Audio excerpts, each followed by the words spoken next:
Chapter 767. With Wei Wei and Chun Han, Zhang Xiaobao and Wang Wan's team set off. They did not take the land route as it was not a place where humans could walk. They headed northeast, and it would take at least 3 months to reach their destination. Little Bei and the others followed them. They could see the sea this time. They had no impression of the sea. Even if they were born in Luzhou, it was impossible for them to stand at the seaside and watch it for a few months. Old Man Pai and the other two did not follow them this time. They could not afford the hassle. More importantly, they knew that Jili province had a small population. Naturally, there were few farmers there. It was likely that it would be difficult to even eat there. The fleet took the Chao Canal, entered the Wei River, crossed the Yellow River, and rushed out from Bohai Bay. This is the sea? Why don't I remember? Little Bei stood on the deck at the bow and looked at the vast sea. I was still young then. I'm not like now. Little Yuan found the reason. You're not old now. It's convenient to eat seafood now. Little Bei liked to eat seafood. Usually, he ate it by ship and the cost was higher. I don't eat sea fish. It's fishy. Little Yuan wanted to poke his head out to see where the ship was in contact with the water, but the guards held him back mercilessly. Little Bei was much more stable. He allowed the sea breeze to blow his hair and said, "River fish is fishy. It's earthy. Sea fish is fishy. River fish is fishy." Zhang Xiaobao and Wang Wan were not in the mood to look at the sea. The two of them had achieved their goal and were finally arranged to go to Dalian. However, Dalian was not called Dalian at this time, and it was not as prosperous as it would be in the future. The road was difficult, and it was even worse than Sichuan. The only road that could be considered better was the road that the army used to destroy Korea. However, that had nothing to do with Jili province. No one would send troops from Jili province. Xiaobao, since the population statistics over there are incomplete, take a look. There are only 400 households recorded in the booklet in one prefecture, with a population of more than 1,100 people. No matter how small the population is, it can't be this small. Wang Wan laid out the information that needed to be used there. She pointed at a piece of data and complained to Zhang Xiaobao. It's already not easy to do this. Let alone here, even when we took it, who could say that we could control the entire population? Zhang Xiaobao made a gesture on a map. If Dalian wanted to develop, it was impossible to build a good road. If they could not afford to build a good road, then they could only go by sea. They needed to find a suitable place to build a pier. Wang Wan put away the information that she had not read. That's true. We'll talk about it when the time comes. The problem of population is really troublesome. How do we transport people from other places? It's probably difficult to transport people from other places, but if we transport people from Shandong, there aren't many people in Shandong's Danzhou. With so many pieces of land there, who would be willing to come? Later on, there was a large population in the northeast. In fact, most of them were immigrants from Shandong. But it's different now. There are many people south of the Yellow River, but they don't want to come. Zhang Xiaobao did not have any good ideas about population. There were many slaves in Tubo, but they could not be transported here. They could become an army if they wanted to, but in Jili they would be ordinary people. Moreover, when they left, they would be handed over to the next person. Wang Wan agreed. Indeed. The people in the south can grow crops twice a year. In the places further south, they can grow crops 3 times a year. Who would want to come to the northeast, where crops only grow once a year? There are not many people here, but there are many resources here. It's just that they haven't been developed yet. Before the reform and opening up, the northeast heavy industry supported more than half of the country's industrial system. Yes, especially Daxing City, which is not too far away from Jili. It's also Dandong. The manufacturing of cars there is better, and it provides support to the front line. But now it's not good. Zhang Xiaobao recalled as well. Then, he said, The main problem now is how to develop Dalian's specialties and how to sell them. I don't think it's a tourist spot. People would rather go to Luzhou than come here. We can't find so many service staff. Let's build one ourselves and enjoy ourselves. Then, let's call it Heavenly Earth. Wang Wan came up with a name. No, what kind of place is that? It's not good, Zhang Xiaobao objected. Why is it not good? Even Little White said that we'll meet in Heavenly Earth. There's also the unlucky emperor, the one who wrote very well. It corresponds to in the dream. I don't know where I am, I'm a guest, I'm greedy for pleasure. Let's call it Heavenly Earth. Wang Wan did not want to reject a good name just because something happened when someone else used it. Then, let's call it Heavenly Earth. Zhang Xiaobao did not know how Heavenly Earth came to be. When he saw Wang Wan insisting, he agreed. Then, he said, did you see Little Li's expression when he arranged the officials for us? It was as if Xiao Bei and the others had taken advantage of him. Sigh. The emperor made him take the position. Yes, I saw it. He thought that he had finally schemed against us this time. Actually, I feel sorry for him. Didn't we just cheat him of a good ranch? Did he have to miss it so much? Wang Wan covered her mouth and laughed. The fleet continued to move forward. When they were about to reach their destination, Zhang Xiaobao and Wang Wan took out new clothes for their younger siblings. They wore thicker clothes than when they were in the capital. It was cold here, and the spring breeze penetrated their bones. A few days later, when they were about to reach the shore, trouble came. Although they could build a very good harbor here, there was no ready-made one now. Zhang Xiaobao began to look for the deep water bay according to his memory. The fleet that came out was a sea-boat. The shallow bay could not reach the shore. The ships also carried a lot of materials that had to be transported up. Zhang Xiaobao did not want his younger siblings to live in shacks like the locals. At this time, there were also several fishing boats that were floating on the sea. They stopped what they were doing and shaded their eyes with their hands. They had never seen such a large fleet. Even if there were cargo ships occasionally passing by, or warships before, it could not compare to the scene they saw today. They saw more than 10 mountain-like boats with wheels on both sides. The sails on the boats were like a forest. They formed a diagonal line and approached them. It looked very impressive. Father, where did these boats come from? A young man in his 20s on a small fishing boat was frightened. He asked the person standing at the stern who was about to cast the net in his hand, but stopped there. Don't be afraid. A boat from the Great Tang. It must be the Great Tang. The person who was asked was also faintly worried. Zhang Xiaobao and Wang Wan's fleet did not fly the flag of the Great Tang. They only had the flag of the rice seedlings. The communications here were not as good as those around the capital, so the local people did not know which side those messy flags represented. Send a small boat to check where we can reach the shore. Lower the anchor and lower the sails. When Zhang Xiaobao, who was on the boat, saw that they could not continue forward, he gave an order. Immediately, someone began to lower the boat. The boat's anchor was also lowered into the water, and the sails fell one by one, leaving only the mast standing there. Xiao Bei hurriedly ran back to the cabin. After a while, he ran back to the deck with a pair of binoculars in his hand. He looked at the fishing boat. Send people over to comfort the people. Remember to speak properly. This place is not like the places around the capital, nor is it on the two sides of the Yangtze River. Perhaps the people still don't know who we are. When Zhang Xiaobao and Wang Wan came over, they had already understood the situation here. The people here were not the original Great Tang people. It was very mixed. There were people from Xinlua and people from Khitans. They might not be as obedient as they were in other places. They might listen on the surface but secretly cause trouble. Wang Wan stood beside Zhang Xiaobao. She was also using binoculars to look at the fishermen fishing there. She asked Zhang Xiaobao, "What can you see from their eyes?" "What?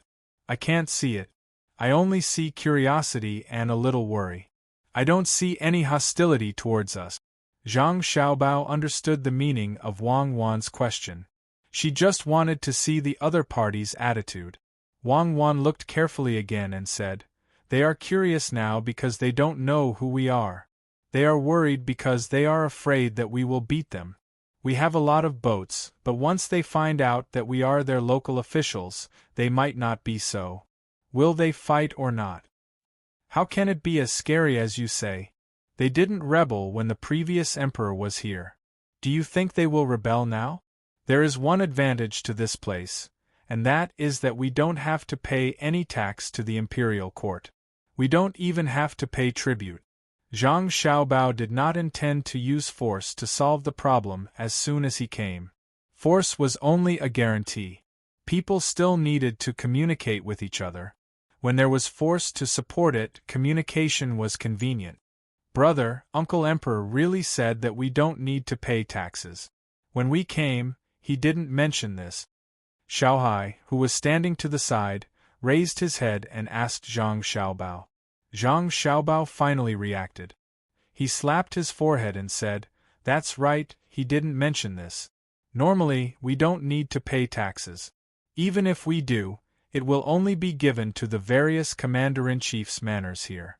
The amount is very small and no one will force it. If he insists on waiting for us to develop and send things to the imperial court, it will be troublesome. I think I have to think about it. I think this is Li Longji's plan. He wants to use us as the tip of the knife to break through. No wonder he told us to bring more people. It turns out that he was afraid that someone would do something bad to us." Wang Wan also understood. She sighed and said, "Li Longji is not stupid. He has a good plan. Good, this is Li Longji. He didn't let me down." Zhang Xiaobao was also stunned and thought about it. After a while, he said, "How many people are coming this time?" 2 teams of 600 people to protect the seedlings. No, that's not enough. I think Li Longji is waiting for us to stabilize before he wants us to think of a way to build a transportation route from here to the capital. That must be it. He probably wants us to help build a good road to facilitate the transportation of troops. How can that be? Immediately send a letter to Sanshui County and Huayuan County. Temporarily transfer 500 good bailiffs and send them here. They can replenish their troops themselves. Zhang Xiaobao thought about the international situation and finally realized that there were many things to do this time. It seemed that not only did they have to govern the place well, they also had to engage in a secret battle with those who were ready to make trouble. Transfer Zhang Ying and Zhang Hu over as well. We need them here. Wang Wan added. The pigeons carrying the letter flew towards Sanshui County with great effort. They wanted to send the order there as soon as possible. Looking for suitable places to dock, the boats dispersed. Another boat carried a servant girl from the inner courtyard and asked someone to send her to the fishermen. It was easier to send a girl. The fishermen were very vigilant when they saw the approaching boat. When they saw the fairy-like girl on the boat, Wei Wei was relieved. "Uncle brother, is this the location of Jili province?" the servant girl asked. As soon as she spoke, the young man immediately felt embarrassed. He didn't know where to put his hands. He grabbed his trousers hard and just nodded without saying anything. Seeing his son like this, the old man immediately understood what was going on. He couldn't see such a beautiful girl here. At this time, his son was shy and had to say it himself. He replied, "It is Jili province. Where are you from?" "The capital. I came here with my young master and young lady to take office. My young master and young lady will be officials in Jili province in the future. Uncle, you have to support them," the servant girl said with a smile. The fishermen next to them also heard it, but they didn't understand what it had to do with them being officials. Whoever wanted to be officials could be officials. How could they support them? Did they want them to send things to them? The servant girl was also afraid that others would misunderstand, so she immediately said, "When the time comes, don't oppose. Help us do it together." "Do we work for free?" A fisherman didn't care whether the servant girl was beautiful or not. The more beautiful a woman was, the more he couldn't get close to her. Why did he care about that? Of course, it's not for free. Who would let people work for free? I wonder if this big brother can tell me how much money you earn from fishing in a day? The servant girl wanted to know the income of the fishermen here. The fishermen on the boats didn't understand. How could they earn money? The fish they caught were exchanged for things. If they couldn't exchange for something, they would eat it themselves. The old man said to the servant girl, "How can there be money? Fishing can't make money. Sometimes no one is willing to exchange for some rice and noodles." The servant girl understood immediately. The population here was small, so they couldn't eat so much fish. Moreover, there weren't many seasonings when eating fish, so naturally no one was willing to eat it. Therefore, she began to make promises to the fishermen. "Everyone, don't worry. As long as my young master and young lady take office, even if they are fishing, they can make money. With spare money at home, they can do other things." When the fishermen heard the servant girl's words, they didn't react strongly. In fact, they didn't feel anything because they didn't believe that fishing could make money. They were satisfied as long as they could eat. In order to prove that what she said was credible, the servant girl took out a string of copper coins from her sleeve and said to the fisherman, "It just so happens that my young master and young lady want to eat fish. Why don't you sell the fish to me? 1 copper coin for 2 caddies of fish. I'll buy as much as you have today. This is the deposit." As she spoke, the servant girl threw the string of copper coins at the feet of the very shy young man just now. It made a slight noise when it touched the wooden board. The fisherman's eyes lit up. That was a real copper coin to buy fish. "You really want to buy fish? 1 copper coin for 2 caddies? Won't you regret it?" The fisherman just now confirmed in disbelief. "Of course we'll buy it. We've already given the money, so how can we regret it? Everyone, go ahead and I'll send someone to pick it up later. My young master and young lady have always been good to the people. If you don't believe me, you can ask around." The Zhang family of Sanshui County. The servant girl said affirmatively and mentioned Sanshui County again. However, the fishermen were at a loss.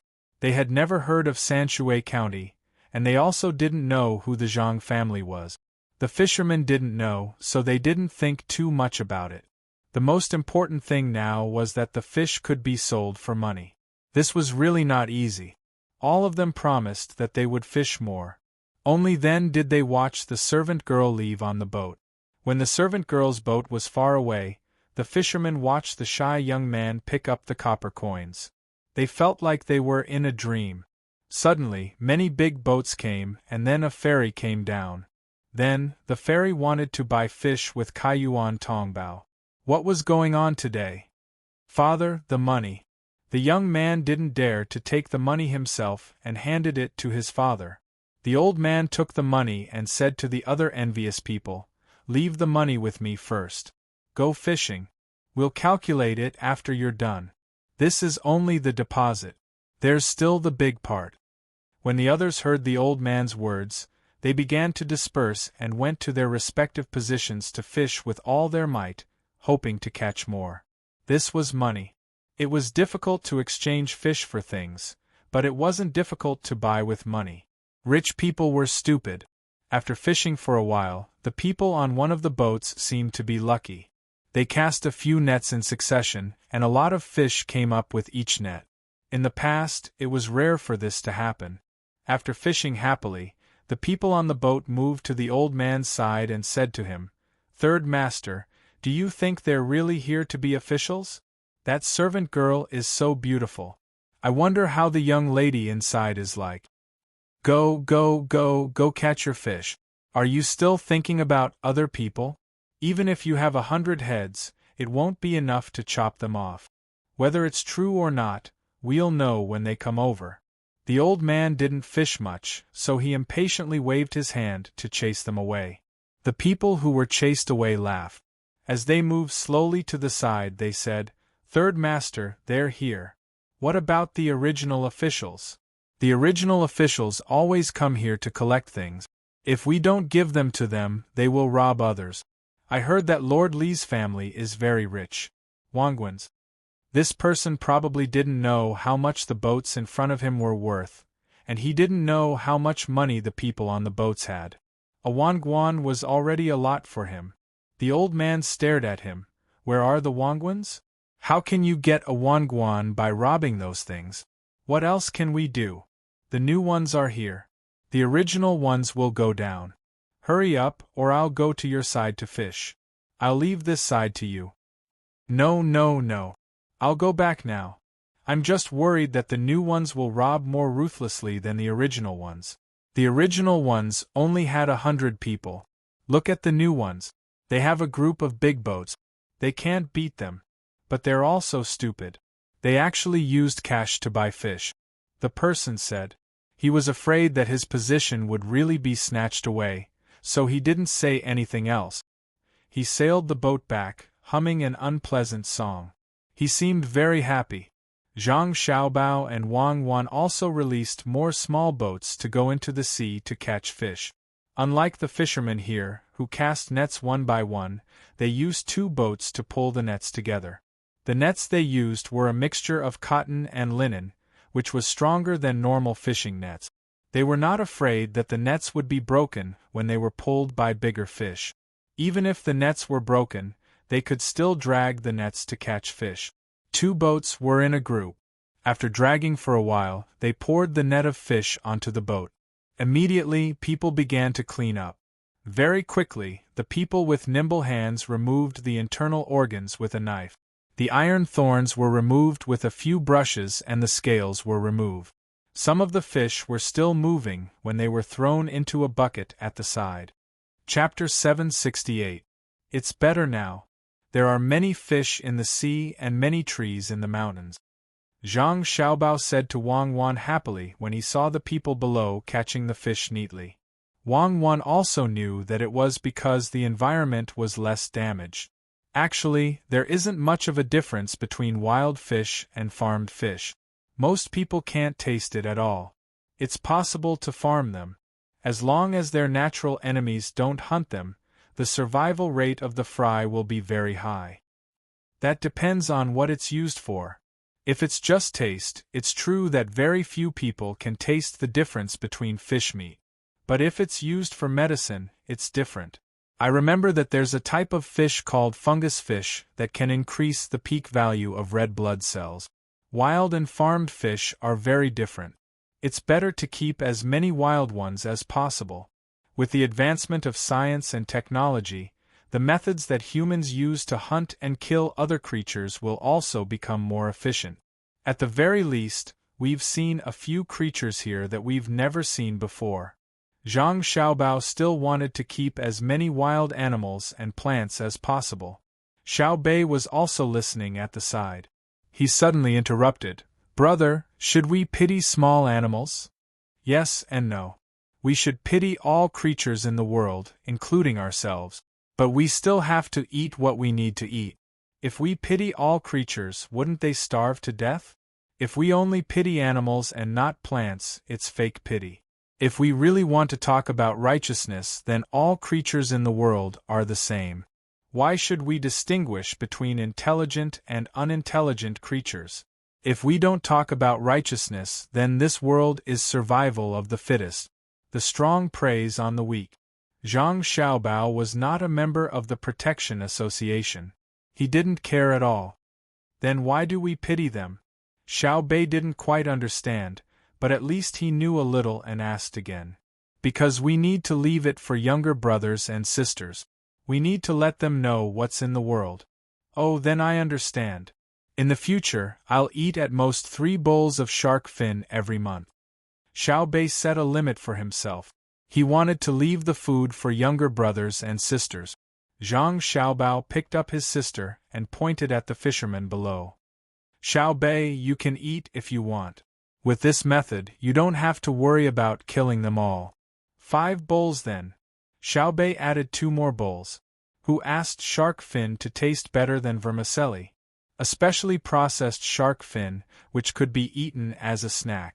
While Zhang Xiaobao and Wang Wan felt that such a fishing speed would not affect the ecological balance, the local fishermen on the sea were shocked. So fast. A net pulled up and half the boat is gone. How is their net not broken? The shy young man pulled up the net, but there were only 6 or 7 fish in it. He looked at the small boat that was lowered from the ship and was very surprised. His father didn't speak immediately. Instead, he narrowed his eyes and looked at the boat. After a while, he said, 1,000 Jin horse bones.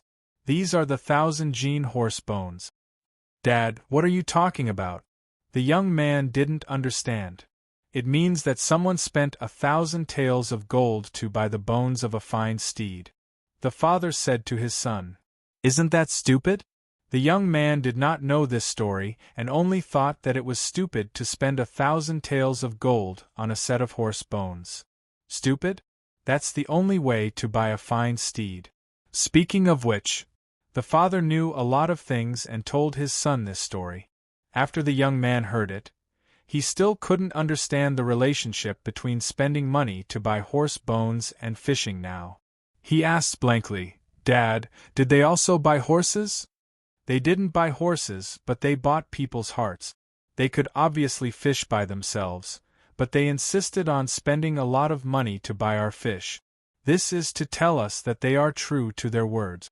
In this way, they won't lie to us and will come back to buy the fish. The father thought more and could not think further, but he judged that today's fish could be sold for money. The young man pondered for a while and finally figured out something. He said, Dad, do they want to let us know that they are true to their words today, and then wait for a while to let us work so that we can believe them? Yes, I guess the weather is changing. I hope there won't be a war. The father was indeed different from ordinary fishermen. He immediately thought of this situation. The other fishermen were also puzzled. Why did the other side buy from them when they could obviously catch more fish? 6 or 7 copper coins could buy a bucket of brown rice, but if they wanted to exchange fish for a bucket, even if it was a bucket of 50 or 60 caddies of fish, the other side would not trade. What was the meaning of this? Perhaps the words of the young man's father had an effect. The weather suddenly changed. The sunny sky suddenly became gloomy near noon. Then the wind and clouds rose, lightning flashed, and thunder rumbled. People who often went fishing would look at the weather. Otherwise, it was very likely that they would not be able to return. But there were always times when they misjudged. When they came out today, they thought that it would be sunny all day, but in the face of the sudden dark clouds, they were all caught unprepared. When the wind brought the waves down, they no longer cared about fishing. They all steered the boat to the shore. But the storm came so quickly. Before they could start to go back, bean-sized raindrops fell densely. Lightning flashed across the sky from time to time. Wow! It's raining, put away the clothes. Xiao Bei shouted and jumped excitedly on the deck. He had no intention of going into the cabin to take shelter from the rain. Xiao Yuan also stood proudly at the side and said, A bamboo staff and straw shoes are lighter than a horse. Who's afraid? A coat of misty rain is enough to make life miserable. Ah, let the storm come more violently. All of you come here. You really think you're the sea swallows? Zhang Xiaobao arranged for people to lower the mast as he shouted at his younger siblings. The little guys could only give up the opportunity to fight against the wind and wave. They turned around and ran into the cabin. They changed out of their clothes that had just been soaked by the rain and crawled into bed to enjoy the warmth. Zhang Xiaobao continued to stand on the deck and watch as the mast of his boat was cut down piece by piece. Every time a piece fell, the people who climbed up would move down a little bit. If Old Man Pai and the other two knew about this, they would definitely regret not following them. If they wanted to see Zhang Xiaobao and Wang family doing high-tech work, they had to follow Xiao Bei and the others. The mast of an ordinary boat was made of wood. This time, the mast of the fleet was made of steel pipe. When it was made to be seamless, but in the end it wasn't as seamless as a gun-barreled car. However, it was enough to support the sail. Piece by piece, The hoops were taken down in the current weather to reduce the surface area affected by the wind and prevent the boat from capsizing. The big boat was firmly anchored in the coastal waters. The small boats were finished. The people on the small boats that were sent out to explore put on life jackets and vigorously rocked the boat, wanting to get closer to the big boat. When a wave hit, they were either pushed far away or capsized. Only the fishing boats nearby returned to the big boat. The fishermen were at a loss. Every day when they went out to sea to fish, they left with the courage not to return. But everyone hoped to live. After all, the changes in the weather couldn't be completely controlled by people, unless they were very experienced old people. But even such old people could only feel that today wasn't a good day. Sometimes they would make wrong estimate. So many young people believed the old people when they heard that they wouldn't go out to sea today even if there was a storm. After seeing that it was a sunny day, they believed the old people's words. There were also people who clearly felt that the weather wasn't good and had no choice but to come out to make a living. For the fishermen at sea today, this was a coincidence. The old people in the village didn't tell them what the weather would be like today. They just reminded them to be careful as usual. All the fishermen knew how to swim, but they didn't have life jackets. They also didn't have the rattan armor that people wore during the Three Kingdoms period that could shoot knives and arrows and be used as boat. That bit of swimming was too insignificant in the face of a storm. The small boats sent out by Zhang Xiaobao and Wang Wan capsized, but the people on them could still float on the sea. The local fishermen could only rely on their own abilities to find a way to survive. If the boat capsized, the fish were gone. Similarly, they couldn't control their lives. Save the people. Leave it to me to Team Zero. Just as Zhang Xiaobao watched the people dismantle the mast, he saw the fishing boats capsize one after another. After a while, they came out wearing diving suits made of shark skin and holding life jackets in their hands. This time, there were 25 people in Team Zero. They were already prepared when the storm came. After Zhang Xiaobao gave them the instructions, they came out in the same attire as Zhang Xiaobao. Pulling the water mirror, Zhang Xiaobao shouted, "Go into the water!" and jumped into the water headfirst. The life jackets were thrown aside when Zhang Xiaobao was about to enter the water. With a splash, it did not take long for Zhang Xiaobao's head to emerge from the water. He swung his flippers and grabbed the life jackets that were not far away. He put them on and swam toward the fishermen. Wang Wan stood on the deck, holding the last section of the mast that could not be dismantled with one hand and looking at the water with the other with the binoculars. She was not worried that anything would happen to Zhang Xiaobao. Zhang Xiaobao was a good swimmer, and he was wearing a life jacket. Moreover, they were near the sea and the boats were still there. She was only worried about whether all the fishermen who had fallen into the water could be saved. This storm that came without warning was a crisis, but it was also an opportunity. If it was done well, it could reduce the distance between them and the local people. If one person was missing, it would definitely cause pain to the family. As for the inaccuracy of her experience, Wang Wan did not complain. When she encountered a typhoon in Luzhou, she also hid first and then found out that the typhoon had changed direction. Experience was important, but it was not omnipotent. Not to mention experience, even with satellite positioning and navigation, there were still ships that sank in the storm. That measurement was accurate enough. The air pressure and the flow of clouds were all monitored, but it could not prevent all disasters. In the sea, Zhang Xiaobao swam with all his might. This was the first time he went into the water to save someone. The most annoying thing was the waves. Fortunately, it was daytime. If it was nighttime, there was basically no need to think about saving people. A wave crashed down. Zhang Xiaobao's body spun as he held his breath and bobbed up and down in the water. As soon as the feeling on his face changed, he shook his head and continued to swim toward the target. The members of Team Zero also adjusted their breathing and physical strength as they gradually approached the fishermen. Fortunately, the fishermen were quite capable.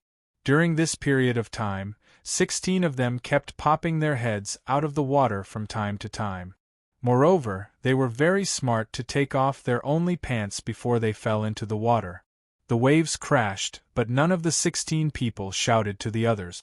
This was a contest of physical strength, lung capacity, and the storm.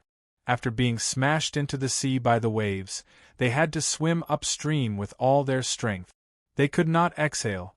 They could only take a breath when their heads popped out of the water, and they had to hold it immediately. The most terrifying thing was the undercurrents in the water. After being smashed into the water by the waves, a small undercurrent could offset the reaction force of the forelimbs when swimming. Zhang Xiaobao jumped into the water first, and he was also the first to swim to the person closest to him. He did not pull the other person but just followed beside him. Then, he threw an extra life vest in front of the person. This person was not stupid. He reached out and hugged the life vest in his arms. Then, after enduring a wave, he turned around and put on the life vest as soon as he popped out of the water. After that, he shouted with all his might, "Save them!" Zhang Xiaobao also took advantage of the time to shout. Then, he swam to the next person. Soon, he and the person who was saved first grabbed the arms of another person. The person who was grabbed reacted quickly. His upper body immediately relaxed and his legs kicked. He followed Zhang Xiaobao and the other villagers and swam to the big boat. After an hour, the rain became heavier. Spring thunder had sounded countless times, and there were no longer any intact boats on the sea. The 16 people who were saved sat in the largest cabin, rocking back and forth with the wave. They had a lingering fear. The 16 fishermen were all rescued. 15 of them were in good condition. Only one of them had some internal injuries and vomited blood. He vomited after boarding the boat. Xiaobao looked at him and felt that he was fine. It was not lung bleeding, but bronchiectasis. He just needed to take some medicine and recuperate for a while. The 15 people who were intact were each given a bowl of warm rice wine, and the injured people could only drink some water. Zhang Xiaobao changed into a new set of clothes and started cooking the porridge. The 16 of them also put on the guard's uniform.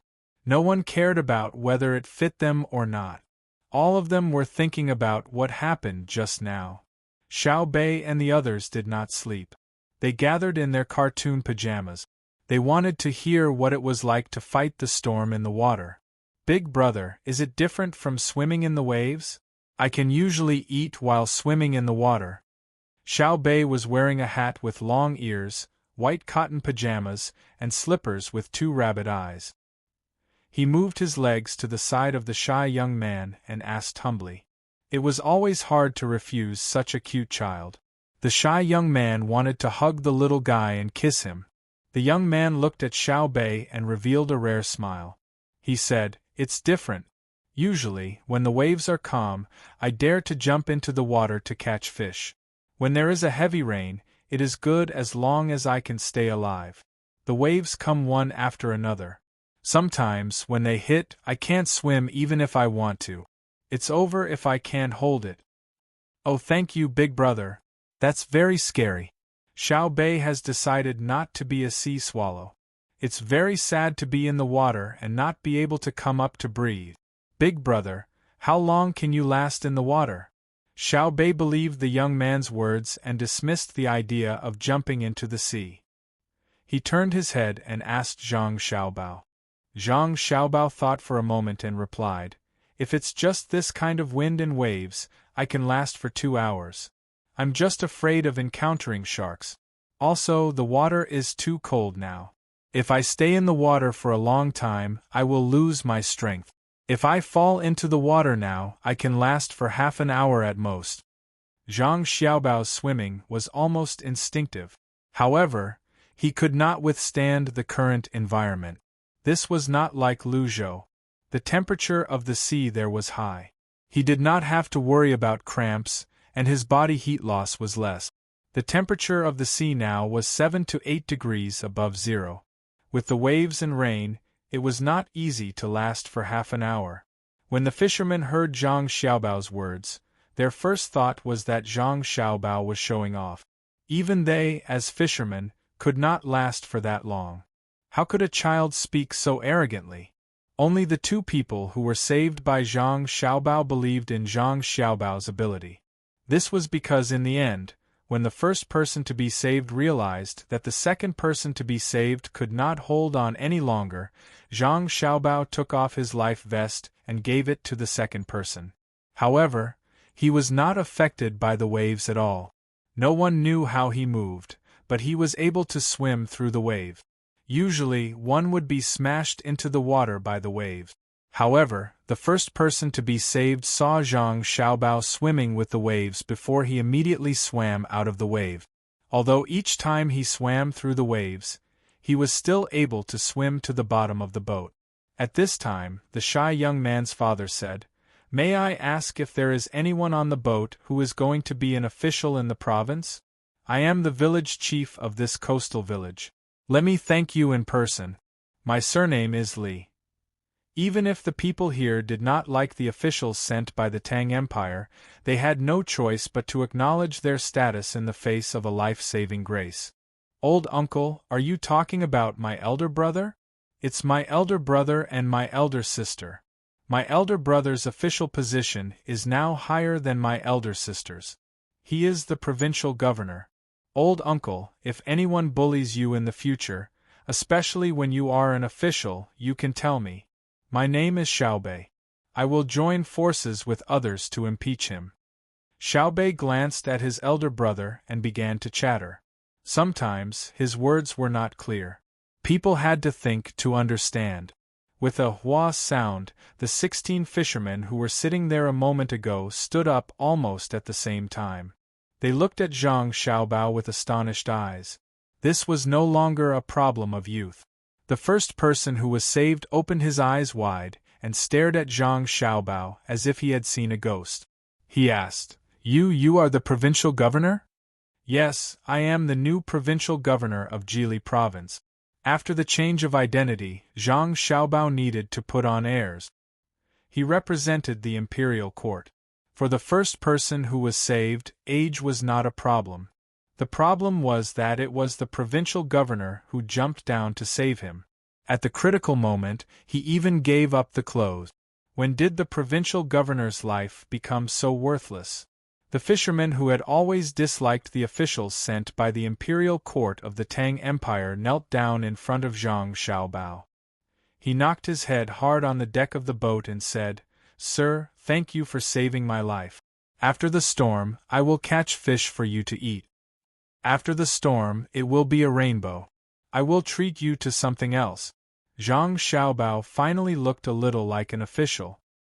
He lowered his voice and said, "After the storm, it will be a rainbow.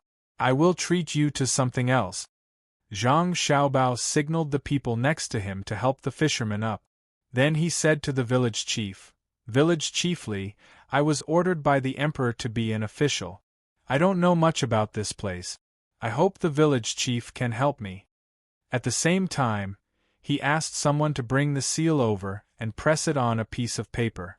Village chief Li was dumbfounded. He would never have thought that a provincial governor would jump into the water to save someone. Moreover, it was a big child. If he had not seen the mark of the seal, he would not have believed it. "Third Master, His Excellency saved me.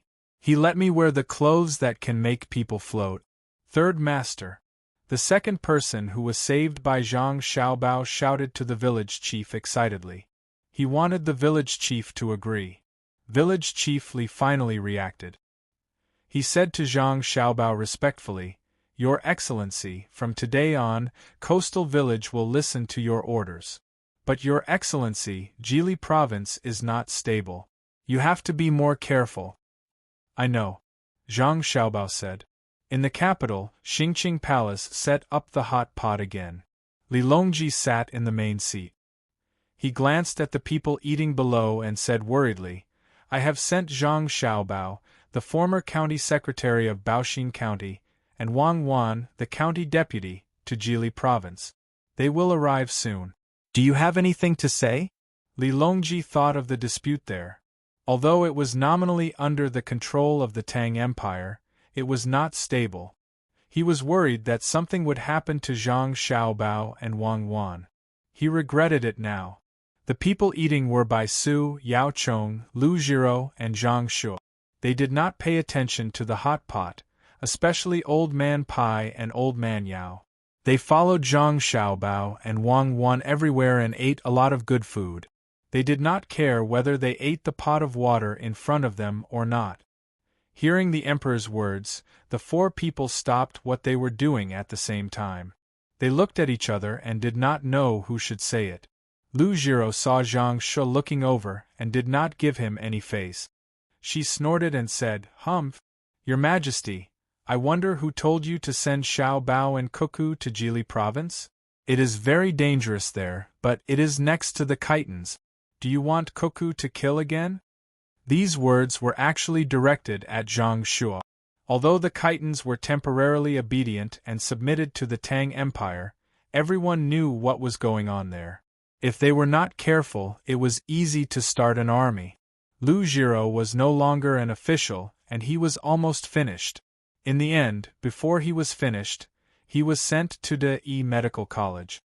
His illness, which was considered a serious illness by other people, was considered a minor illness by the medical college, was stabilized, and thus his life was spared.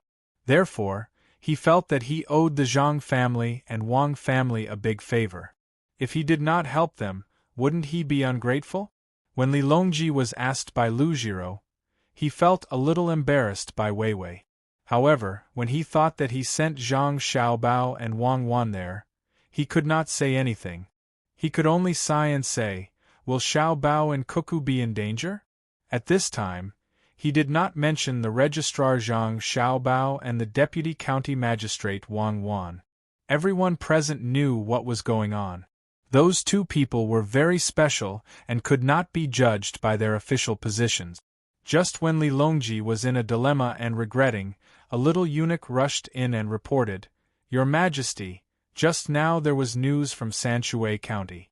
Zhang Xiaobao and Wang Wan sent a message by flying pigeon when they were on the sea of Jili province. They urgently transferred 500 Yamen runners from Sanshui County and Huayuan County to Jili province. In addition, the capital also received a message from Luzhou. They suddenly dispatched 6 ships. They are big ships called gunboat. They are flying the flag of gunboat." Chapter 769. Li Longji and the others did not know what a gunship was. He was not the only one. Even Old Man Pai only knew that the Zhang family and the Wang family had better weapons, but he had never seen one before. Although the officials sent to Luzhou were nominally in charge of the entire Luzhou, in reality, there were many places that they were not allowed to interact with. Very few people in Luzhou knew about the existence of the gunship, and the people from the Chamber of Commerce had sealed their mouths. In any case, many people who were well informed knew that the Zhang family and the Wang family had something good. As for what it was and to what extent, they did not know. Now that they heard that there was a gunship, and it seemed like it had been deployed earlier than expected. Otherwise, Luzhou would not have received the news at the same time as Sanshui County. All of them looked at Old Man Bai and Old Man Yao. Old Man Yao looked at Old Man Pai. When he met the Zhang family and the Wang family, he was already in Shuzhou. He had never stayed in Luzhou. When Old Man Pai saw the people looking at him, he felt a lot of pressure. He was also thinking hard about how a gunship would look like. After going through his thoughts in his mind, he said, "A gunship, as the name suggests, is a ship equipped with cannons. The military fleet of the Zhang family and the Wang family is called a fleet. As for the cannons, they use something that can only be used once in Tubo. It's called a shoulder-mounted rocket cannon. In that case, a gunship would have a lot of people with rocket cannons on it, right?" Zhang Shuo guessed based on Old Man Pai's words. "I don't think so. Maybe it's more powerful. Who knows? When I was there, the Zhang family and the Wang family didn't mention anything about the gunship. Why don't we send someone to Jili province to take a look? We'll know when we see the real thing." Old Man Pai felt that his intelligence work was too bad. He looked at the people around him and suggested a solution. Needless to say, everyone had the same idea. But the problem was, why didn't the Zhang family and Wang family know beforehand that they had suddenly come up with something so powerful? Zhang Shuo felt that the opportunity had come again, so he said to the emperor, "Your Majesty, this subject thinks we should send someone to Luzhou to check all the places that the Zhang family and the Wang family are not allowed to be seen by the local officials. If the Zhang family and the Wang family object, then it means that they have bad intentions." Li Longji also felt uncomfortable in his heart. Uncontrollable matters were always hard to accept. Just as he was about to agree, he suddenly thought of something and glanced at Zhang Shuo. "Minister Zhang is right. We should send someone to take a look. Which division should we send someone from?"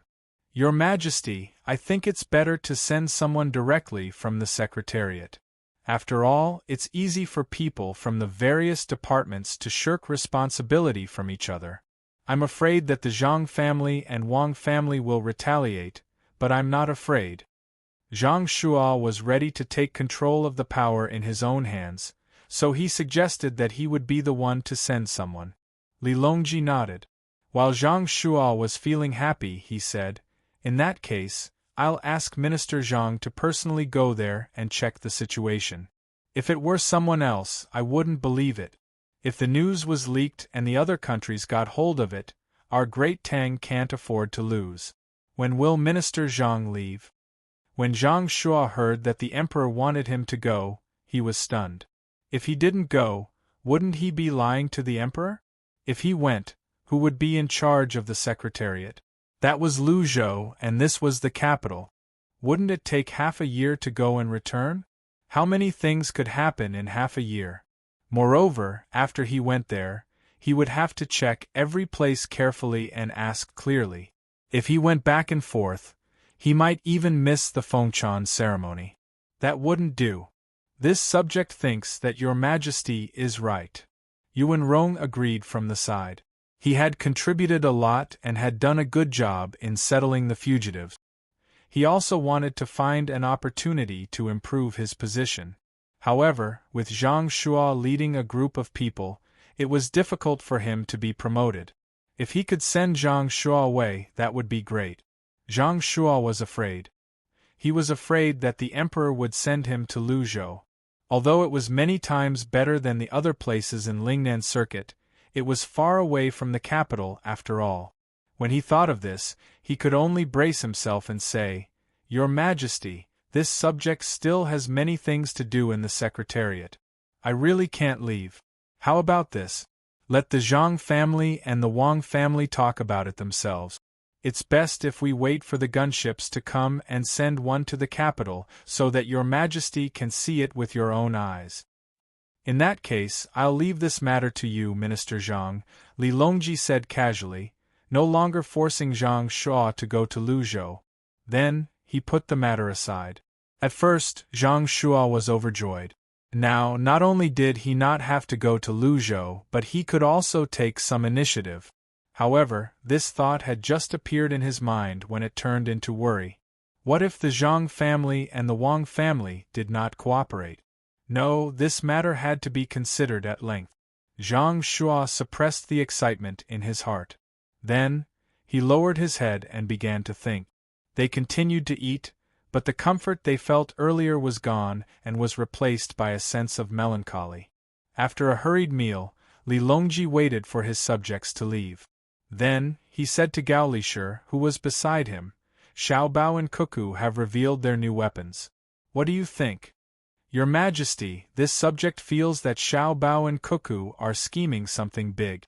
Perhaps they saw the situation over there and want to change it.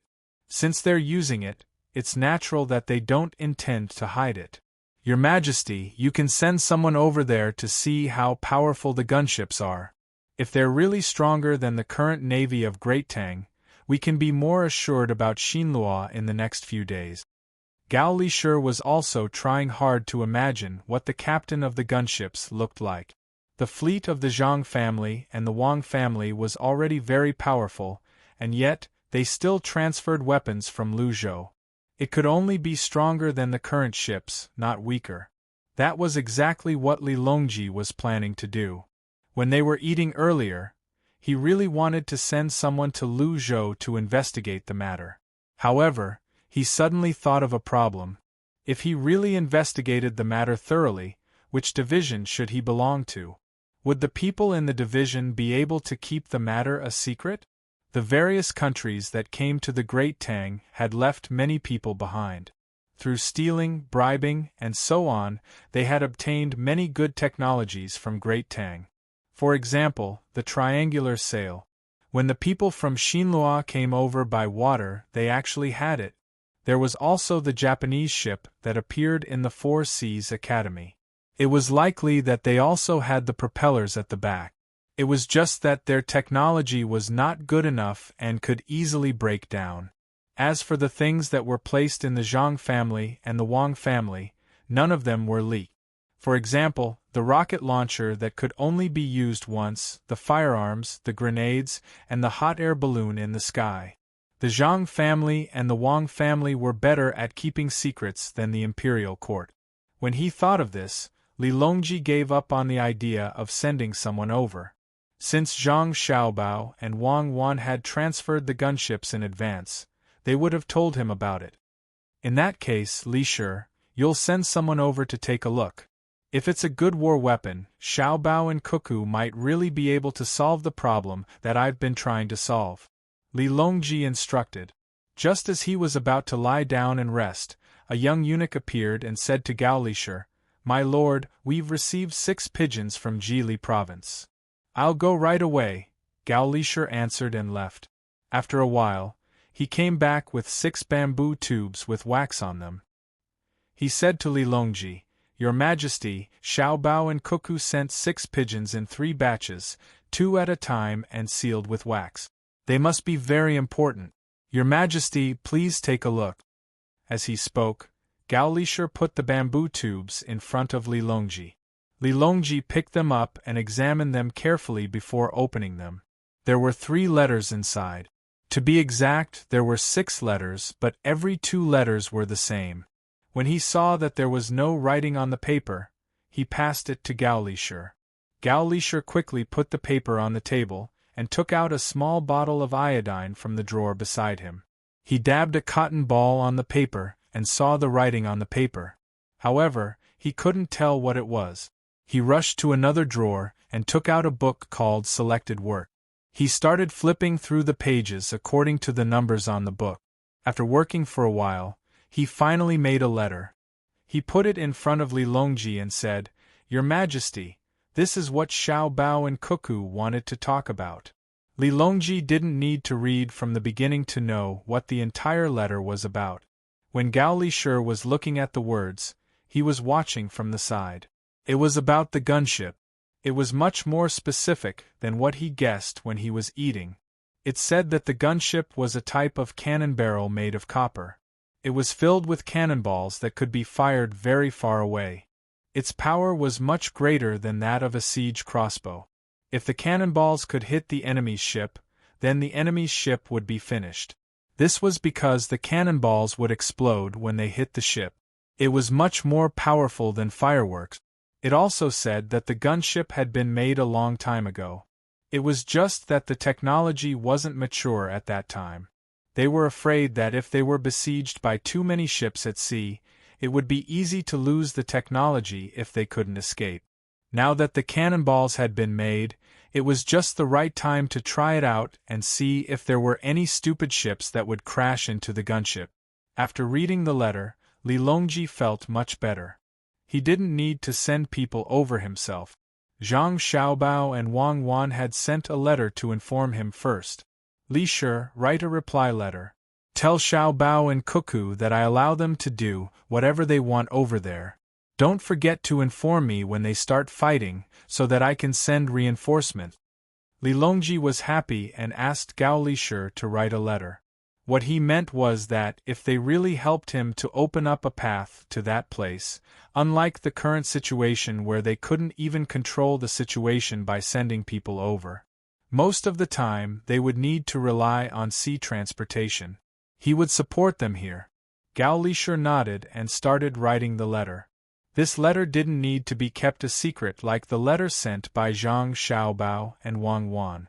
This was because there were no pigeons if they were sent over. Unless there were pigeons there, they wouldn't need to worry that the pigeons would get tired of flying and fall into the hands of someone with ulterior motives and leak the secret.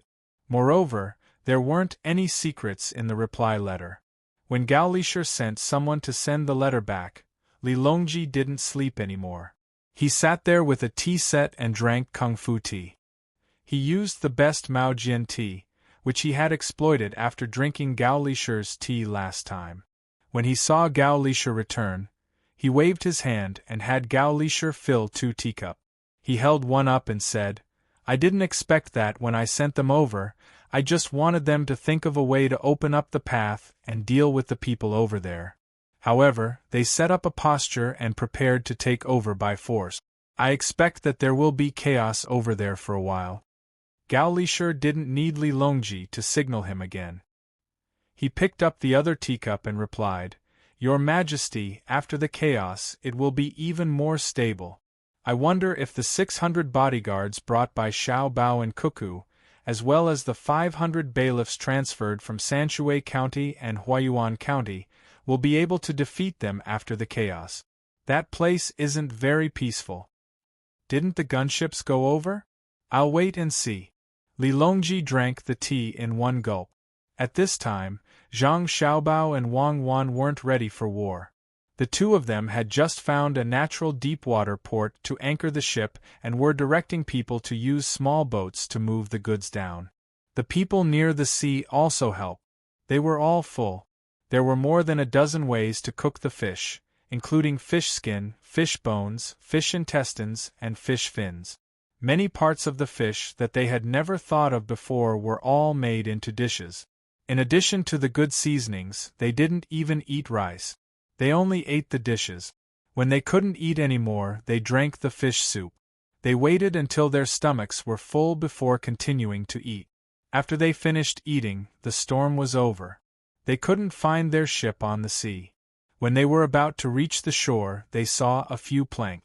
They were probably all broken. While they were distressed, they were also glad that they were able to keep their lives.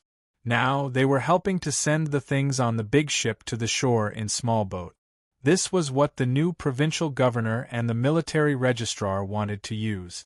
Seeing them working hard to send the goods to the shore, Zhang Xiaobao and Wang Wan discussed and found Li Siyuanjing. They said to him, "Li Siyuanjing, this time you helped us, but we can't let you do it for free. When the goods are all transported to the state capital, we'll give each of you a fishing boat as your wages." "Really?" Li Siyuanjing asked in disbelief. "Really. After all, we have a lot of goods, and it's difficult to transport them." Zhang Xiaobao nodded. Li Siyuanjing wanted to say no, because his life was saved by them. But then he thought about how much time and money it would take to build a new boat. His family couldn't afford it, so he suppressed the words of refusal. He agreed and happily ran to tell the others. When the other villagers heard that they could earn a boat, they worked even harder. The money they earned from the boat was many times more than the wages they earned from transporting goods. Xiaobei was also directing the people to move. Their big house had also come with the ship. Zhang Xiaobao and Wang Wan were mainly worried that the state capital here was very dilapidated, and Xiaobei and the others wouldn't be used to living here. When the big house fell from the ship, the villagers of Near Sea Village were once again dumbfounded. They had seen people move everything with them, but they had never seen people move a house. This big house was beautiful, and it had transparent windows. It was much bigger than a small boat, so they didn't know how to move it. When they wanted to figure out how to move the big house to the shore, they blew up an air cushion made of leather. It happened to be under and around the big house, so the big house was placed on the water. It was originally made of wood, so it was very light. With the addition of the air cushion, it floated on the water. Xiaobei and the others went in, pushed open the windows, and waved at the stunned fishermen. The fishermen didn't have much of an impression of the new official. Their biggest impression was that the new official was very rich. How could an ordinary person afford to live in such a house? They moved the things in a daze, and their eyes looked at the big house from time to time. Today they had broadened their horizons. They could actually move a house, and they could tell the villagers when they went back. "Brother, may I ask how much this house costs?" A young man among the fishermen asked the person who was doing the same work from the boat next to him after sending up another boat of goods. "It's not much. It's not like the house that little miss and little young master used to have. That house was worth 100,000 strings of coins, and it wasn't much. This one is only 20,000 strings of coins. The wood outside can be bought with 2,000 strings of coins. There are all kinds of miscellaneous things in the house, and they don't need 5,000 strings of coins. The house is expensive." The servant of the Zhang family and Wang family looked at the house and said casually, 20,000 strings of coins? Strings of coins? Not in cash? Let them live here?" The person who asked couldn't speak well. 20,000 strings of coins was simply a dream for him. "Of course, it's for little miss and little young master. This time, accompany me to move the things under the house. Be careful, don't break them. Otherwise, when we get ashore, we can't move the house. Little miss won't be happy," the person said again. He looked at the empty boat and pulled the fishermen back together. This time, they were transporting big wheels, and they didn't bring the Mercury device for dynamic balancing. The road here was not easy to walk on, so it was useless even if they brought it. Besides, they had already adapted to the bumpiness of the boat, so they didn't need it on the road. Soon, the big house of Xiaobei and the others ran aground. A group of little guys jumped into the water and swam beside to cheer for the people who were changing houses and wheels. Although they looked small, they weren't bad at swimming. They were all wearing swimsuits, and when they stepped on the water, they revealed more than half of their chest. They weren't afraid of the waves at all, and let the fishermen see the magic of the new official's house again. "Hurry up and change. Come on. Aya, why aren't you moving? Are you stuck? I'll go down and take a look." Xiaobei shouted and waved his little fists. When he saw that the people who swam down to carry the wheels floated up again, he lowered his head and plunged into the water. The person who asked the question just now asked again, "Is this little miss? She also lives by the sea? Isn't she too good at swimming?" "Yes, she was born by the sea. She can float on the water since she was young." Little young master and little miss said that swimming is good for the body. The servants of the Zhang family and Wang family were not surprised at all. They had long been used to it. "Aya, if only my child could be like her. He's 5 years old this year and can only show his head when he steps on the water. He's so stupid," the fisherman said enviously.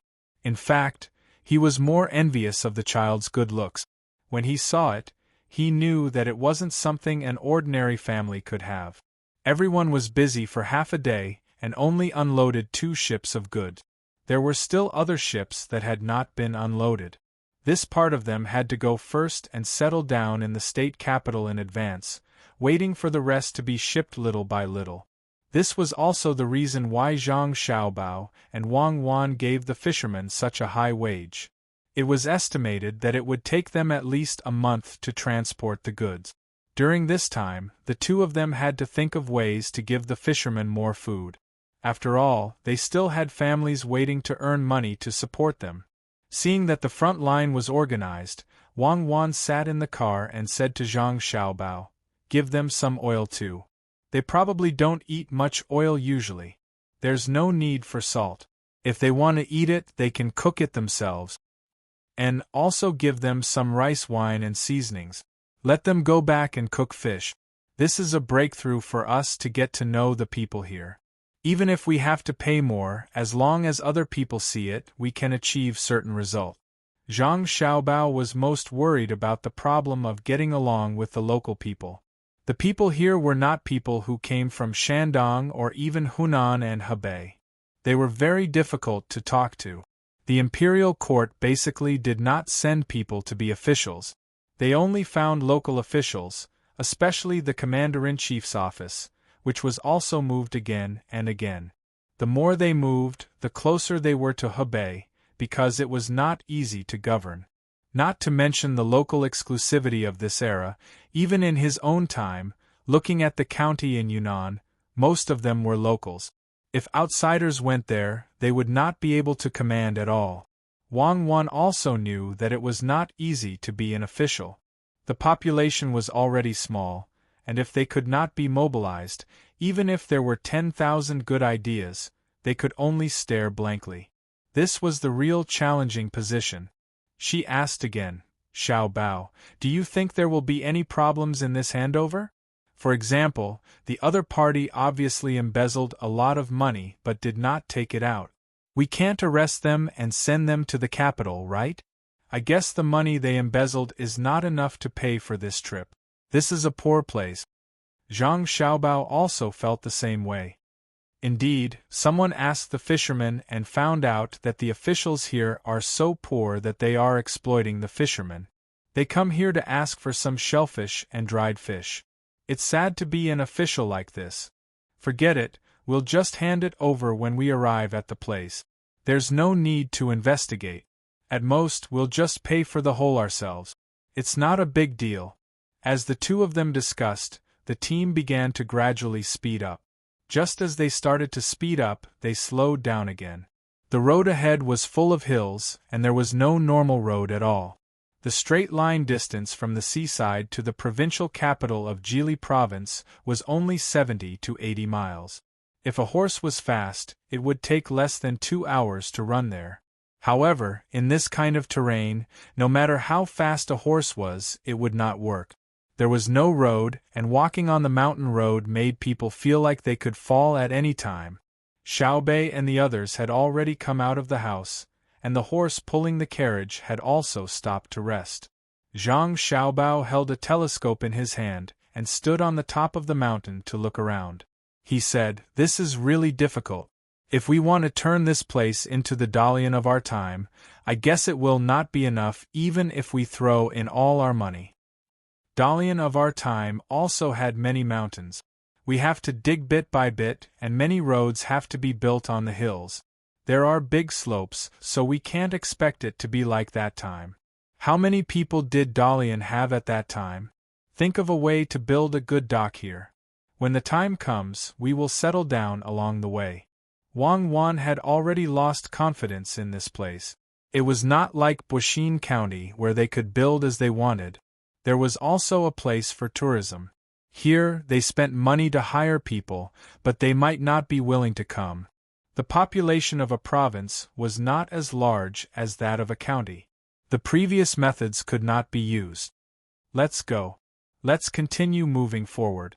I don't believe it. No matter what, we have to develop this place, even if it is to develop foreign trade. Zhang Xiaobao had not thought of a good idea until now. He wanted to engage in local development like Suzhou, but he could not afford it. The population would not be large. Then we have to go. Foreign trade? With whom? There are not many resources here.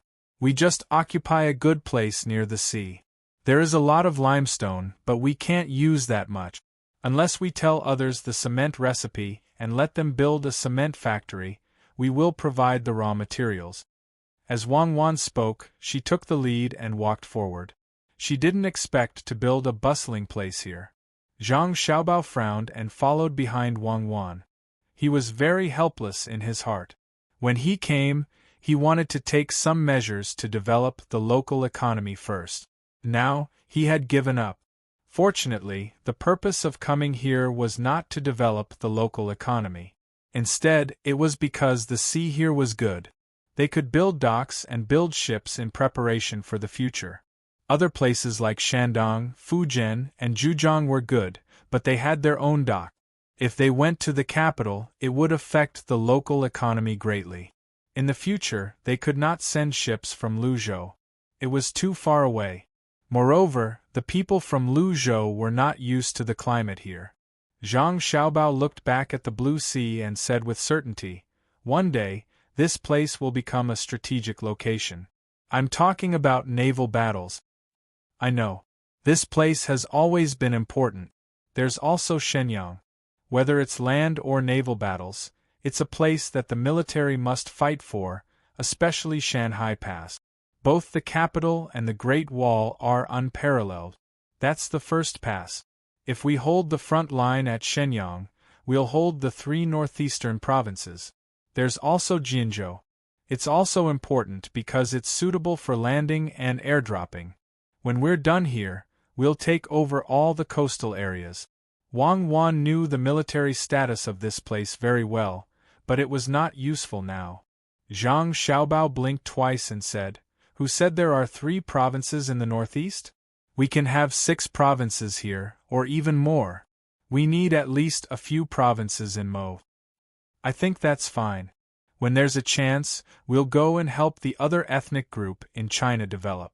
Wang Wan knew what Zhang Xiaobao meant when he heard that. There was no Russia or the Soviet Union now. The people there were still tribes. The fishermen also walked with the group. They were also whispering about how the new official would govern the place in the future. They were not willing to let the person from Tang's capital manage them, but the person they met was their savior. They had no choice but to change their minds. Naturally, they were not talking about the world's layout that Zhang Xiaobao and Wang Wan said would scare people to death. They just wanted to judge their own future. They muttered in a low voice. From time to time, they had to help pull the cart or push and lift it from behind. It was very tiring. Until it was dark, the group still had not arrived. Everyone had to light a bonfire and prepare for the night. The sound of wild animals echoed in the mountains from time to time. The fishermen ate the hot food.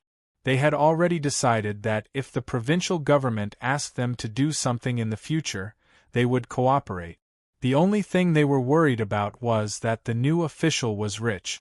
If he asked for things from the villages, they would not be satisfied with just a little fish. Perhaps seeing their concerns, Zhang Xiaobao ordered a servant in the family. The servant found a few people to sit next to the fishermen. They sat there and chatted while eating. They talked about what Zhang Xiaobao and Wang family usually ate, what they wore, and how much a meal cost. Anyway, they just exaggerated a little bit to let the fishermen know that the money that Zhang Xiaobao and Wang family usually spent on a meal was as much as they earned in a lifetime. Then they talked about how much Zhang Xiaobao and Wang family did. Finally, they indirectly reminded the fishermen that the new official would not ask for things in the village, because the things that he asked for were not enough for a meal. At noon the next day, the group finally arrived at the provincial government. As expected, there was only a broken city wall. It was a very small city. There were not many people going in and out, and they did not look very healthy. Most of them looked like they were hungry. The local officials did not know about the arrival of Zhang Xiaobao and Wang Wan. The imperial court did not send anyone to inform them in advance. They probably felt that they would not be able to catch up with the speed of Zhang Xiaobao and Wang Wan coming by boat. When the group appeared outside the city, it attracted a lot of attention. Everyone was puzzled. Where did so many people come from? They even brought a lot of things, including houses. The city gate did not have a door. There was only a fence-like thing made of thick wood on both sides of the city gate. Looking at the worm-eaten appearance, it was obvious that it had not been moved for a long time. In other words, the city gate would not be closed at night. Needless to say, there were soldiers guarding the city gate. Looking up at the city wall made of mud, most of the battlements on the wall had been worn away by the wind and rain. No one was patrolling on the top. The group of people strolled into the city. Compared to the road outside, the city was slightly better. At least there weren't so many holes. The main street was quite clean. There probably wasn't a professional cleaning staff. Looking at the traces, it seemed that everyone had cleaned the front of the street themselves. Xiao Bei had never seen such a place before. This place was even worse than Wing Prefecture. He curiously looked at all the shops along the way. Until now, he had not seen any restaurant, only a few small restaurants scattered here and there. Xiao Bei tried her best to find a place that sold candy so that she could buy two to play with. Unfortunately, she didn't even find a candy seller, let alone someone who made cotton candy. The more she looked, the more she felt that it was boring. Xiao Bei walked quickly and came behind Zhang Xiaobao. She reached out and tugged at Zhang Xiaobao's clothes, saying, "There's nothing? So poor." When Zhang Xiaobao saw his sister's face full of regret, he suddenly smiled and picked her up. As he walked forward, he said, "There will be in the future. You can eat whatever you want here. We can also build a big amusement park at the seaside." "Yes, if Big Brother says there will be, then there will be. Big Brother is the best." Xiao Bei hugged Zhang Xiaobao's neck and said with certainty. However, Zhang Xiaobao did not have such confidence. He carried his sister and walked forward. After walking for a quarter of an hour, they finally arrived at the magistrate's office. Fortunately, they were mentally prepared. Zhang Xiaobao and Wang Wan were not frightened by the dilapidated magistrate's office. Not to mention the paint on the door, the dregs had begun to fall off. The copper ring on the door was also gone. Even the stump under the drum outside had been taken away by someone. There were not many weeds in front of the door. It was not because it had been cleaned up, but because the weeds had just started to show, giving people the feeling of a lawn. Seeing this scene, Zhang Xiaobao nodded and said, "Okay, I will live here and fix it myself. I will fix my house first. Someone, go in and ask where the officials are."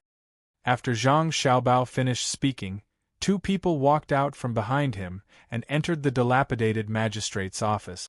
After a while, they came out with two people following them. When the two sides met, the other side spoke first. "Are you the new provincial governor?" "I am the current provincial governor, and I will be handing over soon. Do you want to see the accounts?" Zhang Xiaobao nodded and let the other side see his identification. The other side also sized up Zhang Xiaobao and Wang Wan. In the past, there was no one here, but now there was one. They thought it was a very old official who had been sent here, but they did not expect to see two older children. They did not know what this meant, so they introduced themselves. They were also surnamedly. Now there were more people surnamedly here, so everyone thought it was good. After looking at the identification and knowing that it was not fake, they began to hand over. Zhang Xiaobao and Wang Wan were too lazy to ask the other side about things, and did not check the accounts. This made the other side show a regretful expression. The two of them understood at a glance that the other side felt that there might be a new official coming over after the new year. They were afraid that problems would be found out, so they prepared in advance. It was likely that the accounts had been done properly, and the treasury in the manor had also been smoothed out. At the very least, it could be matched with the account. If he had known that the new official was sent directly from the capital and didn't check the accounts, he would have been greedy. Zhang Xiaobao and Wang Wan did not put their thoughts on this at all. It was better to take over as soon as possible, so they could let the other side be greedy. How much could they be greedy in this poor place? Did they think it was a province? The handover was very smooth. The other side did not plan to stay in the yamen for long. With the proof of promotion that Zhang Xiaobao and Wang Wan brought, he happily let his family move. This way they could change to a better place. Even if it was a county magistrate, as long as there was a large population, it would be better than here. In only 2 hours, the original provincial governor Li let his family prepare his luggage and other things and left happily. Before he left, he looked at Zhang Xiaobao and Wang Wan with a very complicated expression. Zhang Xiaobao and Wang Wan saw a kind of gratitude, a kind of schadenfreude, and a kind of pity. It was a very strange look that could contain so many things. I guess he just wants someone to replace him so that he can leave. He knows how poor this place is and thinks that we can't get any benefit. In addition, we don't look like adults, so he has some pity. He is also a pitiful person. Zhang Xiaobao looked at the group that was leaving and sighed. Yes, look at the things in his house. There are a lot of boxes, but I smell a dry smell from them. I guess it is sea cucumber, dried fish, and shellfish. I don't find a box full of silver coins. If there really is such a box, it is impossible for two people to carry it easily. Wang Wan summed up from what she saw and smelled. The two of them talked as they strolled around the mansion. In the future, they would be staying here for a very long time. This time, they would not be able to stay here for less than a year like they did in Bao Xian County. They still had to send people to North America. They still had to build docks and ships here. It was estimated that they could stay here for 3 to 5 years. Xiaobei and the group of little fellows also ran around the various courtyards in the mansion. When they were tired from running, they came to the front hall with dissatisfaction. Seeing their expressions, Zhang Xiaobao and Wang Wan knew what was going on. It was very clear when they looked at the front hall that reflected the facade. Don't be anxious. Our homes will be built with our own hands. Now, think carefully about which courtyard you want and how you want it. Chapter 770. After taking over, Zhang Xiaobao and Wang Wan had people set up the tent. They would need to live in the tents for a while. The houses in the manor had to be torn down and rebuilt, so they couldn't live there now. Who knew if someone would get sick and infect them? The two didn't have much hope for this place. The houses couldn't be torn down yet, and they didn't have the time to rebuild them. They left behind 100 guards, and the others had to go back and continue moving things. Zhang Xiaobao changed into a set of loose clothing and took out a list of names. Beside him, there was only one official accompanying him. On the list, there was only one official, 6 bailiffs, and one official in charge of all sorts of miscellaneous matters. There were only these few people, and if he wanted to have more, there was none. After looking at the roster, Zhang Xiaobao suddenly asked the official beside him, "Is this a roster that was just written not long ago?" The official was shocked when he heard this. He stuttered for a long time but didn't say anything. Zhang Xiaobao said, "It's fine, I understand. Is it because you had more before, but you don't want to do it anymore? You took advantage of this opportunity to have a good relationship with the departing officially, so you made a new roster? Fine, I'll find someone to do it myself. It's just that the official position can't be casually assigned to someone else. Otherwise, it would probably be gone." The official nodded. At the same time, he had a new opinion of this big child in front of him. At least it meant that he wasn't stupid. Otherwise, how could he guess it so easily? Then what about you? Is your relationship with the original officially not good? Zhang Xiaobao asked again. This official, I'm in charge of purchasing in the manor, so I can't leave. I can only stay. The official thought about it and replied. When he said this, Zhang Xiaobao understood. This person didn't have a bad relationship with the original officially. Instead, he was in charge of purchasing. This was a position that could benefit him. No wonder he didn't leave. Since he was here, he couldn't let someone else do the purchasing. How about this? I have other arrangements for purchasing. You'll change your position now and be in charge of receiving the local people. No matter what the people come for, you have to treat them well. How much was your original monthly salary? Zhang Xiaobao changed the position of the brush cutter and asked about his salary. The brush cutter's expression changed. He looked at the 2 bodyguards of Zhang Xiaobao standing in the hall and didn't dare to show it. He could only reply, "Yes, I will do whatever Milord tells me to do. This is the first time I've heard of receiving guests, so I don't know what I'm supposed to do. I get 2 stones of coarse rice a month, 6 feet of cloth, and more than 30 pounds of meat, mostly fish." Who else is in the family? Zhang Xiaobao nodded and asked. Both of his parents are here. He also has a wife and 2 children. Brush Blade answered every question that was asked. In that case, from now on, your monthly salary will be cancelled. You won't need cloth anymore. As for fish, my lord, what do I eat at home? The brush cutter couldn't take it anymore. He didn't wait for Zhang Xiaobao to finish his sentence and started to protest. Wasn't this forcing him to his death? Zhang Xiaobao was very unhappy that he was interrupted.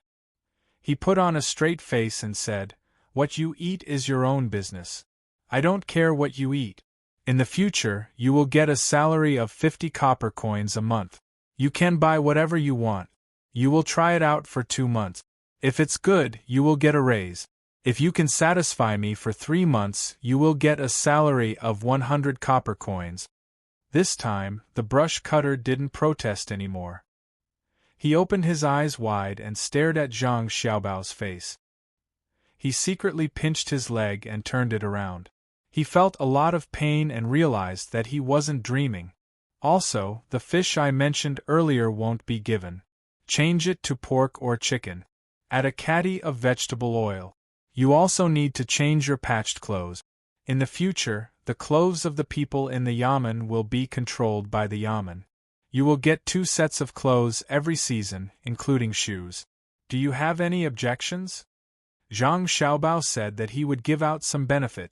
He was trying to rope people in, so naturally, he had to take out something that he could rope in and use.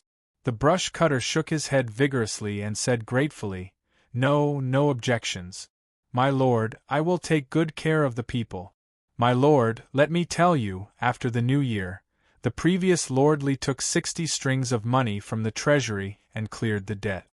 The brush cutter immediately began to sell people out. This made Zhang Xiaobao feel very helpless. If you sold out the previous lordly at this time, wouldn't that mean that if someone treated you better, you would also sell me out? It's only 60 strings of money. What's the fuss about? How about this, since you are familiar with this place, I will let you do something first. I want to rebuild the yamen here. Go and help me buy stones and wood. I will give you 1,000 strings of money. When the time comes, I will tell you what to buy. What do you think? Zhang Xiaobao was going to test this brush cutter to see if he was greedy. If he really was greedy, not only would he not get any benefits, he would not need him in the future. 1,000 strings of money? My lord wants to buy 1,000 strings of stones and wood? Good, that's great.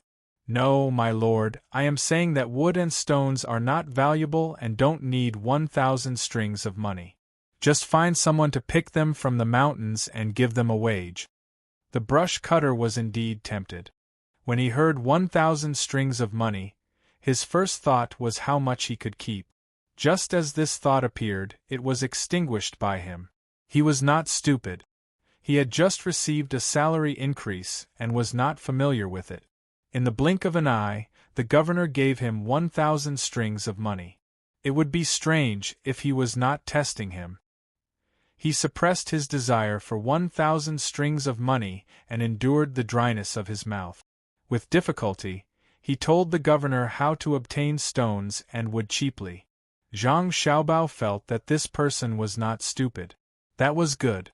He said, "Then I will let you handle this matter. I will give you 100 strings of money first. After you spend it, you can ask for more from me. Remember, you cannot be underpaid. No matter if it is wood cutting or stone quarrying, as long as you work hard, you must give 5 copper coins a day. 3 meals a day will also be taken care of." The brush cutter suddenly felt that this new governor was different from the previous officials. Not to mention his youth, he seemed to be very rich. Looking at the things moved in when they moved and the clothes the servants wore, although he had not seen good cloth before, he knew that it was definitely not cheap. Why was such a rich person sent to Jili province? Just spend some money and you can find a good place. When the brush cutter thought about it, he unconsciously said it out loud. Zhang Xiaobao smiled and said, "I am only 12 years old this year, but I have reached level 4. Where can I find a good place for me? I can only go to the worst place. Otherwise, how can I seal the public's mouth? More importantly, the current emperor always wants to find trouble for me. I invited him to a meal and wanted to go to Tang province. In the end, after the meal, I was kicked to Jili province. It is very tragic." Sir, you can invite the emperor to a meal? You are only 12 years old. You don't look like it. You are at least 15 or 16 years old. The brush cutter was surprised by Zhang Xiaobao's age. He was even more surprised by Zhang Xiaobao's indifferent tone when talking about the emperor. What did this mean? It could only mean that the new governor Zhang was very familiar with the emperor, so familiar that he dared to complain to others and was not afraid that the emperor would punish him. As for the emperor, forget it, let's not talk about him anymore. He took a lot of benefits from this official and even brought this official here. This official has decided that this year, if I find good seafood here, I won't send it to him. Instead, I'll send the second-rate seafood. Zhang Xiaobao deliberately said this because he wanted to use benefits to seduce the brush cutter. The brush cutter was very smart. As soon as he was seduced, he followed him and said, "Sir, don't we need to send things to the court here? No one has sent things before. It is fine if others don't send things, but not me. I don't send things to the court. I send things directly to the emperor and my adoptive father, General Gao." Zhang Xiaobao continued to use his identity to get the brush cutter to surrender. "Which General Gao? Is it Gao Lisher, Sir Gao?" the brush cutter asked with wide eyes. "Yes, how can we not give it to him? Otherwise, they would write a letter asking why we didn't send some seafood over to eat when we came to the sea here. Don't you think it's difficult?" Yes, it's difficult. It's too difficult. I actually want to make it difficult for you once. Sir, I will go find someone." The brush cutter didn't know what to say. He finally knew how a 12-year-old man could become a fourth-ranked official. He also figured out why he was so rich. He said hello and prepared to make the arrangement. Zhang Xiaobao shouted from behind, "You also need to pay the person who cooks 3 copper coins a day. Remember to find someone who cooks well. If it can't be your relative, find an old lady who can't move." Zhang Xiaobao let out a sigh of relief when the official nodded and ran out of sight. He muttered to himself, "I hope there are more relatives in his family so that they can reveal my identity. The more people who know, the better." Wang Wan walked out of the room next door and said to Zhang Xiaobao, "If you reveal your identity now, aren't you afraid that the people here will act against us in advance? They don't dare to act so quickly. If they want to make a move against us, they have to wait for us to make a lot of money. Otherwise, why would they make a move against us? They won't get any benefits.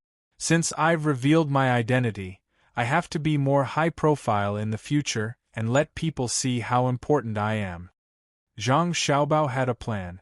He was going to be more flamboyant here. Otherwise, who would mention his adoptive father for no reason and bring Li Longji into the picture? Half a month later, all the things on the ship were finally transported back. All the houses here were also demolished. A jar of wine was also found under one of the houses here. There was no tool to measure how long the wine had been buried. In any case, only 1/5 of the jar was left. It was estimated that it had been there for a long time. Zhang Xiaobao knew that this kind of wine might not have tasted good in the beginning. However, after so many years of fermentation, there were more fungi in it, making it suitable for making wine. He directly marked out a piece of land here and built a small winery. He was going to advertise it well in the future and create a legend to sell it at a high price. The brush cutter was quite efficient.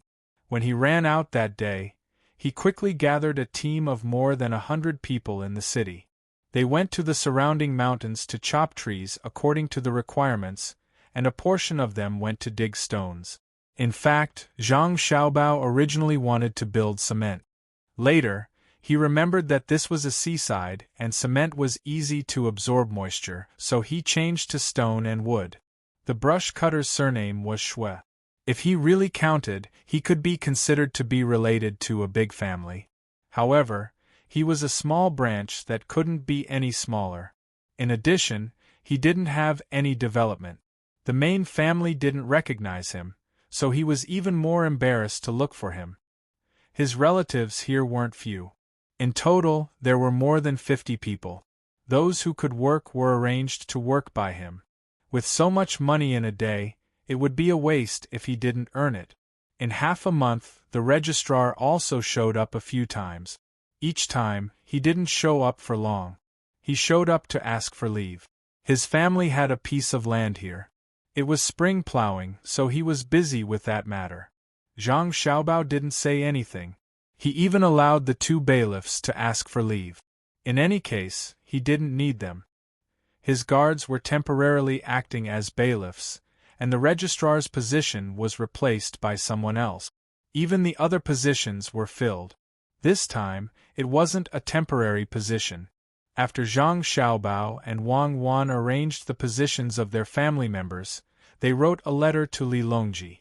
They went through the normal channels and asked Li Longji to arrange officials. At the same time, they changed the death contract and changed it to a free person with an official position.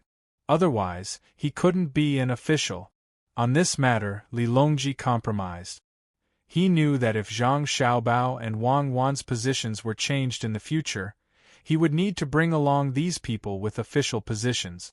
Seeing that his mansion was being built, Zhang Xiaobao felt very satisfied. He said to Wang Wan, "Let's go. Take Xiaobei and the others to see how Brush Cutter Shui is doing." Under the protection of the guards, the group of people walked towards a hillside outside the city. On a hillside outside the city, there were more than 200 people cutting trees and digging stones.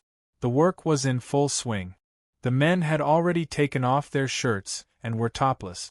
From time to time, someone would shout that a tree had fallen. Then, there would be a loud crash. A tree fell on the hillside, and the people would clear the branches and carry it down. At this time, the trees were much bigger, denser, and sturdier. Usually, 8 people would carry them. If 8 people couldn't carry them, 2 people would carry them. 6 people would carry them. If 6 people couldn't carry them, 4 people would carry them. If that still couldn't work, they could only let people drag them in front and not carry them. Brush Cutter Shui didn't know that Zhang Xiaobao had come. He was watching the people work. This time, he didn't take a single copper coin. Instead, he received a lot of benefits. At the very least, the people he hired to work would come to his house after calculating their wages. After receiving a few days' worth of wages, they would buy some things and send them to his house. His prestige among his relatives had also improved. In the past, he was just an ordinary person among them. His words didn't count because there were also older people. As a junior, how could he speak? Now they would come to him to discuss things. Who asked him to be different from before? He cherished this opportunity very much. Father, Xiaofan is hungry." Just as Brush Cutter Shui was instructing people to cook, his 2 children ran over. The older one was a boy, 5 years old this year. The younger one was a girl, 2 years old this year. She could only speak a few words, but she couldn't speak clearly. Compared to Xiaobei and the others, she was far behind. They ate steamed buns for lunch today. There was only one kind of filling, which was the oil and pickled cabbage filling. The oil was left over after Zhang Xiaobao finished refining the oil. There were many people, so there was a lot of oil. Naturally, there was a lot of oil, so it was enough for a meal. The steamed buns couldn't be eaten, but the oil was edible. So, Brush Cutter Shui's 2 children came for this. When Brush Cutter Shui heard his son say that his daughter was hungry, he directly slapped his son's head. "Xiaofan knows about this?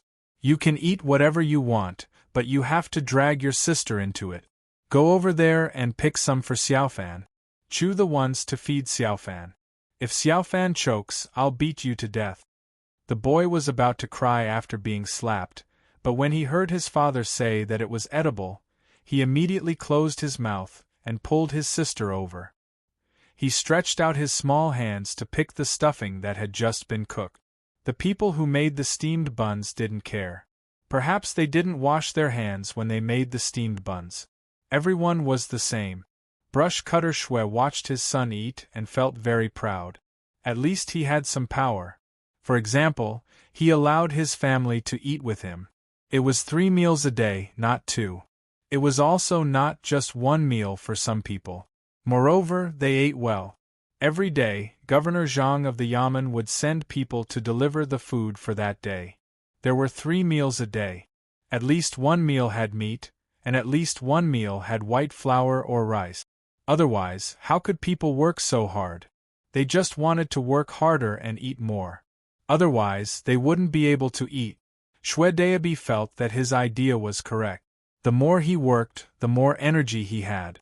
At this time, Zhang Xiaobao and the others also came to the bottom of the hill and saw the scene of work. Xiaobao, it seems that the locals are quite obedient. They didn't oppose us? Wang Wan felt that the people here could also be used. Zhang Xiaobao shook his head. They work for the wages. If it was Baoxin County, the people would be willing to work for us even if they don't get paid. If you don't believe me, tell them that the Yamen will give them 20 days of work. See if they will do it or not. No one will pay attention to us. They are far worse than the people in other places. That's not bad. I'm just afraid that they won't do it even if we give them money. We have to do it bit by bit. Xiaobei, it's up to you. Go and buy people's hearts. As Wang Wan spoke, she suddenly saw a few children at the construction site. The slightly older ones were helping to transport the stones, while the younger ones were running around. From time to time, they would run to the cooking area to grab something to eat. Pickled vegetables could also be eaten raw. This was Xiaobei's strength. If it were other people, they might be pretending. Xiaobei was good to others from the bottom of his heart. Xiaobei didn't care about what his sister said. When he saw the children playing, he really ran over. The other children and their bodyguards followed behind. The appearance of the group finally attracted the attention of the workers. They all stopped what they were doing and looked over. Brush cutter Xue also saw Zhang Xiaobao and Wang Wan. He was very happy. As he strode over, he shouted, "Lord Zhang, Lord Wang, why did the 2 of you come personally? No wonder I feel that the weather is good." Xiaobei, who was running, stopped. He looked up at the cloudy sky. After thinking carefully, he said, "It's going to rain soon. It's good to rain. It's a good day." He then continued running. Zhang Xiaobao understood when he heard Brush Cutter Xue call him that. Usually, he would call him Little or Little, but today, he insisted on calling him Little. He wanted to give him some face. So he said, "I was just walking around and happened to hear someone say that the work here is good. As expected of Brush Cutter Xue, you're much better than others." Brush Cutter Xue felt proud and stopped walking. He ran closer and bowed to Zhang Xiaobao and Wang Wan. He said, "Lord Zhang, Lord Wang, I don't dare to be negligent. This is a big matter for your families. I wonder if you 2 have eaten. If you haven't, how about I invite you 2 to the city to eat? If you haven't eaten, there's no need to enter the city. There's no good place in the city. Later, I'll build a restaurant here. Let's eat here. I've already prepared a lot of salted vegetables and eggs. I'll have someone make soup in a while." Zhang Xiaobao was indeed preparing to eat here. He gestured, and someone came over to show Brush Cutter Xue a basket of eggs. "Lord, you can't do this. How can you 2 eat with them?" Brush Cutter Xue remembered that his son used his hands to grab things. He was afraid that Zhang Xiaobao and Wang Wan would blame him if they found out. Zhang Xiaobao and Wang Wan also knew what was going on.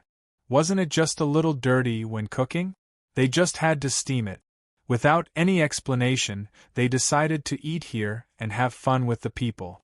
Even if they had to pretend, they had to pretend. At this time, Xiaobei's restaurant had already opened. She took out food from her bag and gave it to others to eat. While others ate, she told them stories.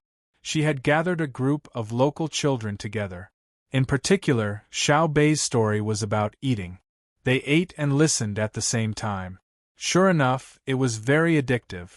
While chatting, Zhang Xiaobao was still looking around the construction site. The people working were also sizing up this new provincial governor. However, their expressions were cold. They didn't have the slightest trace of a smile when meeting a high-ranking official. Zhang Xiaobao didn't care. He knew that his identity wouldn't be easily accepted by the locals. Adults had more thoughts than children. On Xiao Bei's side, there weren't any children who were cold to her. There was good food to eat and stories to listen to. This was a kind of happiness. After waiting for a while, it was finally time to eat. Bowls of egg soup were brought out. Drawers of big steamed buns were also delivered to everyone's hands. The people working didn't wash their hands. They rubbed their hands on their pants and grabbed the steamed buns to eat. Zhang Xiaobao thought for a while, and also rubbed his hands on his pants symbolically. He also held a bowl in one hand and grabbed a steamed bun in the other. He squatted next to others and ate. After eating 2 mouthfuls, he said to the person who ignored him, "Hey! I just remembered that I brought salted vegetables. Quick, bring the salted vegetables over. Put them on my steamed bun." "Big brother, after all the trees on the mountain are cut down, can the land be cultivated?" Perhaps it was because the people around Zhang Xiaobao approved of his bold appearance, or perhaps it was because they knew who provided him with the food. In the end, this person didn't ignore Zhang Xiaobao. Instead, he waited for someone to put a cucumber and salted vegetables on his steamed bun. Then, he said to Zhang Xiaobao, "It depends on what kind of mountain it is. It's the same as not planting anything in this stone mountain. At most, you can dig out a seed. The mountain in the distance is not bad, but it takes a lot of effort to chop wood. Takes a lot of effort to clear out a piece of land. It's not worth it." So that's the case. Then how about cutting down the wood on the mountain and burning it into charcoal? I can spend a lot of money to buy it. I'll buy as much as you can. When the time comes, the rest of the land will be yours. Zhang Xiaobao acted like he suddenly understood. Then, he talked about collecting charcoal. Chapter 771. The house they were going to live in was still under construction. Zhang Xiaobao and Wang Wan's honey strategy worked a little. It was reflected in the Yaman's recruitment of bailiff. Originally, there were not many bailiffs in the state, mainly because there was little money to be made and the monthly salary was not much. Unless they had no other choice, they would only come to the Yaman to work. In addition, the previous provincial governor was more stingy. His family was poor, but he still gave gifts to others. As a result, he was not willing to give any benefits to the people working in the Yaman. Otherwise, the registrar would not go back home to work for the spring plowing. If they wanted to eat, they had to work hard. Zhang Xiaobao and Wang Wan's honey strategy was a loss-making business. They took out their own money to subsidize the people in the Yaman, increasing their monthly salary by 5 times. "Get a few people, follow me out for a walk." The weather was good today. There were no clouds for thousands of miles. The breeze was not as cold as when they first arrived. After a few continuous rains, the weather gradually warmed up. The temperature in Dalian was relatively comfortable. Zhang Xiaobao decided to go out and have a look. He wanted to interact more with the local people. With a call, 20 bodyguards came over and followed Zhang Xiaobao out of the Yaman. The drum outside the Yaman was put up again. The door was fixed, but recently no one beat the drum. After asking the bailiffs, they found out that if there was something wrong, they would not come to the Yaman. Because if they wanted to complain, they would need to take out some money first. The previous provincial governor was very good at making money. There were no decent counties in the area, so there was no need for a county magistrate. The Yaman was in charge of everything in the state. If they wanted to complain, they had to bring a lawsuit, which was the complaint paper. There were few people in the area who could read, so they had to find someone in the Yaman who could write. At least 5 copper coins were needed to write a lawsuit. They only accepted cash and not things. If they had to take something, it had to be something worth 10 copper coins. As a result, the local people developed a habit. That was, if something really happened, the people in the village would settle it themselves. The people in the city would look for the older people in the village to help mediate. They would not complain to the Yaman at all because they could not afford to spend money. Zhang Xiaobao heard a very strange thing from the Yaman runner. That was, one person beat another person to death. Similarly, it was not through the Yaman, but through a local person. This person was responsible for the lives of the two families, and even the other person's wife was responsible. This could be considered an advantage because the bailiff said that the wife of the person who was beaten to death was prettier than the wife who beat him. Gently patting the drum twice, Zhang Xiaobao strolled forward with his hands clasped behind his back. From time to time, he could see women carrying children on their backs and hurrying along with things on their head. Occasionally, he would meet a few men who were squatting there and playing chess. They seemed to be very relaxed. Zhang Xiaobao knew that this was determined by the characteristics of the people. Because of the war, the number of adult men had decreased, and all men were treasures. If someone had a little bit of property, they could take several wives. The women here could work, and they were the kind that worked without complaint. If a woman had a man at home to help her when she was working, the woman would feel very happy. Usually, men rarely worked. They were only needed when there was a war. The reason why men were allowed to build houses, chop wood, and dig stones was because of Zhang Xiaobao and Wang Wan's request. They paid a lot of money, so the men were willing to come out. As he strolled, Zhang Xiaobao came to the side of a river. He saw many women bringing their children to find a comfortable place by the river and beating things with sticks. When he got closer, he found that they were beating him. After rotting and beating, only fiber was left. When the time came, they could be made into sacks, ropes, fishing nets, or clothes. Zhang Xiaobao didn't have a purpose in coming out, so he just squatted at the side and watched. The woman who was working just glanced at Zhang Xiaobao and the others before continuing with her work. The children, on the other hand, were playing non-stop. Perhaps it was because there were strangers here. Some of the children became more obedient, while others were playing even more happily. Zhang Xiaobao did not make a sound. He squatted down and watched. He watched as the other things on the hemp were knocked away and washed away by the water. He watched as the hard-working woman waved the stick in her hand again and again. Xiaobao waited for a woman to take out a ball of hemp and put it aside to dry. Xiaobao then went over and pinched the hemp. The woman's child immediately became vigilant, afraid that an outsider would take the hemp away. He clenched his little fists, ready to fight for his life at any time. Zhang Xiaobao quickly retracted his hand, smiled at the child, and took out a small paper bag from his sleeve. He opened it and took out a small piece of rock candy. He said to the child, "Here's a piece of candy." The child was still as vigilant as before. He didn't move forward. His eyes were fixed on Zhang Xiaobao's hand, or more accurately, on the piece of candy. He didn't move. "Take it. It's sweet when you put it in your mouth." Zhang Xiaobao leaned over and took the child's bug-ridden hand. He put the candy on it and asked, "Where's your father?" The child stuck out his tongue and licked his lip. In the end, he couldn't resist the temptation of the candy. He put the rock candy in his mouth and immediately showed a happy smile. He wasn't as vigilant as before and replied, "Sleeping at home."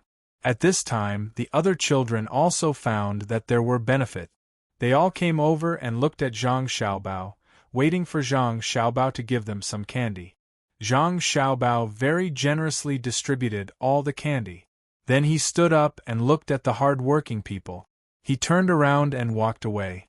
At this time, one of Zhang Xiaobao's bodyguards came over and said to Zhang Xiaobao, "Young master, they are like this. Men are rarely willing to work. As long as a man works, you can see that they are better off than others." "Yes, I know, but it's too difficult to change them. We can only use other methods. Let's go back. When we return to the yamen, we will post a notice." Zhang Xiaobao was a little angry. It was work, so why did it have to be done by women? Men still wanted status and wanted to be lazy. He had to organize them so that they couldn't be lazy. After they got used to it, things would be much better here. When he returned to the yamen, Zhang Xiaobao immediately wrote a few notices with the same content and had people post them. He also stood beside the notices and explained them to the people who came over. The content was very simple. It was to recruit workers and farm. The land here was the land, but Zhang Xiaobao had bought a lot of it. They were all mountains. When he bought them, they were cheap. Zhang Xiaobao didn't care if people accused him of using his position to make things easier for himself. After buying the mountains, he recruited local workers. First, he cut down the trees on the mountains and then made them into terraced field. Next, he planted food. Although the best time for spring plowing had passed, Zhang Xiaobao still planned to have people plant rice. At most, he could harvest it later. Besides, the climate in Dalian was good, and the rice grew quickly. At this time, Zhang Xiaobao sent a group of people to the north. He gave them weapons and salt and allowed them to take the initiative to attack when they were threatened. He wanted to explore the Mo first and then continue to investigate the other side to see if it was possible to cross between the two continents. This matter couldn't be done immediately. It would take at least half a year, and they might not be able to reach the strait. Zhang Xiaobao and Wang Wan went to a remote place. The capital seemed to be less lively. Those who were usually thinking about Zhang Xiaobao and Wang Wan didn't mention it in the capital. After all, Jili province was too far away. It was also a remote place, so it wouldn't be valued. Compared to Buxin province, many people wanted to arrange for their own people to be officials, but no one expected to do so in Jili province. They didn't believe that Zhang Xiaobao and Wang Wan's ability was so great that they could turn a sparsely populated place into a bustling place. Moreover, there were many mountains there. Recently, those who were quick-witted had put their attention on the bank. The Great Tang Bank was getting bigger and bigger.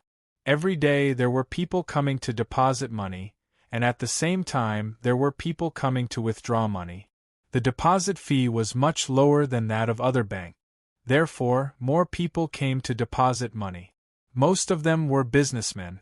In this way, it would be more convenient for them to go to other places where there was a bank. After a period of time, the money in the bank increased and gradually stabilized. They were now able to lend money to the outside world. This was the matter of interest to those who were smart.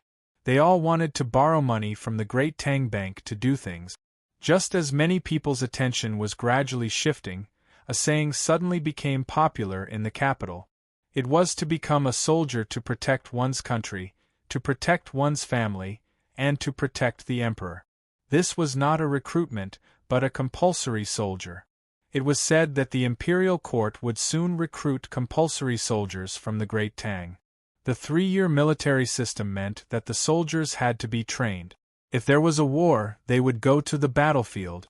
After 3 years, the selected soldiers would stay and continue to be soldiers. But this time, they wouldn't be in vain. Instead, they would get money. If they couldn't stay, they would get a sum of money to go home. The feeling it gave was similar to that of a recruitment system, but the connotation was different. Even if they were both paid, the compulsory soldiers would receive less money. If that was the case, no one would be willing to be a conscript. More importantly, the news that came out said that anyone who became a conscript would not only receive a sum of money after 3 years, but would also be given good jobs to do. This was the most attractive part of it. But in the end, rumors were just rumors. The imperial court hadn't really said that they were going to do this, and there was no accurate information. This made many people wait and see. The rumors grew more and more intense, and finally, it reached the imperial court. The officials, Gao Lishur and Li Longji, naturally heard about it from the mouths of others. On this day, Li Longji summoned Gao Lishur, Zhang Shuo, and a few other people he could speak with. He asked them where this matter had come from. "Your Majesty, this subject thinks that it isn't important where it first came from. What's important is that it needs to be clarified immediately. Otherwise, the recruitment system will be over. The most attractive part of this new rumor is that they will be given jobs after 3 years. When the time comes, if the recruited soldiers insist that the imperial court do this, how will the imperial court arrange a position for them?" Zhang Shuo was the most anxious about this matter. He was the one who proposed to reduce the border troop. He was the one who proposed to consolidate the troops in the capital. He had used money to recruit them. It could be said that he had contributed the most. If the other method was really done, his contribution would be reduced imperceptibly. Thus, he raised an objection first. At this time, Zhang Jiling also said, "Your Majesty, it's not just this. Perhaps the person who spread the rumor felt that the effect wasn't good enough, so he added another condition. That is, those who stay 3 years later can become officials and hold a position in the Ministry of War. This is the most attractive thing. To become an official, one needs to pass the examination or receive the favor of one's elders. Many ordinary people are waiting for the imperial court to turn the rumor into reality. This subject has heard from people from other places that such rumors have also started to spread in other places. It is said that protecting the Great Tang is a matter of honor. The people of the Great Tang have to protect the dignity of the Great Tang. The country is a country, and without a country there is no home. It is also said that if one person becomes a soldier, the whole family will be honored. There is even a song, "If you don't become a soldier, I don't become a soldier." Who will protect the motherland? Who will protect the home? Who will protect the mother? Who will protect her? Other than these, it is also said that if someone in the family is chosen to become a soldier, this family will be able to receive tax exemption. During the holidays, they can even receive food or other things sent by the imperial court. These rumors are too frightening. It is said that many people in many places want to become soldiers. I don't know who started this rumor. We have to think of a way, otherwise all the places will be in chaos. Li Longji really didn't know that things had developed to such an extent. He didn't have any thoughts of becoming a conscript either. Listening to Zhang Shuo and Zhang Jiling's words, he felt that it was very familiar. Your Majesty, this method can't be used by others. This subject thinks that it's best to ask Zhang Xiaobao and Wang Wan. With their ability, they should be able to guess who is behind this rumor. As soon as Bai Shu heard Zhang Jiling's words, he knew who it was. Other than Zhang Xiaobao and Wang Wan, he couldn't find anyone else. The rumor was too powerful, but he couldn't say it in the absence of evidence. He could only take a detour and remind the emperor. Li Longji finally remembered. Zhang Xiaobao had mentioned it that day, but he said that they still needed to cooperate with other aspects. Now it was Zhang Xiaobao who did it. The so-called cooperation was naturally a rumor. At the same time, Zhang Shuo also figured it out. He felt helpless and sullen and said, "Your Majesty, what Zhang Xiaobao is doing can easily ruin the Tang Empire. We must not let him continue. We should send a strict decree to Jili province to tell Zhang Xiaobao to stop immediately." I don't think it's appropriate. Since Zhang Xiaobao can think of a way, he naturally has a solution. Zhang Xiaobao and Wang family have a lot of business. If the rumor is really released by him and Wang Wan, they will definitely be able to solve the problem of the placement of the soldiers 3 years later. Why don't we ask them what they plan to do? Old Man Pai immediately opposed Zhang Shuo. He still believed in Zhang Shuo's ability, especially in terms of propaganda. It was much better than directly using money to recruit soldiers. Even if the regional commanders wanted to raise a private army, it would not be as easy as it was now. Li Longji also thought of this. He was also worried that the regional commanders had too much power when recruiting soldiers. Zhang Xiaobao had also mentioned that if the regional commanders had too much power, it would be difficult to control them. To put it bluntly, it would be a rebellion. Thinking of this, Li Longji looked at Gao Lishur, hoping that Gao Lishur would stand out and say something. It was also the first time Gao Lishur had encountered this. He really couldn't think of the specific benefits and disadvantages. Seeing the emperor looking at him, he could only tell the emperor what he had just thought of. Your Majesty, this subject thinks that this subject can write a letter and send it home to ask Xiao Bao what his plans are. Let him list out the matters of recruiting soldiers according to the plan his family made when they were local officials. The moment he said this, He was certain that Zhang Xiaobao and Wang Wan were the masterminds behind this. Only they were bold enough to casually spread rumors. If it were anyone else, even Zhang Zhong, who was still in Luoyang, they would not dare. How could they recklessly talk about the military system? Li Longji and Wei Wei nodded. Then Li Shi should write a letter and tell Zhang Xiaobao and Wang Wan that, if they want to do anything in the future, they should first inform us. If there's one more time, we will be angry. Li Longji was also very helpless. These two brats were really troublesome, always causing trouble. They had already gone to Jili province, but instead of thinking about how to properly develop there, they still had the leisure to spread rumors all over Great Tang. Could it be that the small population of Jili province was not enough to make things difficult for the two of them? Gao Lishir immediately began to write the letter. Zhang Shua's complexion was extremely ugly. He could see the extent to which the emperor was indulging Zhang Xiaobao and Wang Wan. If it had been anyone else, the emperor would have long sent soldiers to capture them and bring them back to the capital. If it was said that the people of Great Tang were starting to accept the rumors that it was possible to rule over the land, then the rumors in the Anong Protectorate were even more formidable. Not only did the rumors include the matters in Great Tang, there was also an additional content. That was to say, if anyone who joined the army to protect Great Tang and the emperor died in battle, their family would be taken care of by the imperial court, and their children would be able to attend schools without spending a single copper coin. At the same time, it was said that Great Tang was the true motherland, that the emperor was the only one, and that all soldiers had to listen to the emperor. As soon as the rumors spread, those who had soldiers in their hands were unhappy. This was because their soldiers did not have a good life, especially their children. There was no mention of them being able to attend schools for free just because they were soldiers. Even if they wanted to, there would need to be so many schools.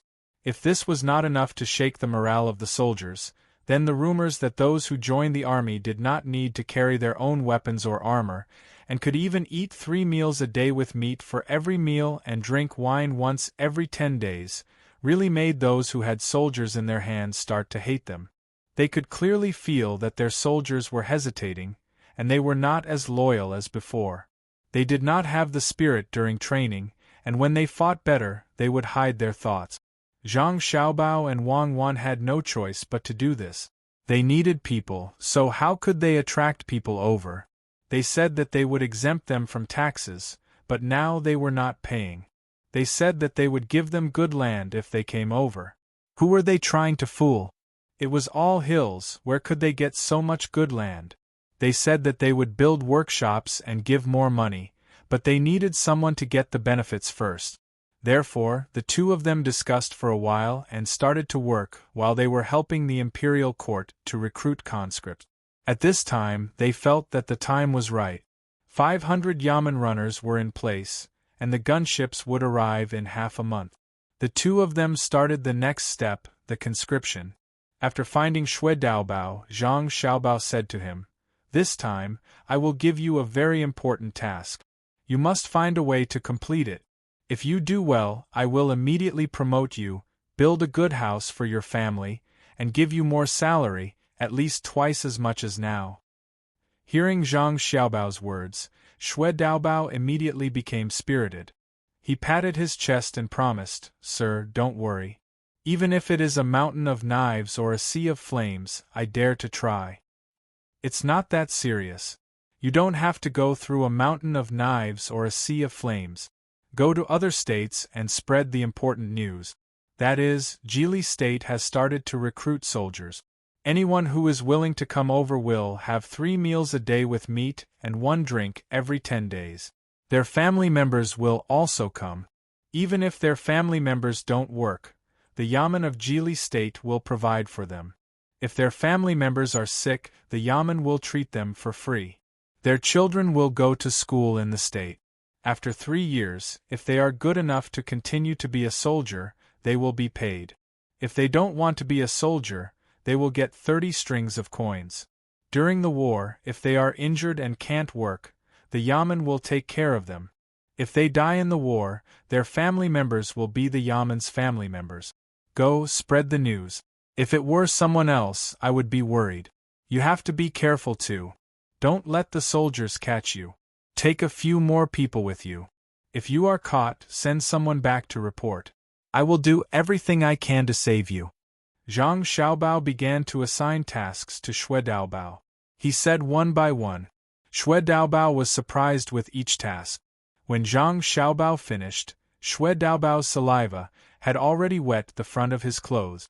Xue Daobao wiped his mouth with his sleeve and swallowed. He said with difficulty, Sir, it's easy to spread the news. But if they really come, what do you have to make them soldiers?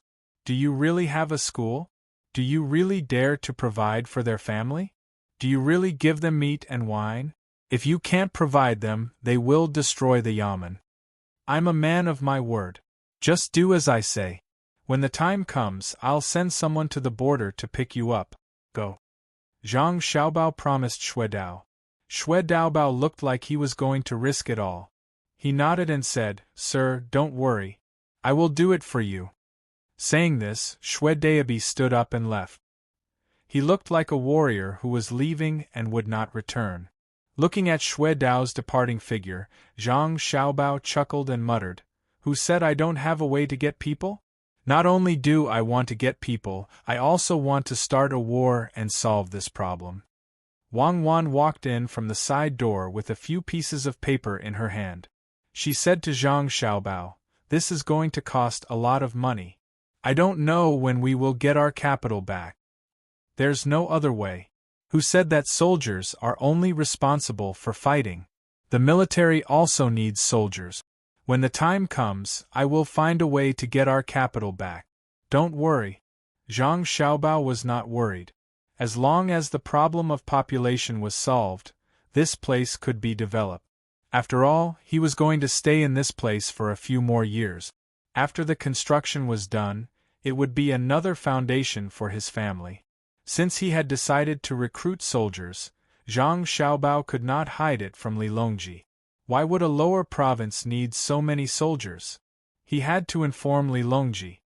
He immediately wrote a letter. Before Gao Lisher's letter arrived, a pigeon arrived in the capital. Gao Lisher received the letter and read the contents. He did not know what to say. He could only come to find Li Longji. At this time, Li Longji was looking at the models. There were already 5 models in the palace. There were only 4 in Buxin County. The 4th one had just been built. Animals and plants from all over the country were being transported to the capital. The zoo was already open. One could visit it after paying a fee. Lisher, come and look at the terrain of Hunan province. I have been there many times, but I can't see everything. Li Longji saw Gao Lisher come and quickly asked him to look. Gao Lisher was not in the mood to do that. With the letter in his hand, he came to Li Longji and said, Your Majesty, Xiaobao has sent a letter. He wants to enlist soldiers in Jili province so that Wan, the recording officer, can have soldiers. Oh, I know. Li Longji did not think much of it. It was good to have soldiers. He did not have to worry about Xiaobao and Cuckoo being threatened. Your Majesty, Xiaobao wants to recruit 100,000 soldiers. The initial recruitment is 30,000. It has already started. Gao Lisher had to say something else. 100,000 soldiers is good. Many soldiers. What? How many? 100,000? What is he going to do? Is he going to rebel? Li Longji did not react at first. When he reacted, he knew that he was more or less shocked. Gao Lisher handed the letter over and said, Your Majesty, Xiaobao said it clearly in the letter. Please read it. Li Longji had to read it carefully. The letter was quite thick. He did not know how much strength the pigeon used to fly over. Li Longji held the letter in his hand and read it from beginning to end. His eyes were out of focus and he was lost in thought. After a while, he shook his head hard and looked at Gao Lisher and asked, Lisher, do you think this plan is feasible? I don't think so. This plan is too big. Gao Lisher also shook his head. He knew what was written in the letter. Zhang Xiaobao proposed to recruit 100,000 soldiers and send them all to Jili province. This plan was estimated to take 3 years to complete. The initial recruitment of 30,000 soldiers would be carried out immediately. After the soldiers were recruited, they would not be placed in Jili province. Instead, they would be scattered and transported to other places, such as the border between Tubo and Tibet or the border between Turkey and Turk. They would let other places receive them. At the same time, other places would send 10,000 soldiers to supplement the soldiers in Jili province. In this way, there would be no need to worry about the officials in the places where the soldiers were sent to rebel. After all, the soldiers had family members in Jili province. When the 10,000 soldiers arrived in Jili province, Zhang Xiaobao and Wang Wan would command the soldiers to fight. There would be no need to worry that the soldiers would hesitate in front of their family members. Their family members were in other places, so it was impossible for them to rebel. Then, Zhang Xiaobao and Wang Wan would use this part of the soldiers to continue to occupy the north. They would search for good things there and turn the people there into Tang people. This plan was simply too massive. While the northern side seemed to belong to the Great Tang on the map, it was actually impossible to manage. There were few people and the weather was cold. In these circumstances, the northern side was essentially the territory of the Great Tang in name, and they couldn't really pay any taxes there. The plan was good, but the problem was whether it could be completed. After all, they were not familiar with the north. Moreover, the road was difficult to travel. It was easy for many people to go there and never come back. That was what Li Longji was thinking as well. It would be a lie to say that he did not intend to expand his territory. However, expanding his territory was not an easy task. He did not know what was in the north and whether he would encounter any powerful enemies. After reading the letter again, Li Longji said, "Xiao Bao wants me to take a look at the conscripts. He is preparing to go there first. If it's done, we will do as they say. Soldiers are not supposed to manage the local area. It is indeed reassuring to use them. The only thing we are worried about is that the soldiers sent their bully the local people. Don't let others know about this. Let Xiao Bao try there. We will know whether it is successful or not." Li Longji agreed. Gao Lishur continued to send letters to the other side. Half a month passed by in a hurry. Zhang Xiaobao and Wang Wan's house was finally built. The main house could be lived in, but the other courtyards still needed to be built. Recently, the people in Jili province were all mobilized. Even the slightly older children helped. Some were cutting trees, some were looking after the trees. Some were working on the land. The school was built first, and the workshop was being built. The charcoal kiln for burning charcoal was also completed. Shwedayabi successfully spread the news. At the beginning, the people who had soldiers in other places did not realize it. 10,000 soldiers with their families came to Jili province. 10,000 soldiers with their families were not 10,000. There were more than 40,000 people. When these people arrived at Jili province, they were arranged to find a place to build their own houses. From Hunan province, ships came and went from Jili province to Jili province. All kinds of things needed were sent here, including the seafood and charcoal from the first kiln. In this way, Zhang Xiaobao and Wang Wan had been losing money. Charcoal and seafood were not worth much in Hunan province. If they wanted to sell them at a good price, they had to continue to transport them to the deeper areas. The travel expenses were not small. After all, if the two people's ships did not help to transport things, they could make more money elsewhere. Zhang Xiaobao was a man of his word. He really did provide all the daily necessities for the 40,000 people who arrived later. The 10,000 soldiers were also able to eat 3 meals a day, with meat in every meal. After the 10,000 soldiers came, the others found that the Yamen in Jili province did keep its word. They also started to think about it, especially when they knew that a school was built for the children and there was someone to teach them how to read and write. Even if the people in other places did not think for themselves, they also hoped that the next generation could be successful. Another 10,000 people who were willing to become soldiers came to Jili province. At this time, the local people who had soldiers in their hands realized and wanted to stop the people from moving to Jili province. At first, they thought that Jili province could not do what they said. They thought that they could take this opportunity to let the people in the past make trouble. Then, they could drive away the officials sent by the imperial court.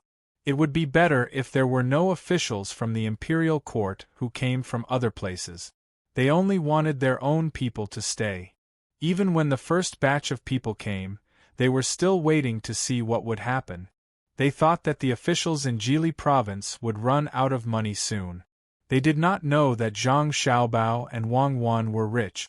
When they found out that ships of food and daily necessities were sent from Hunan province, they found that things were not good.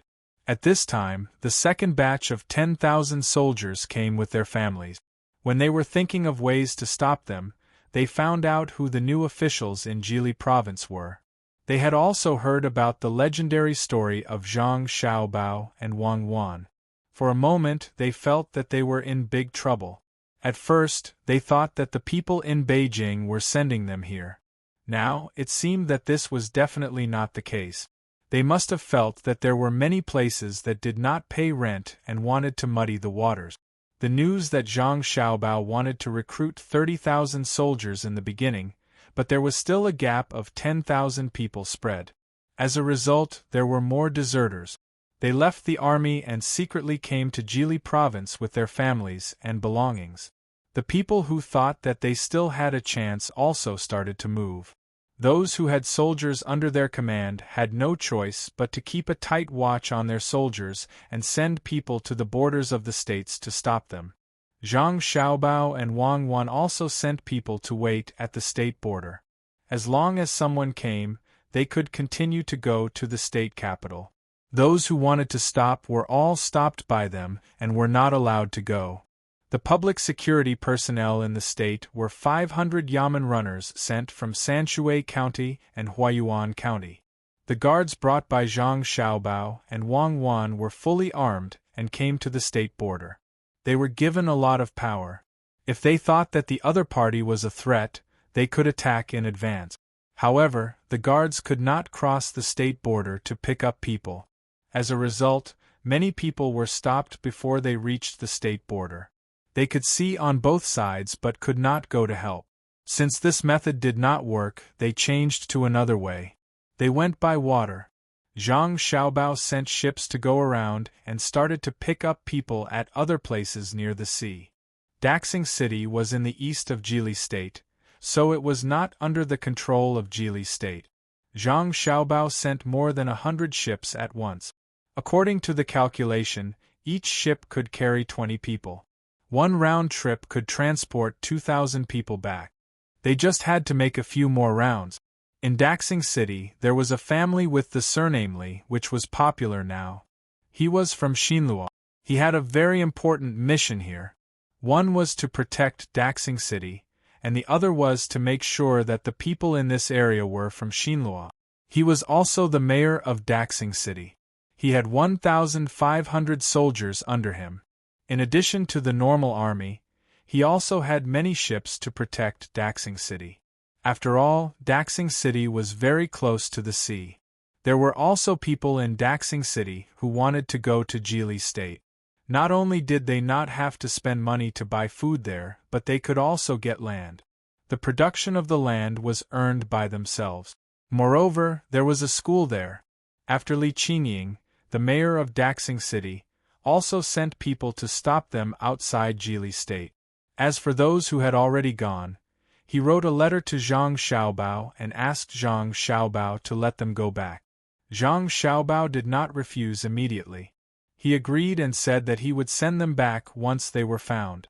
As for when they would be found, it would have to wait for Jili State to adjust the household registration system. However, while he was agreeing, the ships on the other side passed by the sea. Li Qingying put all his energy into intercepting them on the land. He sent almost all of his 1,500 soldiers to form a thin line of defense to prevent the people from going to Jili State. At this moment the ships came. After they greeted outside the city, the people who regretted not going out earlier crowded to the seaside and left happily on the ships. By the time Li Qingying received the exact news, more than 4,000 people had already disappeared. Mayor, we have to guard against them on the sea too. Li Qingying's advisor found Li Qingying and said. Li Qingying had been very worried recently. The main reason was that many people were willing to take a long detour in order to leave Daxing City. It was impossible to guard against 1,500 people. If all the people lived in the city, it would be fine. Once the city was sealed, there would be no need to worry about people going out. The problem was that many people lived in their own villages. It was impossible to send people to seal all the villages. At this moment, when he heard the advisor's words, he felt his head buzzing. He rubbed his temples and asked the advisor, "Do we have to send people to intercept them on the sea again?" "No, we can't stop them now. Zhang Xiaobao and Jili State will not let them go. We have to think of a way to make them not dare to take people from Daxing City. Otherwise, there will be no people in Daxing City. Now, people in the surrounding areas are still gathering here, thinking of going to Jili State." The advisor knew that it was useless to stop them. Even if they could stop them for a while, they couldn't stop them forever. Moreover, it wouldn't take long for Daxing City to become an empty city. Of course, Li Qingying wanted to think of a good way to make Zhang Xiaobao obediently send people back. He thought for a while and said, "Should we send troops?" "Send troops?" "Yes, but not in the name of Daxing City. We can use the name of bandits on the sea. As long as we sink the next ship sent by Jili State and capture their people, we can use them to threaten Zhang Xiaobao." The advisor was smarter and came up with this idea. Li Qingying couldn't think of a better idea. He gritted his teeth and made up his mind. He said, "I will send people to pretend to be bandits. Do you really think that officials sent from the capital are powerful here? If you push me too far, I will also kill people." Li Qingying had a plan. Soon, 300 of the 1,500 people sent out came back. Every 5 people were on a ship. They didn't have any markings on them, and they carried weapons. They went out to sea in 60 small boats, ready to intercept the ships sent by Jili State. He wanted to catch all of them in one fell swoop. As soon as he moved, the people sent by Zhang Xiaobao, who were watching with binoculars at sea, knew what was going on. They quickly hid from the other party's sight and sent the news to Jili State. "I was worried about not having a place to test the cannons. I didn't expect you to send me a gift." "Good, very good. Someone, send a letter to Li Qingying, the Lord of Daxing City. Ask him if the sea route is safe recently. I want to send more ships to transport goods." When Zhang Xiaobao heard this, he was very happy. He asked someone to send a letter to Li Qingying quickly, telling him that the ships here wouldn't move for the time being. Soon, Li Qingying replied. He said that during this time, pirates occasionally appeared on the sea. Daxing City was thinking of ways to encircle and suppress them, but the results were not good. He hoped that Zhang Xiaobao would be more careful. Zhang Xiaobao was waiting for this letter. As long as Li Qingying admitted that there were pirates, when the time came, he would say that he was helping Daxing City to eliminate the pirates. Once again, the boats carrying people left the temporarily built pier and headed towards Daxing City. More than 100 small boats formed a small team. Seeing that they were about to reach the border of Daxing City, the 60 ships sent by Daxing City finally moved. They didn't wait for more than 100 small boats to come closer. They rushed over at the fastest speed, wanting to stop more than 100 boats. After all, there were only 2 people rowing on each boat. They weren't soldiers, so they should be easy to deal with. When the 100 small boats saw the ships rushing over, they turned around and ran back. They didn't continue to move forward. Chapter 772.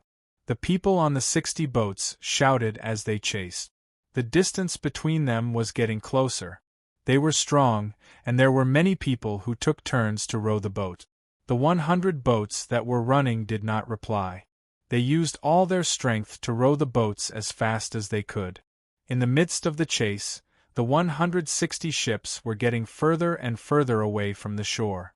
The group in front of them ran in a curve, closing the distance between the two sides.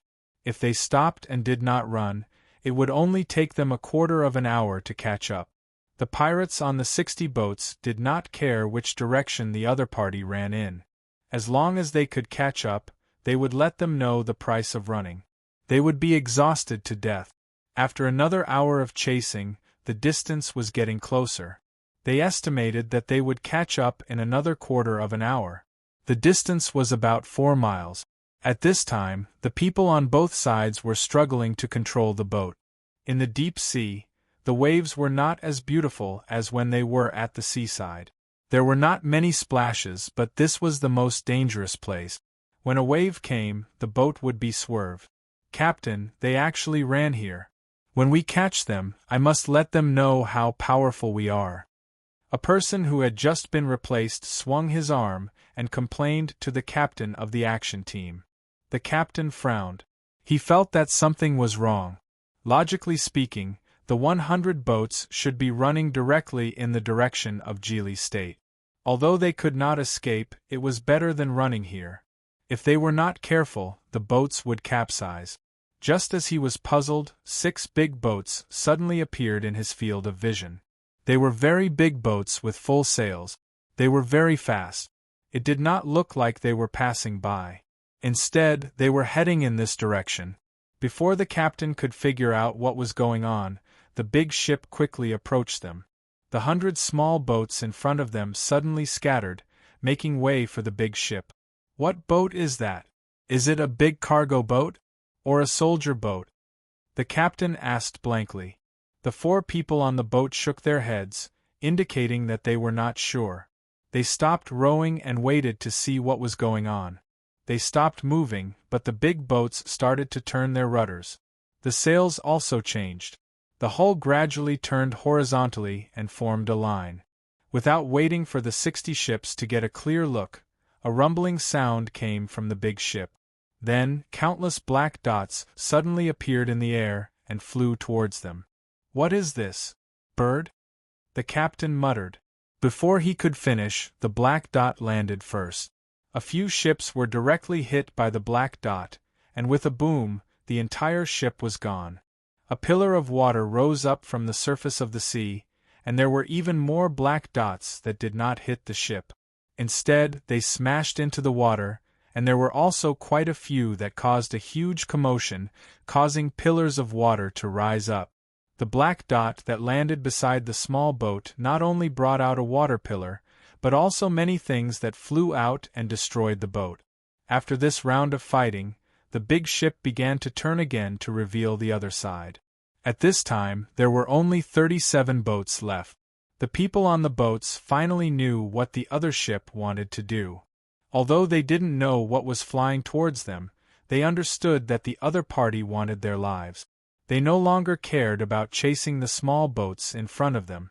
They turned their boats around and fled in the direction they came from. At this moment they did not feel tired and their arms were not sore. They rowed the boats as if they were flying on water. On one of the big boats, Zhang Xiaobao and Wang Wan were looking through their binoculars. There were 6 big boats, and each boat had 40 cannons.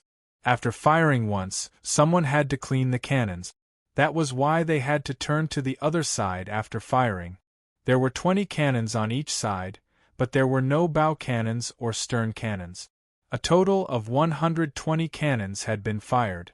Because the 60 boats were relatively close to each other, they were able to destroy 23 boats at once. However, this result did not satisfy Zhang Xiaobao and Wang Wan. The cannons did not all explode.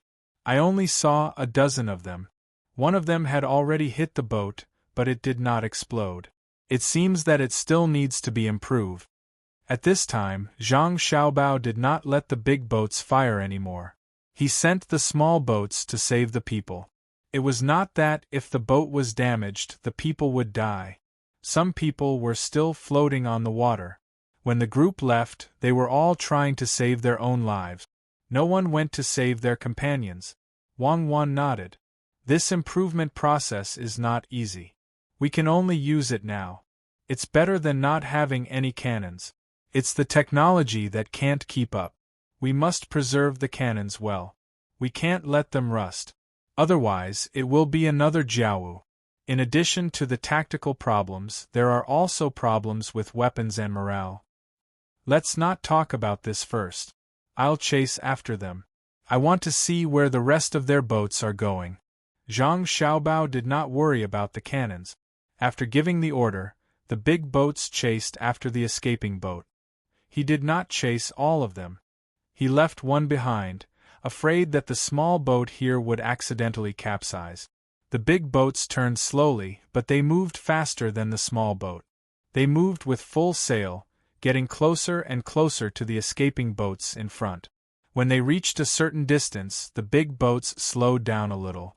The so-called slowing down was to move in a zigzag pattern. Every time the big boats did this, the small boats in front would be able to move a little faster. They were afraid that the big boats would turn sideways, and then there would be another explosion. After a chase, the people on the small boats finally returned to the big boats when they were almost out of energy. Zhang Xiaobao's boat suddenly sped up, then stopped, put down the small boat, and continued to chase. The small boat's speed was very fast. There were 4 people on each boat. One person was in charge of the direction, one person was idle, and the other 2 people were there at full speed. Behind the small boat, there was a splash of water, and the boat quickly caught up. The escaping people had never seen such fast boat. They used the last of their strength and ran as fast as they could. When the boats behind them were about to catch up, the 37 boats finally hit the beach and were stranded there. The people on the boats jumped off and ran in the water. There were 20 small boats behind them. There were 4 people on each boat, so the 80 people were stranded there. They jumped off and continued to chase.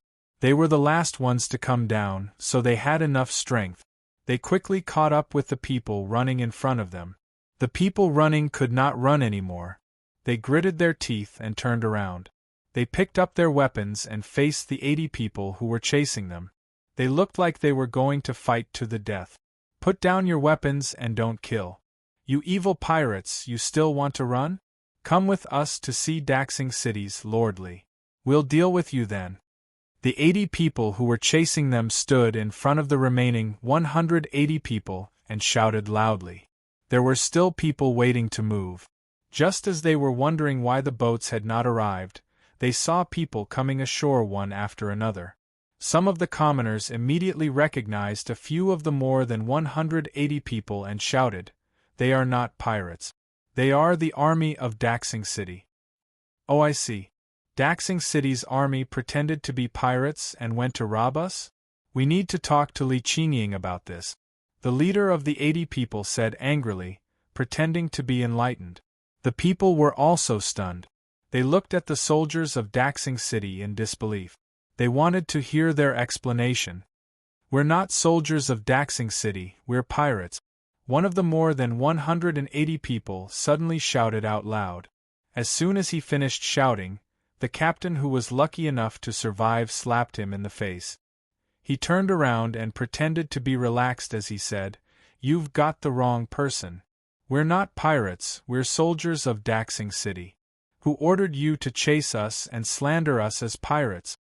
The quick-witted soldier next to him immediately echoed, "Yes, we went out to sea to catch pirates, but just as we were about to catch them, we were suddenly attacked by you, and many of our people were injured or killed.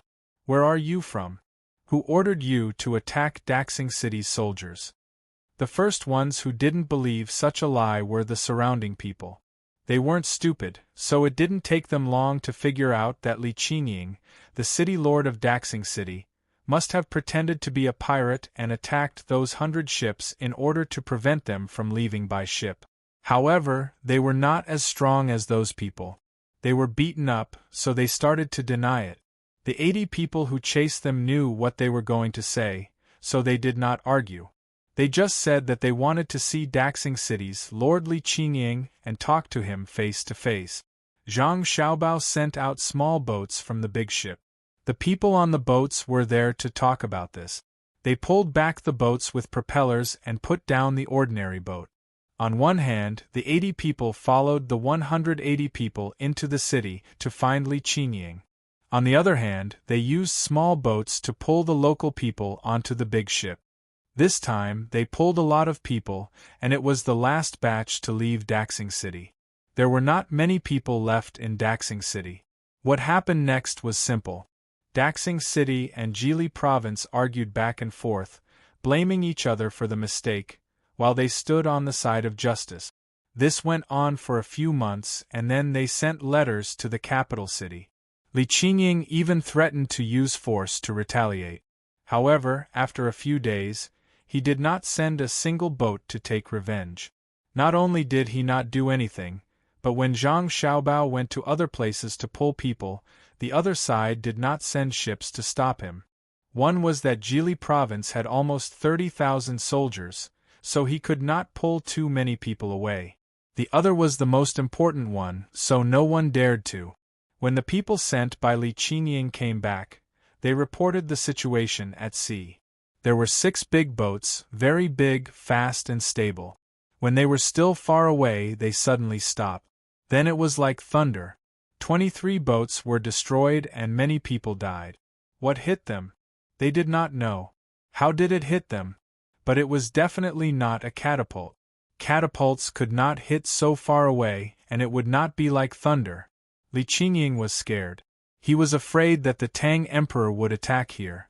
This place was nominally under the control of the Tang Empire. He did not expect that what he feared would happen. It seemed that he could not count on a naval battle.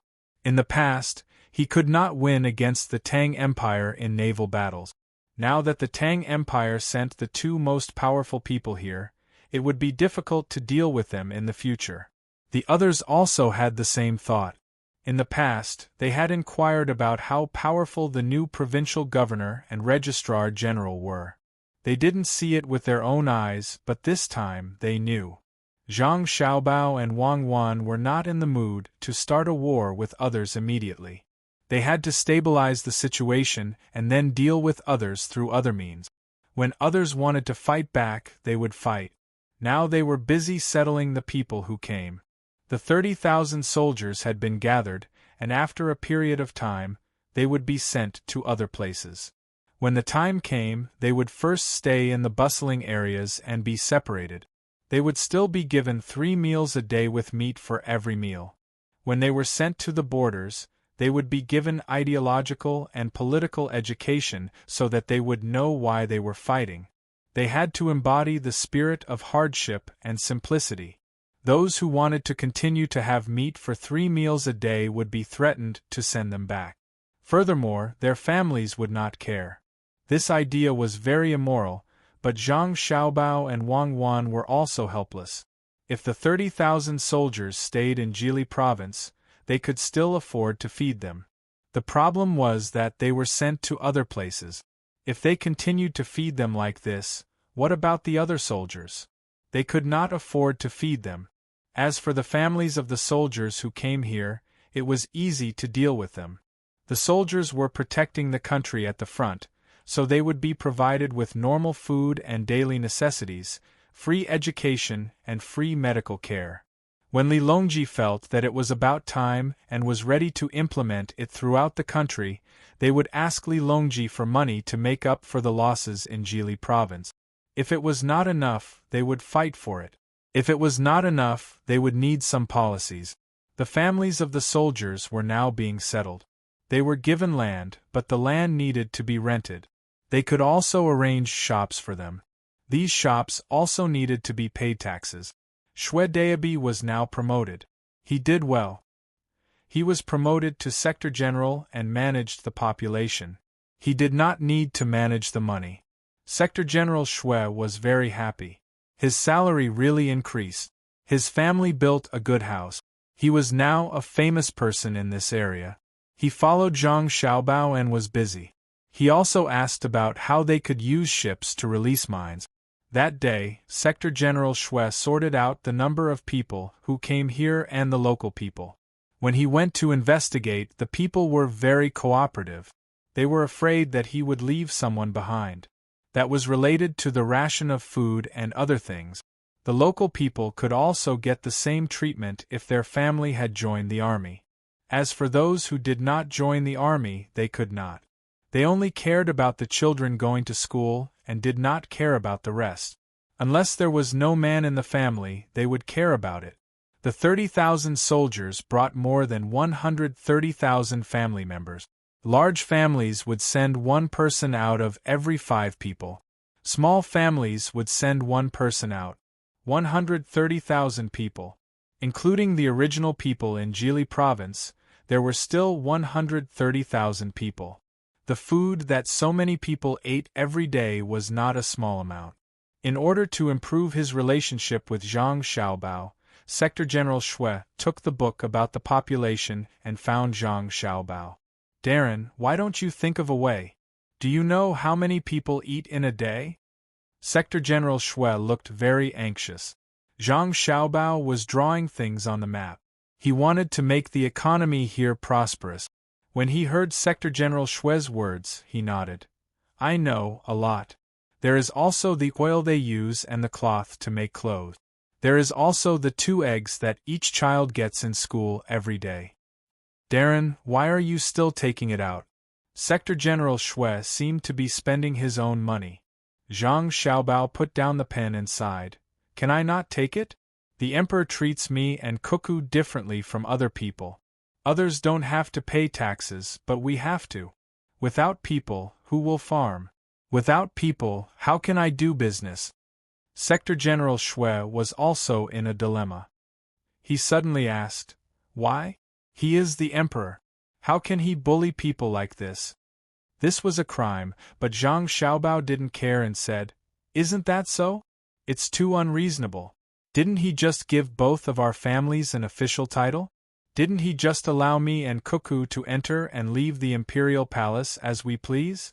Didn't he just let us manage the Tang Bank, which is the most likely to cause trouble but also the most profitable? Isn't it just a matter of Cuckoo and I killing any local official we want to kill before we tell him? Didn't he just? Zhang Xiaobao said one after another. At the beginning, Sector General Shui was on the same side as Zhang Xiaobao. After Zhang Xiaobao finished all the didn't he just say, Sector General Shui finally felt that Li Longji was actually quite pitiful. He was a good person. No wonder Zhang Xiaobao and Wang Wan were sent here. They weren't sent away, they were used as pillars. It seemed that following Zhang Xiaobao and Wang Wan was the right choice.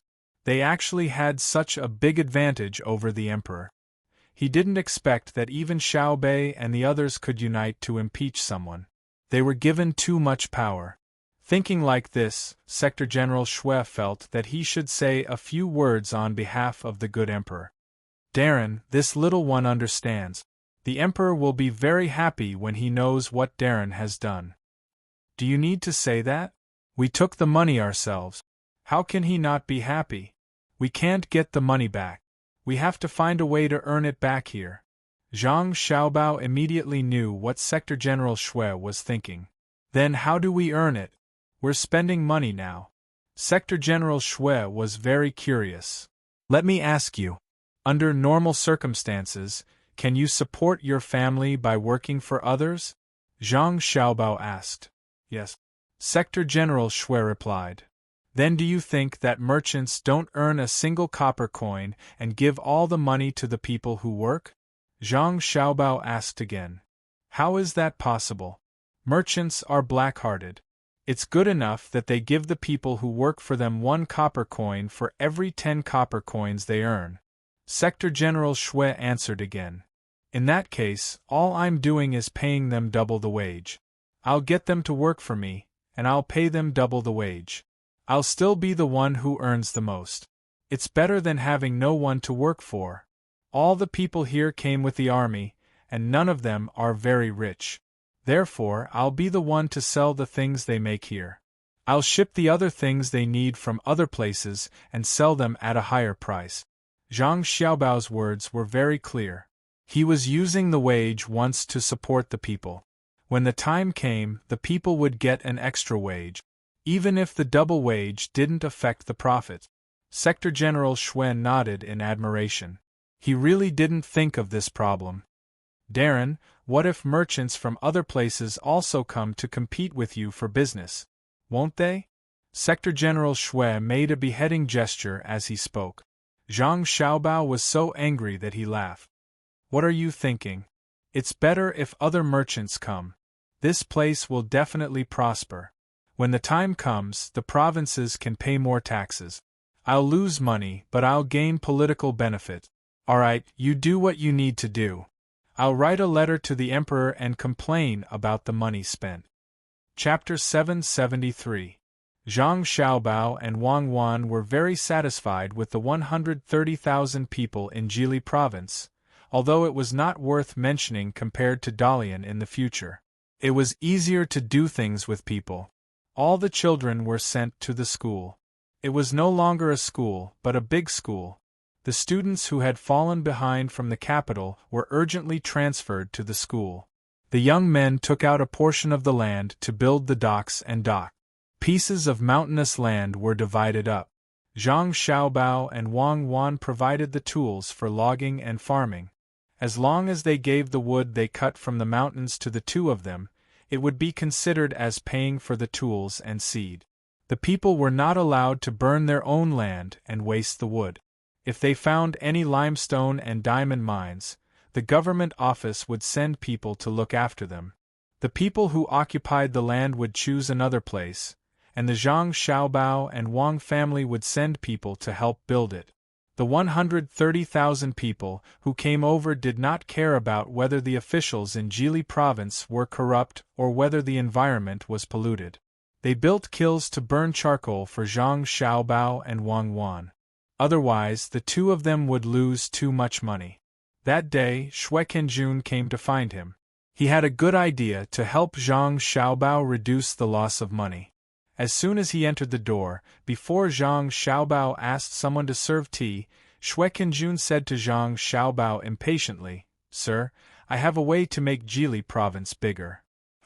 "Do you mean to occupy other people's land?" Zhang Xiaobao thought Xue Kenjun wanted him to use force to annex the neighboring provinces. No. Without occupying other people's land, you can also make Jili province bigger. Xue Kenjun showed an unfathomable look. Zhang Xiaobao did not say anything, and waited for Xue Kenjun to continue. Xue Kenjun coughed lightly and said, "My lord, this humble one's idea is to order the local people to move the mountains and fill the sea. For every foot they fill, they will add another foot. They will take turns to dig the mountains and fill the sea. When the time comes, the mountains can be cultivated and the shores can be cultivated. Isn't this killing two birds with one stone?" In the beginning, Zhang Xiaobao really thought that Adjunct Xue could come up with a good idea. However, it turned out to be land reclamation. If Jili Prefecture was an isolated island with many hills and a large population, Zhang Xiaobao might consider land reclamation. However, Jili Prefecture had no value for land reclamation now or in the future. As a trading port, it was useless to reclaim so much land.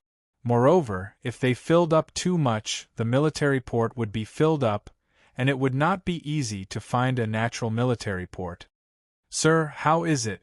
Seeing that Zhang Xiaobao was silent, Adjunct Xue asked again. "Well, the idea is good, but there will be a lot of trouble when it comes to actually doing it. We can leave it for the future."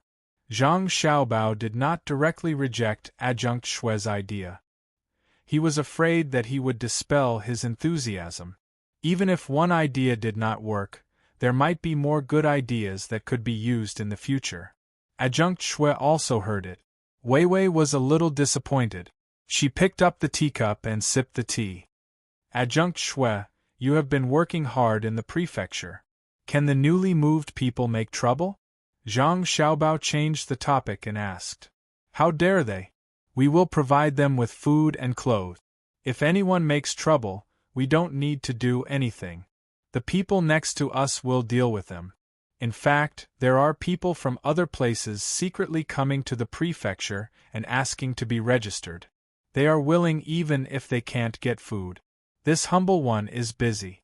There is still a lot of land in the prefecture. It is useless to leave it there. It is better to take it out for them to cultivate. It is short of water. It is not possible to cut down the trees and make terraced fields to grow rice. It is troublesome. There is only one big river in the prefecture, and there are many mountains. It is impossible to lead the water to other places. Adjunct Shui seemed to be in a difficult position. Zhang Xiaobao had also considered this problem.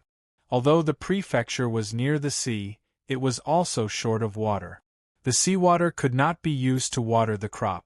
After thinking for a while, he said, "Then we will plant beans. It is okay if the yield is low. It is not enough to grow rice with just rainwater. It is possible to grow beans." This humble one thinks so too. How about we settle down the people who came later? They do not seem to have a complete set of farming tools.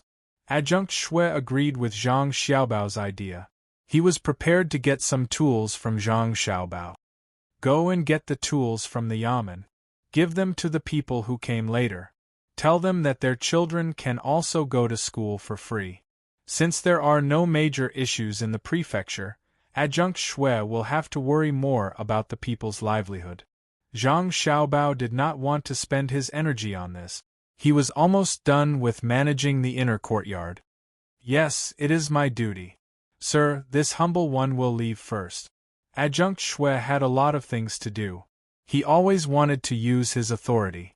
No matter whether it was big or small, he was prepared to participate. Seeing that there was nothing else, he got up and left.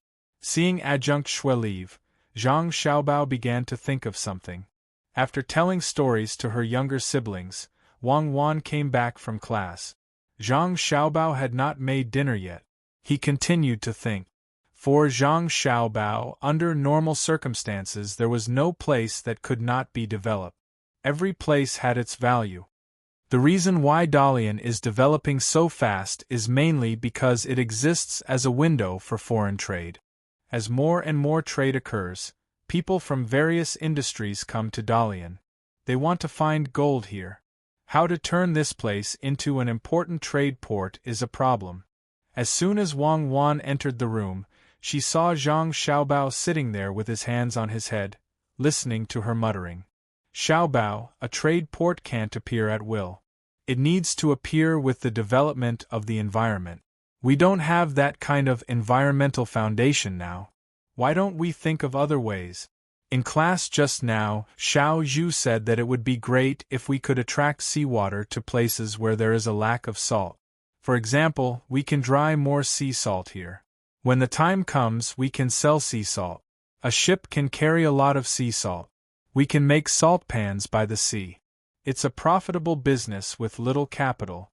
Wang Wan felt that Zhang Xiaobao was too stubborn, so she tried to persuade him. At this time, many places along the coast had learned to dry sea salt. Even if Lu Zhou tried his best to keep it a secret, it could not be kept. A large amount of salt was shipped to many places where there was a lack of salt as a commodity, allowing the officials in the coastal areas to take advantage of it. At this time, the trade of salt was not controlled by the imperial court. Jili province had not appeared yet. Wang Wan wanted to use it, although the sun here was not as good as the sun in Lingnan Circuit. Zhang Xiaobao nodded. Think about it. Let me think about it. Since we can't become a trade port, we have to think of a way to become a transit station for goods. We can become a trading company and use our own fleet to transport goods. It'll be great if we can occupy this place. Then take your time to think about it. I'm going to cook for Xiao Bei and the others. Wang Wan saw that Zhang Xiaobao insisted, so she did not object. She turned around and was about to go to the kitchen. Let's go together. Cooking won't delay our thinking. Today we'll make kelp for Xiao Bei and the others. Kelp farming is actually a good idea, but I don't know how to do it. How does kelp grow? Seeds? Branching?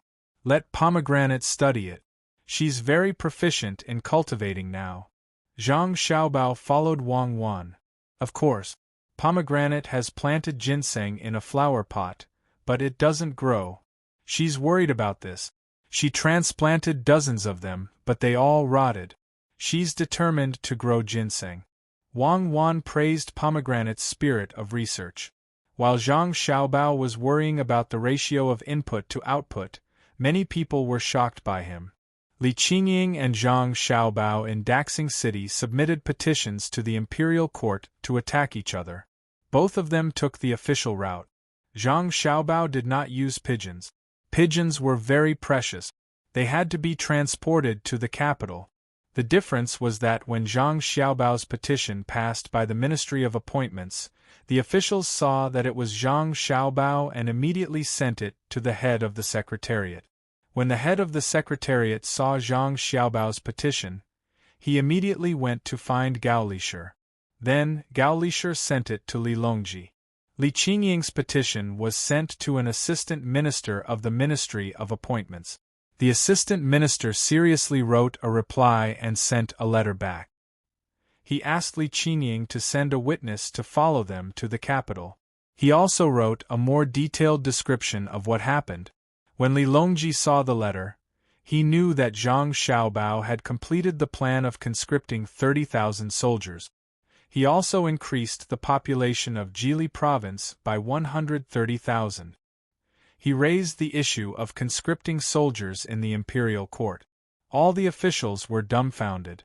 If these words didn't come out from the emperor's mouth, they would never believe that Zhang Xiaobao and Wang Wan would be sent to a place so poor that there wasn't even a single person there. Then, they would never believe that Zhang Xiaobao and Wang Wan would be able to get a population of 130,000 through local operations. The officials looked at each other. They really did not know what to say. Could it be that people with ability could not be suppressed by the emperor? The person with the most complicated feelings was Zhang Shua.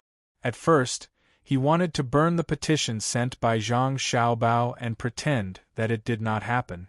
However, he knew that it was not his responsibility to burn the petition sent by the official route but not the pigeons flying in the sky.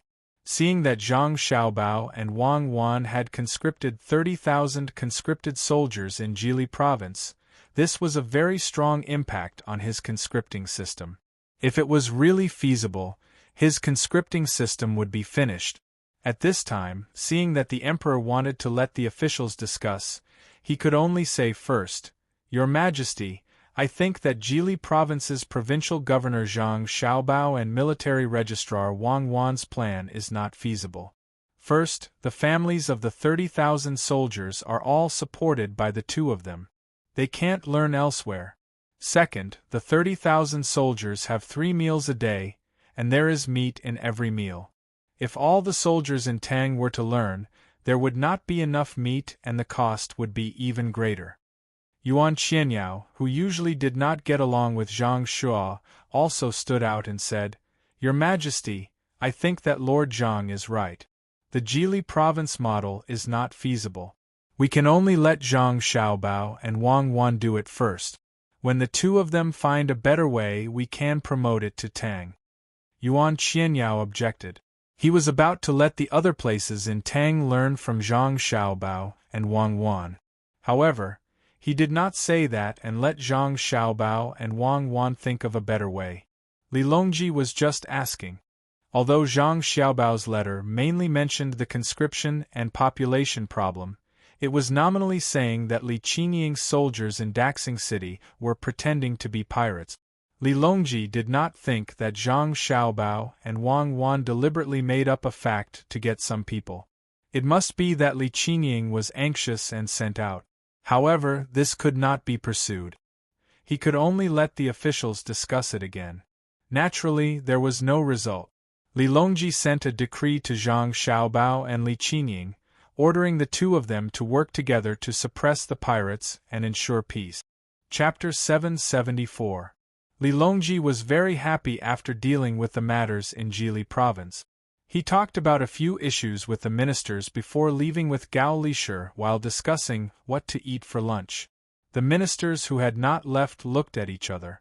The ministers led by Zhang Shuo had a heavy heart, while the people led by Yuan Qianyao looked like they were watching a show. They also knew that Zhang Shuo was in trouble. Once the recruitment of soldiers was ruined by Zhang Xiaobao and Wang Wan, not only would his credit be reduced, his power in the army would also be reduced. Although what Zhang Xiaobao and Wang Wan did in Jili province could not be imitated, with their abilities, they would definitely find a better way. There was no doubt about that. With the method that they used now, the treatment of soldiers would probably be better in the future. Even if they died in battle, they would not have to worry about their families. It was much better than Zhang Shuo using money to buy lives. Zhang Shuo knew that in his heart, but he could not say anything. If he could, he really wanted to use some tricks to deal with Zhang Xiaobao and Wang Wan. However, this thought could only be in his heart and could not be turned into actual action. First, no matter how much Zhang Xiaobao and Wang Wan did, they were still children in terms of age. If he did anything to them, not to mention what the emperor would do, the world would not let him go. Of course, if it was only someone else who said it, he could hold it in. The most important thing was that, if he did anything to Zhang Xiaobao and Wang Wan, it was very likely that he would be punished. In the past, he wasn't clear about their personalities. But now, if he still didn't know, how could he be the prime minister? They had fought twice, and he had lost both times. With their vengeful personalities, if they really made a move, the most unbearable result would be a counterattack from them. Lord Zhang, if there is nothing else, we will be leaving. Yuan Qianyao was happy and said to Zhang Shuo with a smile on his face. Zhang Shuo was in charge of the head of the secretariat. If there was anything, he could gather all the officials to discuss it. At this time, when he heard Yuan Qianyao's gloating words, he nodded twice with a gloomy face. He turned around and led the officials who followed him out. Yuan Qianyao did not care about Zhang Shuo's attitude. Anyway, it was already like this. Zhang Jiazhen was removed from the prime minister position by Zhang Shuo. How could Zhang Shuo let others go? Didn't he want to be second only to one and above all? Now Zhang Shuo had new opponents, Zhang Xiaobao and Wang Wan. Let's see if he still had the ability to take down the two of them. Darren, will Zhang Shu use the mistakes of the Zhang and Wang families to attack them like he did to Prime Minister Zhang? Yuan Rong originally wanted to leave with Li Longji, but when he saw Li Longji talking about eating, it was obvious that he didn't want to bring him along. He had no choice but to stay. Seeing Zhang Shuo and Yuan Qianyao's different attitudes, he moved closer to Yuan Qianyao and asked, "He dares?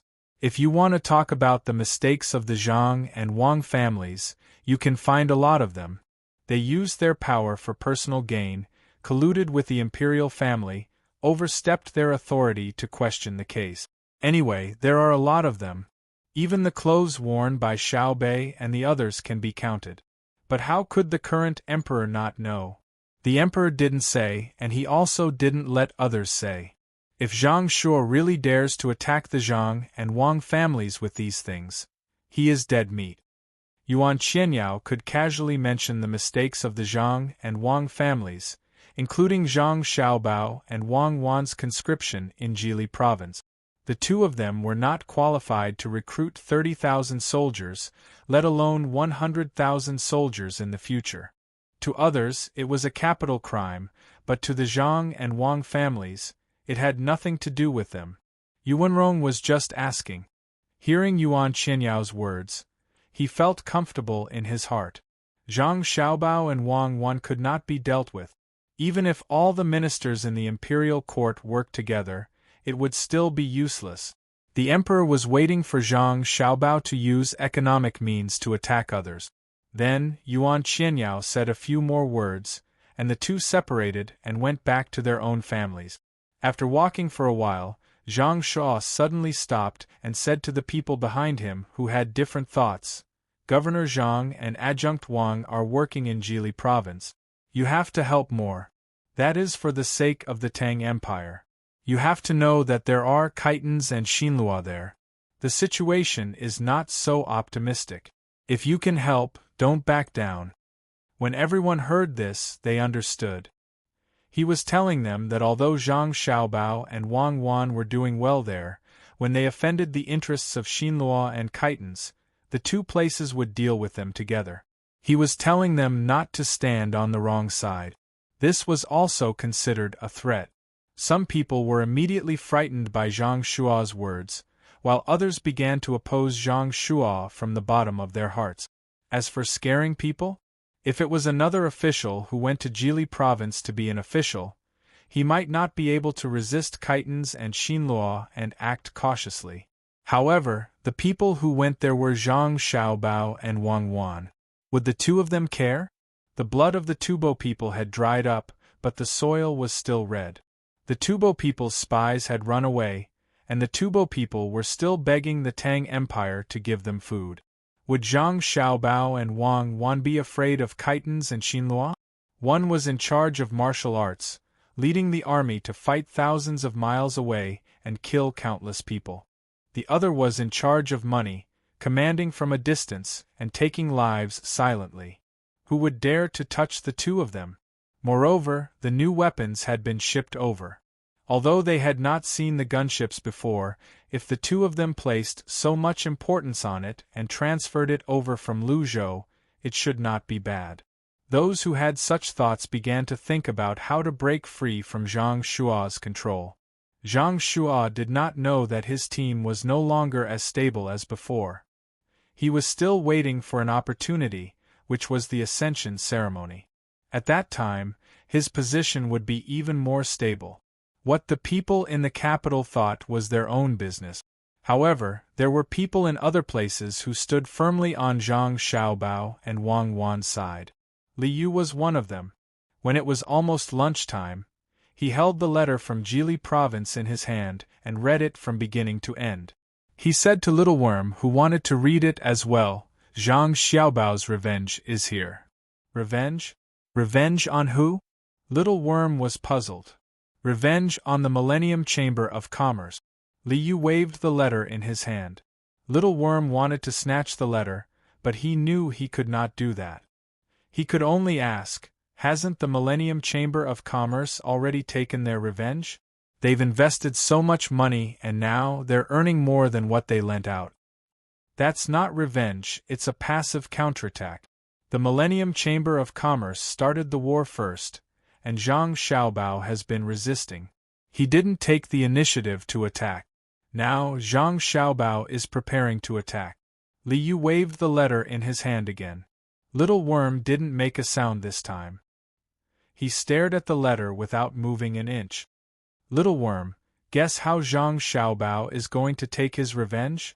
Li Yu asked Little Worm. I can't guess. If I could, I'd be a god. Little Worm turned his head away. He was starting to get angry. If you can't guess, then let me tell you. Zhang Xiaobao wants to attack the Millennium Chamber of Commerce with pottery. He wants to buy a lot of that wire pottery from them. Li Yu finally handed the letter to Little Worm. In truth, the letter did not state the exact step. It only asked Li Yu to contact the Millennium Chamber of Commerce and ask if they were willing to cooperate with the Jili province. If the Millennium Chamber of Commerce was willing, then they would send someone to discuss the details. If they were not, then forget it. They could find someone else who was also a potter. Little Worm carefully read the letter twice, but he could not see any scheme in it. If they were buying pottery from the Millennium Chamber of Commerce, then the Millennium Chamber of Commerce should be happy. Of course, that was only if the two sides had not fought before. There were currently two types of merchants in Great Tang. The first type hoped that the Zhang clan and Wang clan would cooperate with them. This way, they could make more money without worrying about losing money. The second type said that they would rather die than cooperate with the Zhang clan and Wang clan. This was because they had schemed against the Zhang clan and Wang clan before. They were afraid of being cheated and sold off. The Millennium Chamber of Commerce probably belonged to the latter type. Your Excellency, will the Millennium Chamber of Commerce agree? Little Worm asked uncertainly. What difference does it make whether they agree or not? The one who will make a move is none other than Zhang Xiaobao. Why would Zhang Xiaobao care if others are tricked or not?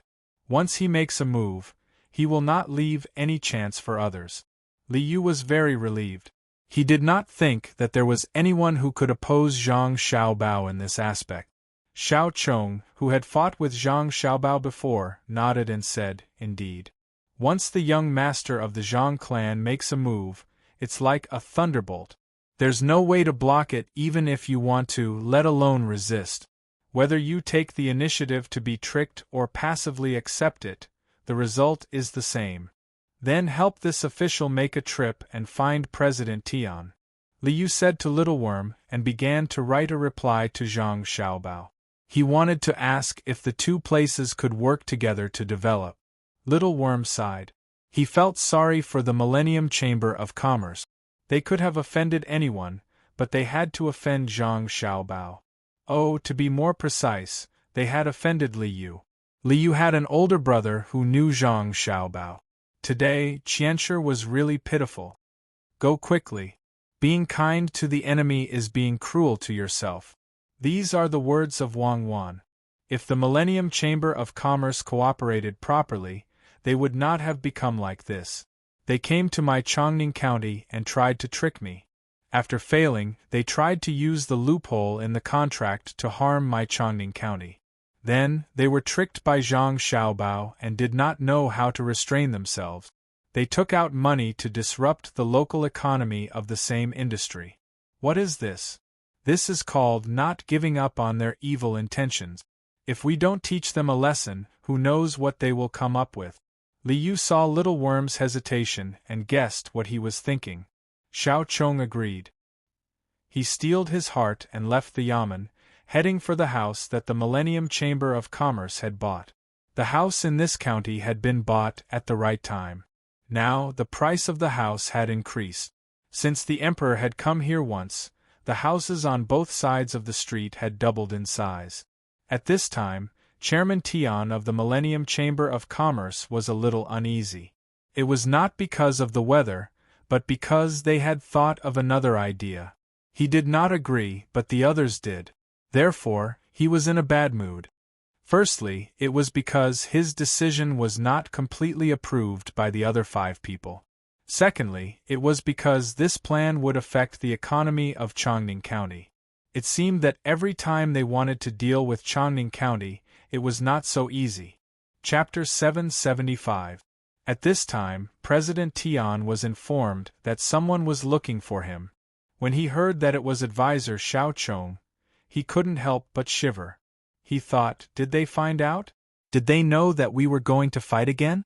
Filled with uncertainty, President Tian had someone invite Xiao Chong in. His eyes never left Xiao Chong the moment he came in.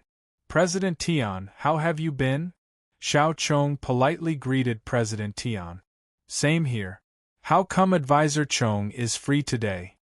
President Tian looked at Xiao Chong cautiously as if he was about to face a tough battle. Xiao Chong didn't stand on ceremony. He sat down in a chair next to President Tian and took the tea from the servant. He smiled and said, I'm not a qualified advisor. Many of the ideas should have come from an advisor, but my master was told by the young master of the Zhang family to make me a mere decoration. Look, the young master of the Zhang family sent me a letter again. Little Worm was just trying to find a topic to talk about. He wanted to talk about the Millennium Commerce Chamber of Commerce. Unexpectedly, as soon as he said those words, President Tian trembled. "President Tian, what's wrong? Did something happen in the association? Is it difficult?" Xiao Chong became suspicious when he saw President Tian like this. Normally, the other party shouldn't be so scared. Could it be that the Qianshi Chamber of Commerce was going to do something again? Thus he asked again. President Tian already had a guilty conscience. When he heard Xiao Chong's question and thought about what he just said about Zhang Xiaobao, the first thing that came to his mind was that his plan had been found out by Zhang Xiaobao. At this time, President Tian wanted to die. Zhang Xiaobao was mysterious, but to be so mysterious, was he still human? Could it be that Zhang Xiaobao already knew beforehand that they were about to carry out the plan, and sent Little Worm over because he knew that they were about to carry it out? Chairman Tian's eyes were wide open. It was not until Xiao Chong asked him twice that he realized that his forehead was covered with sweat. He shook his head vigorously and said, "It's nothing. It's the same as before. Yes, it's the same. Don't worry. I can't think of any way to make money in such a short time. This pottery is not easy to sell." "Is that so?" Little Worm had a look of disbelief on his face. "It's true." President Tian was very certain. "Since there's no problem, and it's not easy to do business now, let's talk about the reason why I'm here. The young master of the Zhang family is no longer in the capital, but in Jili province. It's not easy to develop there, so we need to cooperate with other places. Do you understand, President Tian?" Xiao Chong started to talk about the business. Even though he knew that President Tian was hiding something, he was not worried. He believed that Zhang Xiaobao could handle it well. But these words sounded different to President Tian. He was overthinking things, thinking that Little Worm was implying that Zhang Xiaobao already knew their plan. Did they really think that they could use the plan they had secretly hatched in front of Zhang Xiaobao? Now Zhang Xiaobao has gone to Jili province and is preparing to scheme against them from there. Let me warn you, don't stretch out your hands or you will be caught. Also, Zhang Xiaobao needs money there. Can't you give him some money? President Tian thought so. He was shocked by Zhang Xiaobao's magic. After hesitating for a while, he said to Xiao Chong, "Master Chong, how much money does the young master of the Zhang family need? My Millennium Commerce Chamber of Commerce still has some money left. Perhaps we can help." President Tian, you think too much. How can the little money left be enough to do business in Jili province? The young master of the Zhang family will not ask you for money. I think he knows that you don't have it easy, so he suggested another way, which is to cooperate with you in Chongning County and do business with Jili province. Xiao Chong was deliberately scaring President Tian. After all, President Tian had acted so differently just now. President Tian misunderstood again. He thought that Xiao Chong thought that he could not give enough money.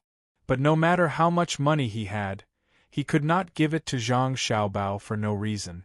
Thinking of this, President Tian became angry.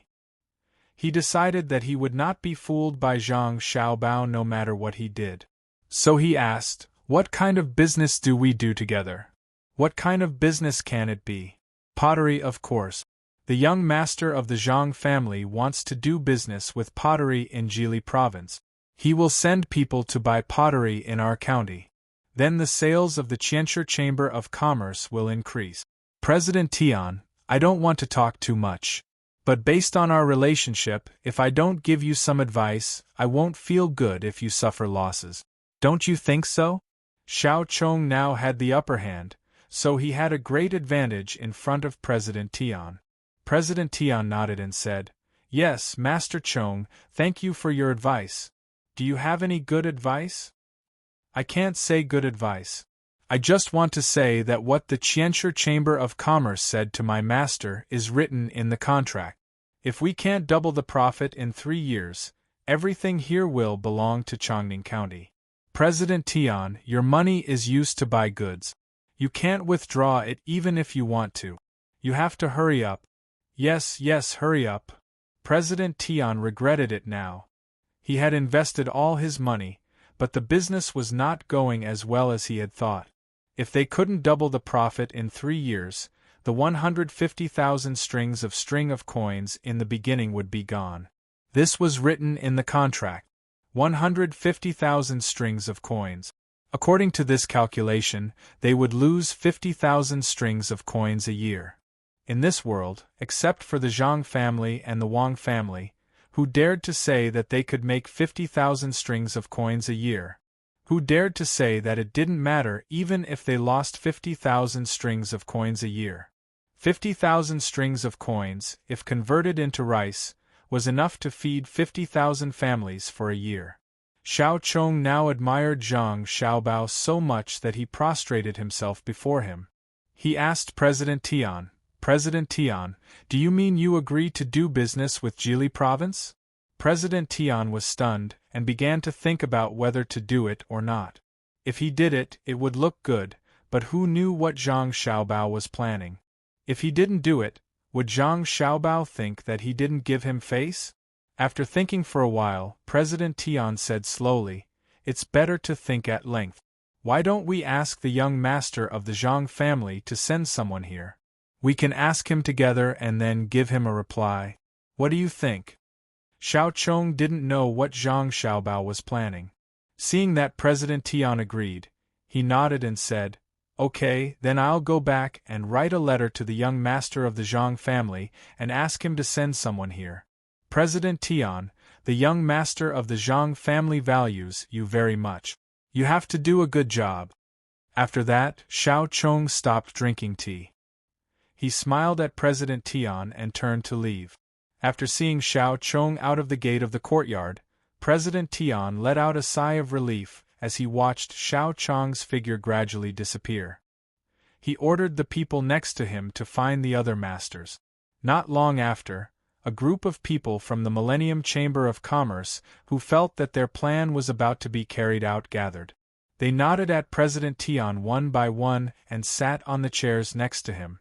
President Tian clearly felt that these 5 people were no longer under his control.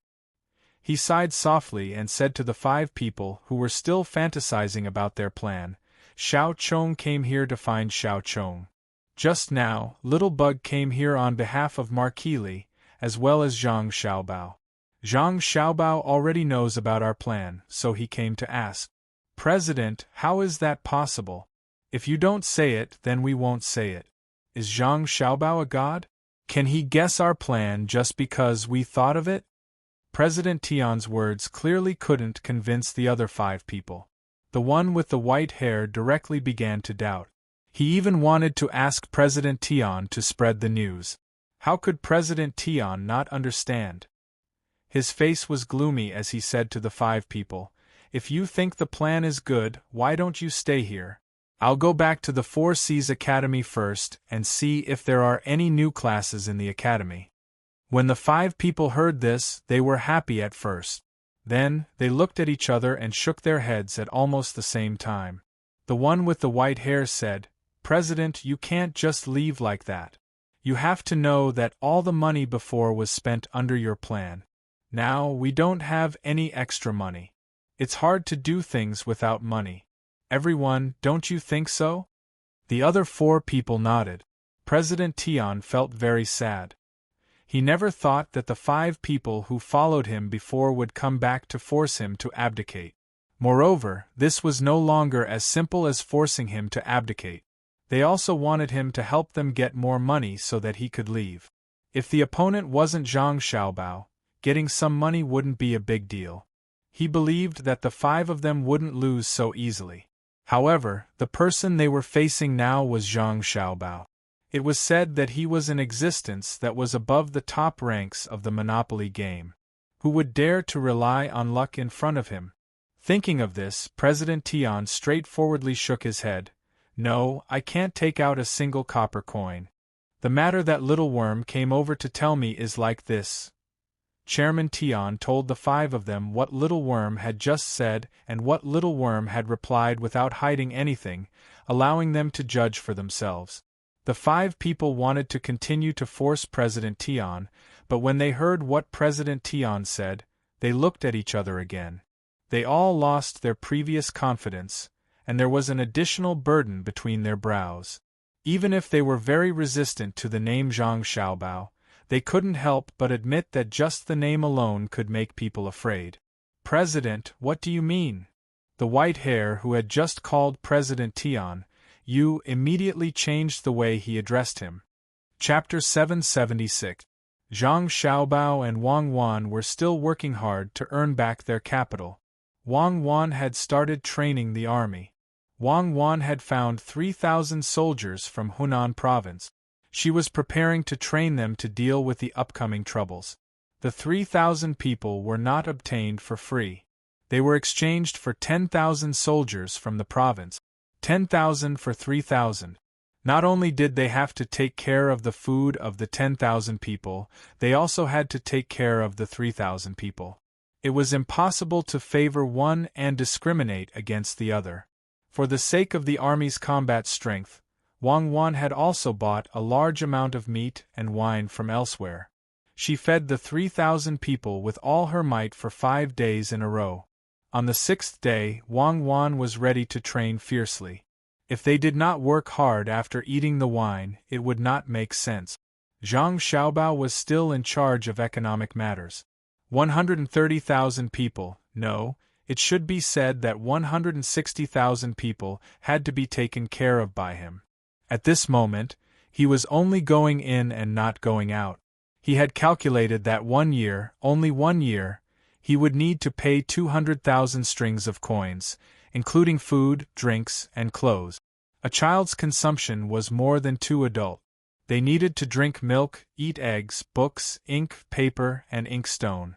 Zhang Xiaobao remembered that in Japan, a cup of milk strengthened a nation. He understood that what truly strengthened a nation was not the cup of milk, but the spirit of the cup of milk. No matter how bitter or poor it was, they had to maintain this spirit.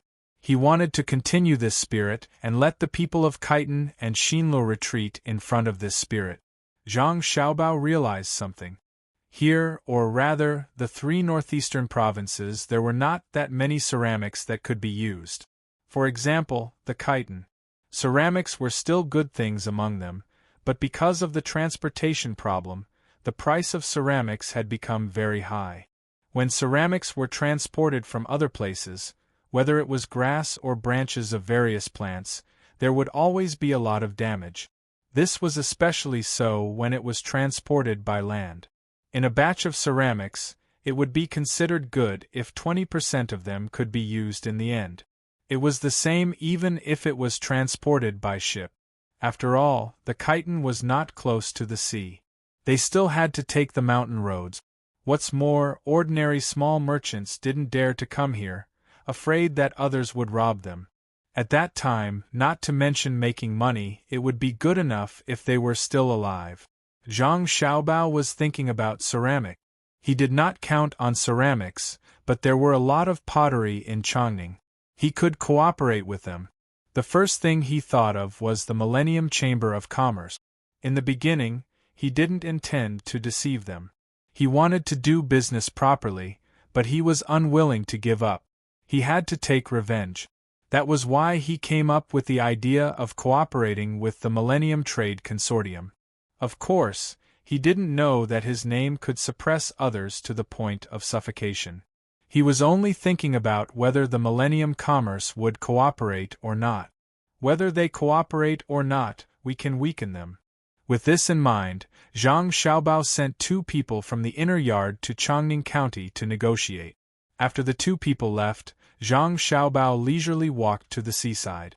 He happened to see Wang Wan teaching 3,000 people to swim. Wang Wan had a bow in her hand with an arrow nock. She was aiming back and forth.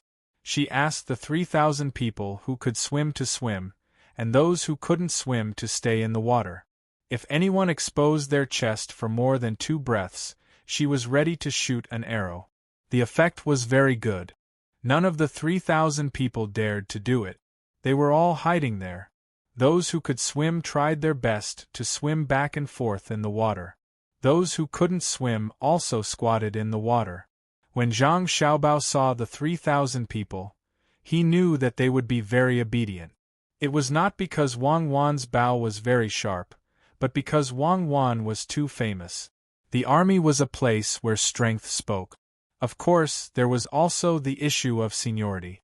Not to mention Wang Wan's strength, her command was impeccable. The 3,000 people who could come were all veterans. They wanted to get more benefits, and they also wanted to be soldiers under Wang Wan. That way, they would be able to face others in the future. Seeing that the people who couldn't swim deliberately looked wronged, Zhang Xiaobao said to Wang Wan, "Cuckoo, aren't you being too cruel?" Wang Wan loosened her hand and an arrow flew out. It was right next to a person who was about to stand up and move for a breath. The person was so scared that he immediately squatted down. How is it cruel? Just take a bath in the water. It's not cold now. As Wang Wan spoke, she knocked another arrow, which made the people in the water even more scared. You don't understand what I mean. If they stay in the water and don't move, they will be cold. It's better to let them catch some small crabs or something and go back to fry them for Xiao Bei and the others as snack. If they catch a lot, they can also send them to school as a reward for the hard-working children. Zhang Xiaobao said loudly to Wang Wan, as if he was concerned about the soldiers in the water. The people in the water, who were close by, almost fainted when they heard this. They all looked at Zhang Xiaobao as if they were looking at a demon. Wang Wan suddenly understood and nodded. That's right. Why didn't I think of that? It's too cruel to just let them soak in the water. Now listen to my orders. Catch crabs. Everyone catch at least 10. If they catch 10, they can eat dinner tonight. If they don't, they will be hungry for the whole night. If they catch more than 20, they can drink wine. If they catch more than 30, they can eat canned food. Do your best. Following Wang Wan's orders, the people in the water began to catch crabs like crazy. It wasn't because they missed out on a meal, but because if they caught more than 30 crabs, they could eat canned food.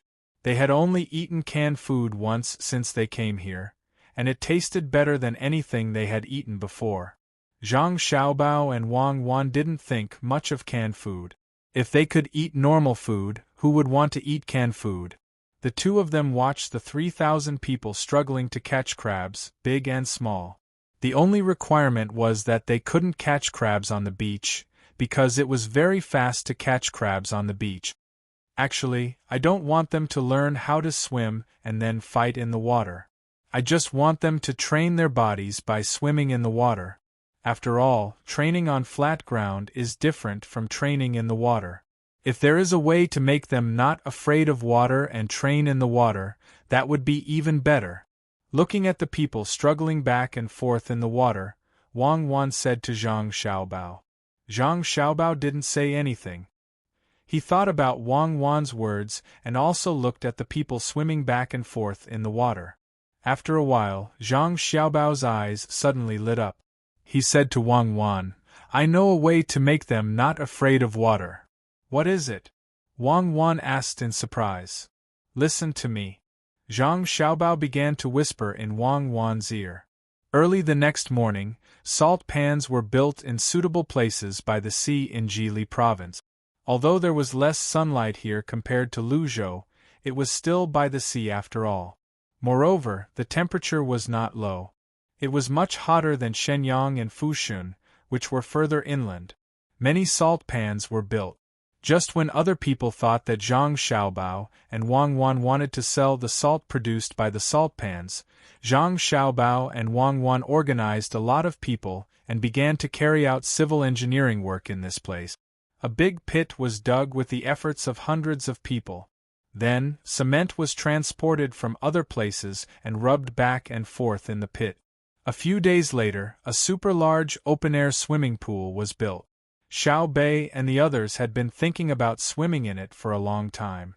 They wanted to demonstrate to those who did not know how to swim and at the same time, enjoy the freedom of swimming. This was not a normal swimming pool. After waiting for a few days, the concentration of the salt water in the salt pans reached a certain level. Zhang Xiaobao and Wang Wan asked people to pour the salt water into the swimming pool that was built. While many people were puzzled, Xiao Bei and the others jumped in themselves. Not only did they not swim in the water in their swimsuits, but they also took out a lot of food and placed it beside them on a large piece of oil paper. The four sides of the oil paper were slightly folded, but even so, many people found it mysterious, especially the movements of Xiao Bei and the others. Normally speaking, they should be lying flat on the surface of the water. Otherwise, they would have sunk. However, at this moment, they were actually sitting on the water. Only their legs and the area above their navel had sunk an inch. The rest of their bodies were still above the water. Through the water that was not too deep, Everyone could see that Xiao Bei and the others did not make any movements of treading water. People who lived by the sea knew that if they were treading water, they would only be able to leave their navel above the water for a short period of time. After that, they would sink again. Everyone first exclaimed in surprise, then carefully observed them. They were looking forward to learning the skills of Xiao Bei and the others. This kind of swimming was not ordinary. Wang Wan watched Xiao Bei and the others perform a demonstration and asked Zhang Xiaobao, "Is there too much salt? It has long been saturated. I reckon that the bottom of the swimming pool is full of salt crystals."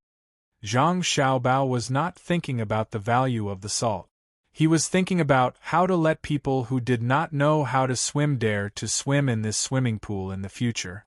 This was the artificial Dead Sea, using the density of the salt to lift people up. In fact, normal people who did not know how to swim would not be able to reach the level of Xiao Bei and the others. Xiao Bei and the others did not move their legs, but they were constantly adjusting their breathing. They tried their best to let their breaths go into their stomachs so that they could float on the surface. Hearing Wang Wan's words, Zhang Xiaobao nodded. "Let's not worry about the salt first. Let's think about training the soldiers here first. I think that if we don't have to sell salt, we can make a profitable business." "What business? The Dead Sea? There aren't that many rich people who are willing to come here."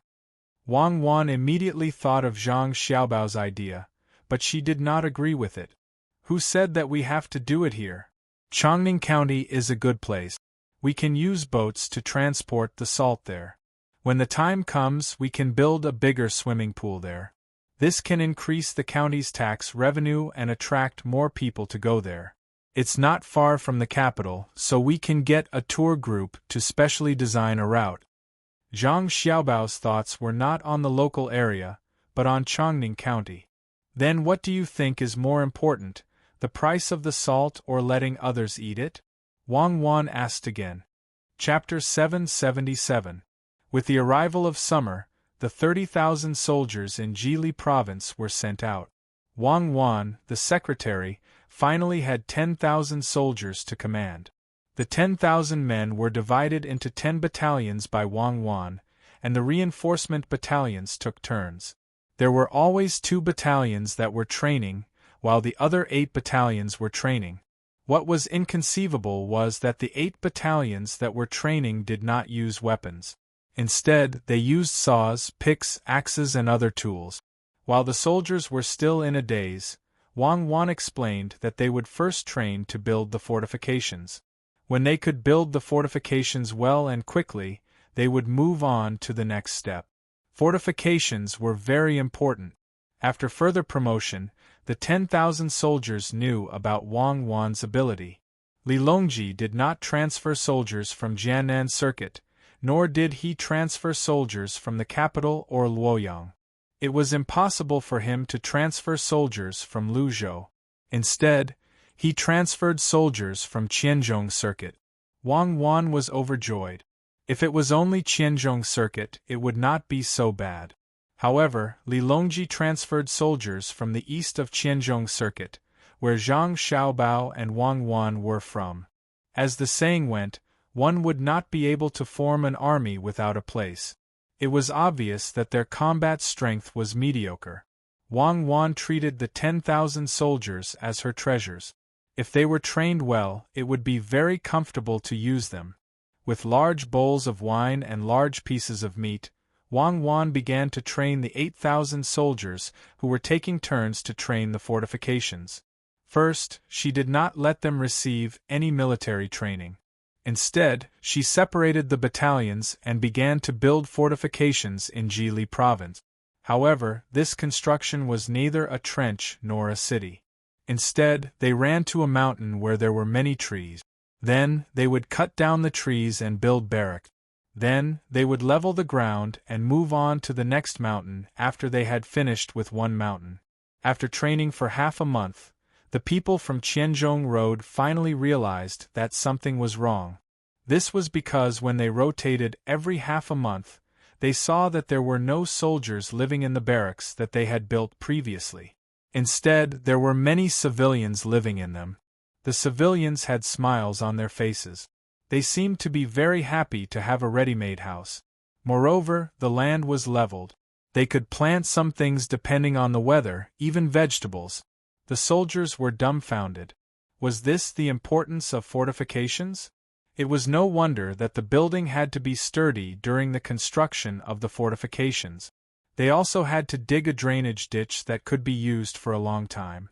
The place that was supposed to be used to raise captured warhorses actually had a lot of piglets squealing. If it weren't for the fact that they had been eating lavishly during this period of time, the soldiers would have mutinied. The place that they had worked so hard to build had actually become the home of the common people. What was this called? Battalion Commander, I quit. This is too much of a bully. No matter how powerful Wang Wan is, isn't it all because of other people's words? Why don't I believe that she has that kind of ability? You tricked us into coming to this godforsaken place just to build houses for the local people?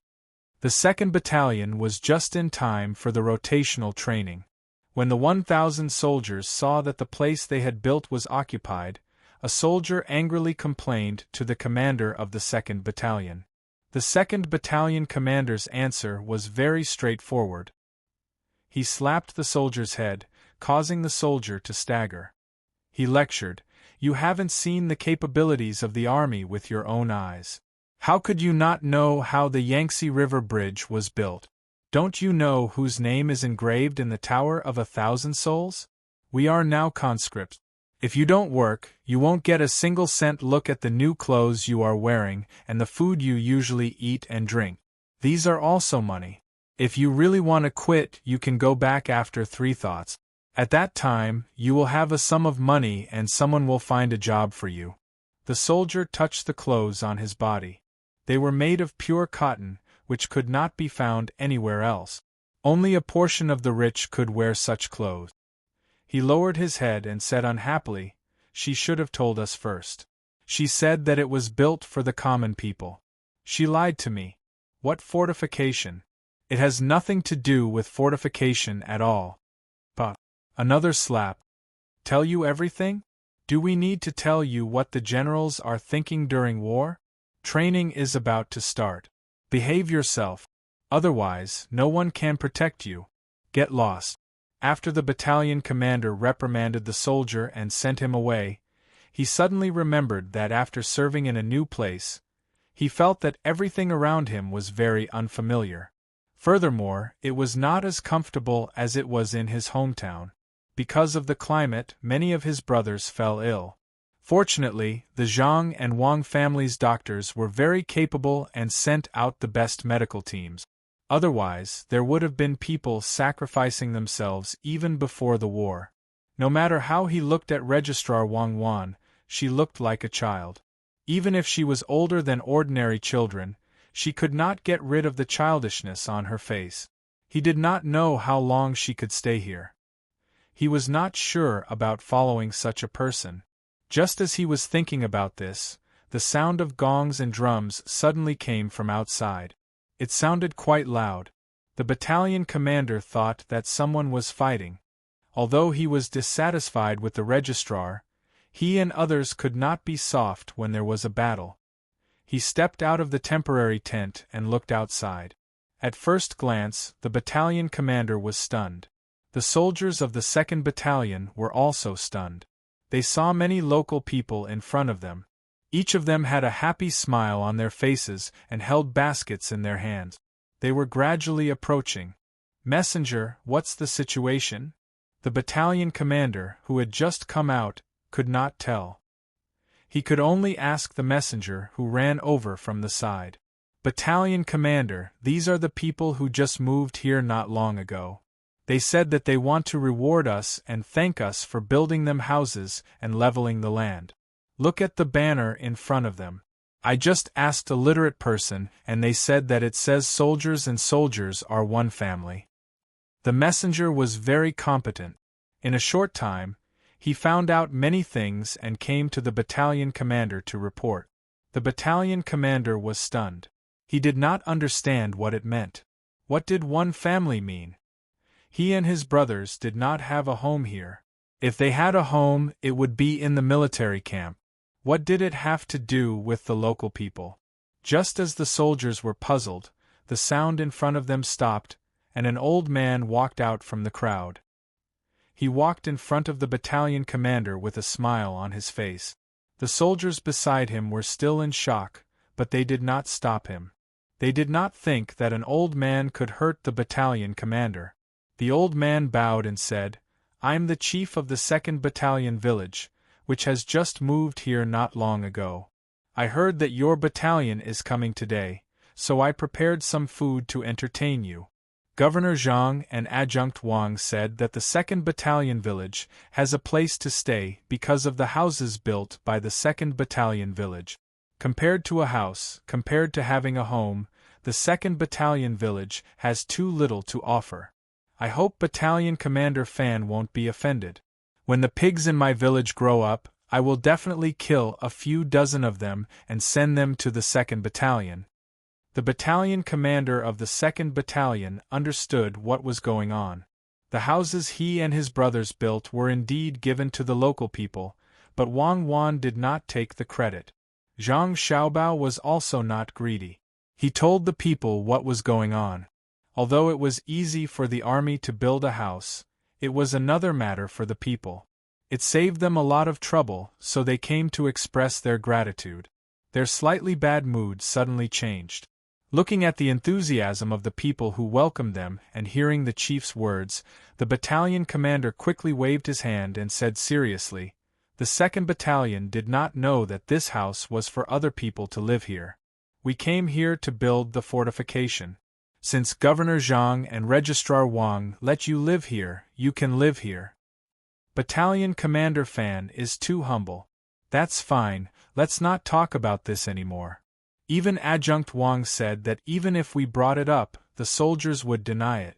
"This is what we call the soldiers of the common people. They did work for us, but they don't admit it. Let's not talk about the house, we definitely won't talk about it. This house is really comfortable. How thoughtful of you. Just tell us about how you protected us in Jili Province. Battalion Commander Fan, the village has prepared food for you. Don't let them wait too long. Follow me, follow me." The village chief of the 2nd Battalion Village said as he pulled the battalion commander forward. The soldiers nearby also heard the village chief's words. They were still complaining at first, but after hearing the chief's words, they suddenly felt that what they did was not bad. Whether it was building the fortification or building houses for the people, at least the people did not forget them. They even used the name of the village. What about the other villages? Was it 2 battalions and 1 village, 2 battalions and 2 villages? The battalion commander, who followed the chief to the crowd, wanted to explain more. As a soldier, he liked to be straightforward. He did not think this way when he did it, so he naturally wanted to make it clear. However, the Muramesa didn't give him the chance. As he pulled him away, he said to him, "I know you are from Jianzhou and Qianzhong Circuit and are not used to eating mutton. It's okay. We have prepared fish for you. The seasonings were given by Governor Zhang. The taste is good. You ate river fish in your hometown. Here, try sea fish. I heard that there are many fish in the river. I don't know if you like it. Try it. If you like it, eat more. If you don't like it, tell me. Where is it bad? It will be better next time." The battalion commander was pulled to the front of the people by the chief's words. There were 300 people living in the 2nd Battalion Village. This time, more than 200 people came. There were adults, but no children. The children were all in school.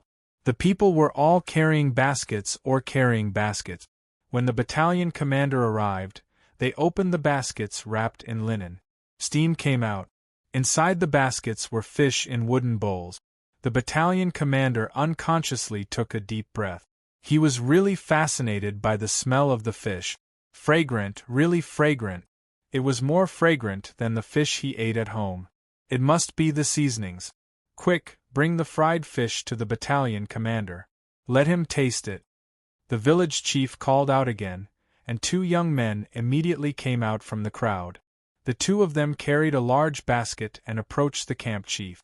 When they opened the lid, they saw that the first layer of the basket was filled with 2 wooden plates. Inside the plates were fried fish that had turned yellow. It was the sea sickle fish, or hairtail fish. He didn't know how it was done, but the white parts of the fish had been removed. When he looked carefully, the black parts that should be around the fish's belly had been removed as well. There was a faint fragrance when he smelled it. The chief held a plate and handed it to the battalion commander. The battalion commander was stunned and did not take it immediately. The chief immediately took a piece of fish from the plate and put it in his mouth. Battalion Commander Fan, don't worry. No matter how bad we are, we won't poison our soldiers. Wouldn't that be repaying kindness with enmity? Try it. It's all fried.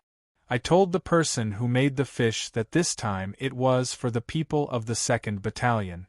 They used all the vegetable oil they left at home, afraid that it wouldn't be fried. The chief's words were like a needle that stabbed into the battalion commander's heart. The battalion commander, who was stunned just now, directly reached out and took a piece of fish from the plate. He ate it with all his might.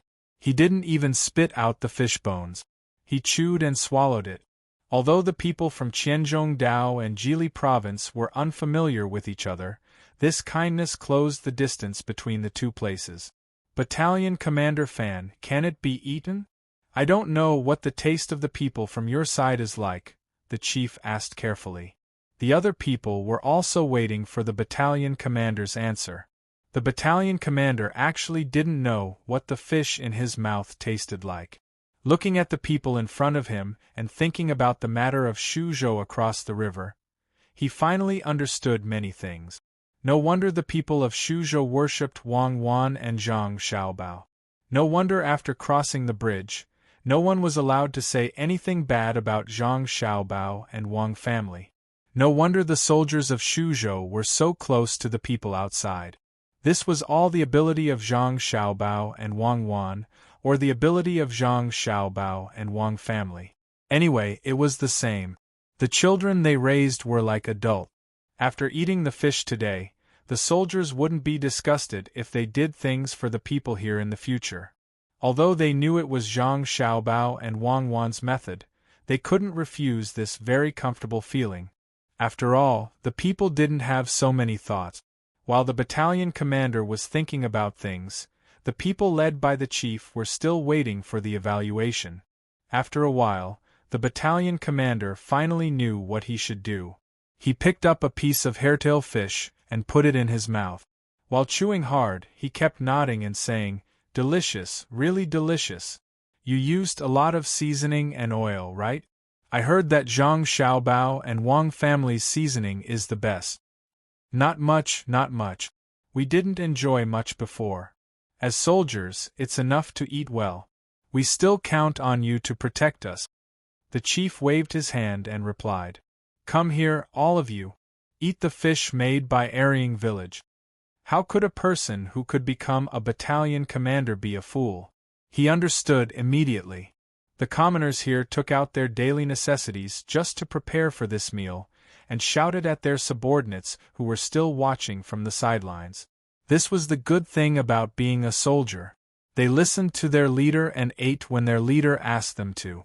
1,000 soldiers rushed over and launched an attack on the fish. One by one, they ate without caring about their image. This fish wasn't that delicious. It wasn't fresh, and too much seasoning was used. It lacked a kind of earthy taste, so they weren't used to it. But this fish was made by the people, so it was rare to eat it. In the past, they had never eaten the food given by the people. Even if they weren't used to it, they had to pretend that it was delicious. Among the people of Arying village, except for the chief, who deliberately arranged this matter under the instructions of Zhang Xiaobao and Wang Wan, the others didn't know the situation inside. They all followed the chief's instructions. Seeing a group of young men eating there, they felt that the fish they made was okay and were very happy. Chapter 778. Under the deliberate arrangement of Zhang Xiaobao and Wang Wan, the distance between the 10,000 soldiers from Qianzhong Road and the local people was gradually narrowing. Although they were not willing to risk their lives for the local people, they no longer rejected the idea of being a soldier and doing construction work. Then Zhang Xiaobao began to buy a lot of pottery from Chongning County. After all, the Qianshi Chamber of Commerce did not cooperate with the people sent by Zhang Xiaobao. One reason was that they felt that Zhang Xiaobao was not a reliable person. Another reason was that as long as they signed the contract, the Qianshi Chamber of Commerce would not be allowed to sell their pottery to the north of Hebei province in the future. If they wanted to sell, they had to contact Zhang family and Wang family and let Zhang family and Wang family sell it. At the same time, they had to be responsible for the transportation. If they were not responsible for the transportation, they had to give up part of the profit. The people from the Qianshi Chamber of Commerce were from Xinluo. In the north of Hebei province, there were only Khitans and Xinluo people. How could they give up the right to sell their hometown? The people sent by Zhang Xiaobao found other pottery makers to sign the contract. The content was the same as what the Qianshi Chamber of Commerce had mentioned. The people who were found later did not think so much. The north of Hebei province was too far for them. They happily signed the contract and sent the first batch of goods to the river, waiting for the ships from Jili province to transport them. It did not take long for Zhang Xiaobao and Wang Wan to receive a batch of pottery. They took the water route and packed it. Even so, 1/5 of the pottery was damaged by the time they arrived. Zhang Xiaobao did not distribute the first batch of pottery to the people of Jili state. There were not enough. There were too many people. The first batch of pottery was only 50,000 pieces that could be used. If he wanted to distribute them, he could not distribute one piece to each person. At the very least, he had to distribute a set. Zhang Xiaobao gave the 50,000 pieces of pottery to the powerful people around and further north as gift. He gave a few sets to each family and used the remaining pottery to buy the coastal land next to Jili province. He bought a seaside and did not restrict the local fishermen from going out to sea to fish. The restriction was placed on trade ships from other places. Any cargo ship that wished to dock had to be approved by the state of Jili. They were able to get such a place because there were very few trading ships. Even if they had a ship, they wouldn't want to come to a poor place like northern Hebei province. Usually, small trade was done by land. People who were willing to take risks came to trade with people here. What Zhang Xiaobao needed to do now was to wait. After the people who received the pottery showed off to others, more people would be willing to buy it at Jili province. He was also waiting for the people he sent to the north to report the specific situation at Move. Although the distance from Move to Jianan was shorter than the distance from Jili province to Jianan province, the journey was very difficult. They had to find places to replenish their food and water supplies, fight with wild beasts, and climb over mountains. The further north they went, the more difficult it was. By the time they reached Move, it would be almost winter. They didn't know if the people they sent would be able to withstand it. For a time, Zhang Xiaobao seemed to be very free. Other than exercising himself, he spent more energy on teaching his younger brothers and sisters. He let Wang Wan take care of all the military matters. Wang Wan really asked people to build a big swimming pool at the seaside. She also filled it with saturated seawater from the salt field. She let the 2 battalions who took turns to train learn how to swim. In fact, many people knew how to swim, but it was not standard practice. Wang Wan's purpose was to let people exercise through swimming. Different swimming postures could train different muscles and improve lung capacity. More importantly, they would have to travel from here to North America in the future. She and Zhang Xiaobao discussed it and found that it was too difficult to travel from land to North America. Not only was Russia cold, but the road was also difficult to travel. It was better to walk along the coast and go around Xinluo. If they encountered ice, they would let Zhang Hu train more dogs and use them to pull the plow. Dogs had to be found in cold places. The hotter the place, the more difficult it was to use the dogs. Who knew how much effort it would take to make the dogs work in the snow?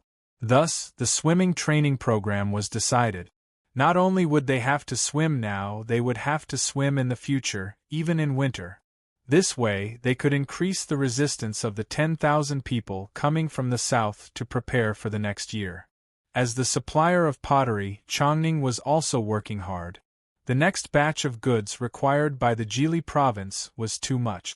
If they did not prepare early, they would have to pay for the goods. Li Yu's life had been very comfortable recently. The Yamen collected a lot of taxes and all the welfare programs had started to be implemented. The plan in front of Li Yu today was to find a place with no roads in Chongning County to dig a hole. It would be best if it was a deep hole with clay. Then, he would prepare to draw a river and form an artificial lake in the big hole. He was not sure why he had to do this, but since Zhang Xiaobao said so, he was ready to follow the arrangement. He called Xiao Chong over and thought about the deeper meaning of digging a hole and building a lake together. Sir, I don't know. Could it be that we are building an artificial lake and putting boats on it? Xiao Chong was helpless every time he faced Zhang Xiaobao's plan. He did not expect to surpass him, he just wanted to learn more. Who cares? Just dig first. Li Yu thought that Xiao Chong, who was usually very smart, would be able to guess it. Seeing that Xiao Chong was not sure, he decided to do it first. After choosing a good place on the map, he would send people to dig. He would give them a higher wage and good food. Nowadays, it was not easy to find labor in the county. The common people all had things to do, so it was impossible to expect a person to come over and work for a day with a few copper coins. The people in the surrounding counties also moved to Chongning County. The number of immigrants still could not meet the labor needs of Chongning County. While Li Yu was instructing people to dig the hole, many small boats came from the river. They transported the goods from the big boats to Chongning County. The sacks were not big, but they were very heavy. Usually, people who could carry 200 kilograms of grain could only carry one sack. Young Master Li, the river here is too small.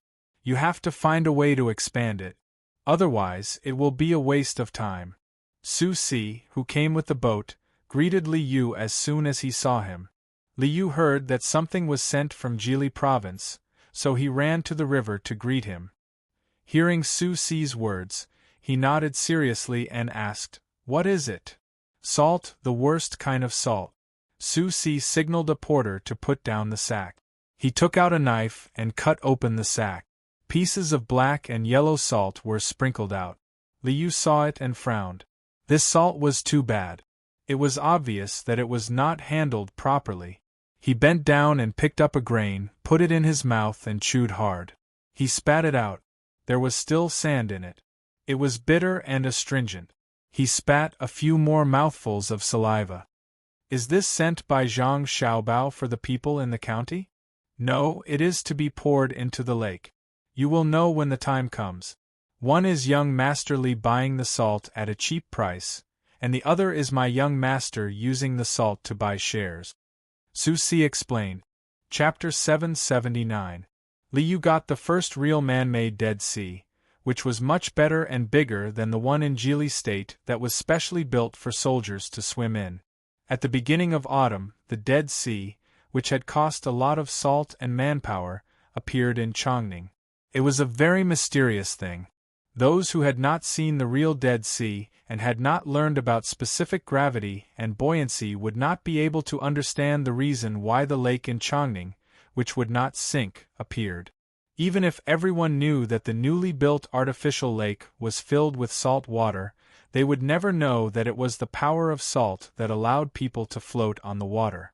The simplest example was why people drowned in seawater. It had nothing to do with salt, absolutely nothing to do with it. It was still hot at the time. Chongning's pottery was famous, and so was this artificial lake, named Sunken Lake. The number of tourists here was no less than the number of tourists in the capital. Many of them were brought here by tour groups from the capital, which made Chongning, a county that was not suitable for tourism, become famous. The unsinking lake became a miracle. Rich people came here because of its fame, which made a business circle around the sunken lake in Chongning County. There were people who bought local specialties, made snacks, boiled tea, and so on. Especially the two-story houses around the lake that were built at the same time as the construction of the lake, they suddenly became valuable.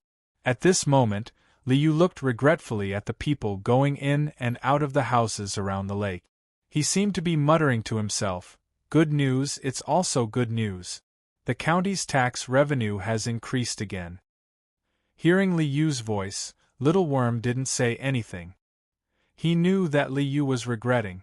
When the young master of the Zhang family sent someone to discuss this matter, he asked whether they could buy salt here at a cheap price or let the Zhang family and Wang family build houses around the lake. For the former, Zhang family and Wang family wouldn't interfere as long as they took out a large sum of money. For the latter, they didn't have to pay a single cent. Even the money to dig the lake would be paid by the Zhang family and Wang family. In the end, Liu chose the latter, thinking that he could save a lot of money. Who would have thought that the unsinking lake would really appear? This was even more magical than the model in Buxin County and the zoo in the capital. Those who could afford it all followed the tour groups to Chongning. Renting out a house could earn them a lot of money. It was the first time he had seen a place where even river water could be sold for money. A fence was built around the outside of the house, leaving only a few key entrances and exits. It would cost money to swim here, and it would cost money to eat here. When one came out of the water and found that they were covered in salt, it would also cost money to wash them with fresh water. Others were not allowed to deliver water. If they wanted to bring their own water, they would be charged a portion of the fee and arranged to a separate location in the lake. In the beginning, there were still people who brought them along. Later on, they realized that people in their positions would be looked down upon by people in other positions. The gazes of others were clearly saying, "If you don't have money, don't come. You can't even afford to pay for water?" There were also people who wanted to take advantage of the difference in water prices to come and sell water.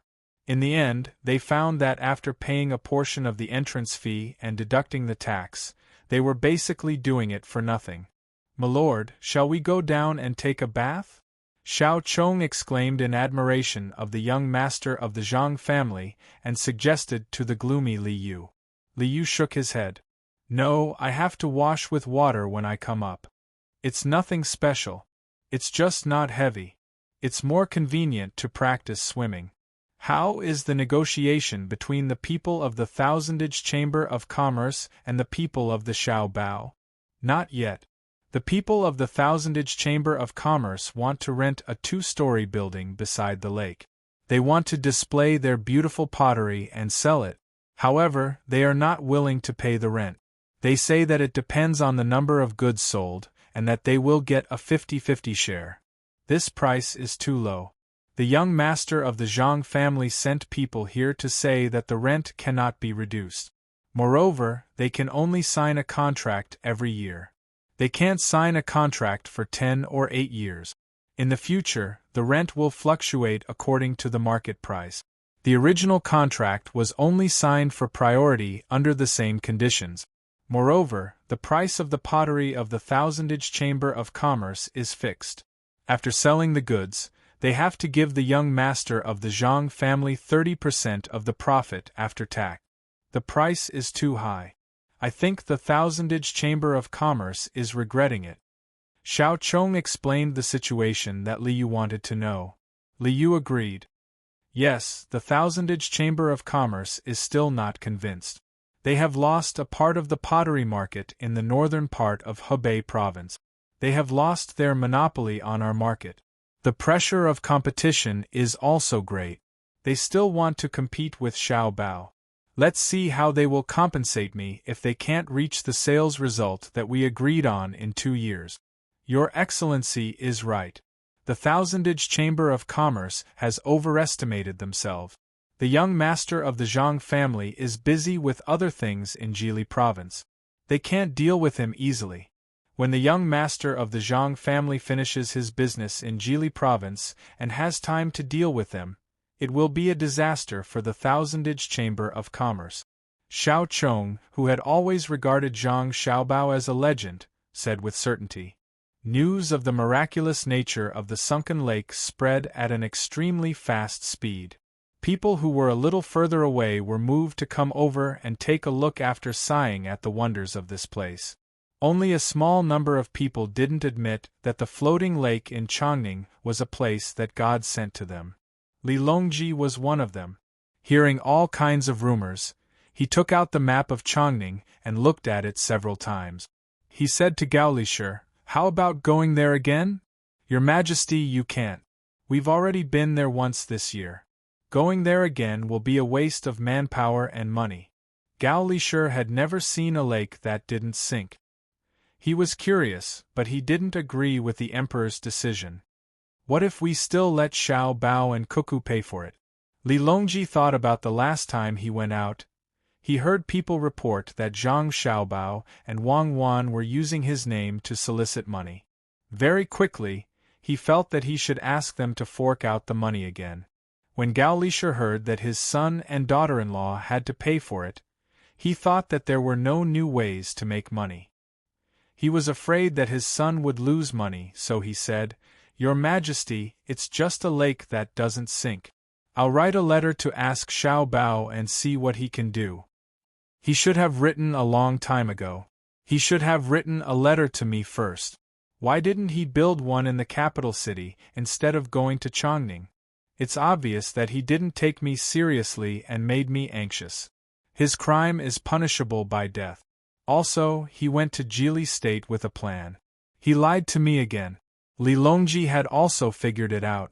Zhang Xiaobao and Wang Wan had initially planned to go to Jili Province, just like how they had planned to go to Feng Province. They had taken a big detour to get him there and promised him a lot of benefits. However, it was much better than what they had promised him in Feng Province. What else could Gao Lisher say? He promised, "Yes, I'll write it right away." Wait. The more Li Longji thought about it, the more sullen he felt. He stopped Gao Lisher, who was about to leave, to make arrangement. "One more thing. Tell them to send me more than 100-year-old ginseng before the new year. Xinlua is close. I don't care what tricks they use. Since they can cheat me, how can they not get 100-year-old ginseng?" Gao Lisher thought that the emperor was going to give Xiao Bao and Cuckoo a heavy burden. When he heard that it was only 100-year-old ginseng, he was relieved.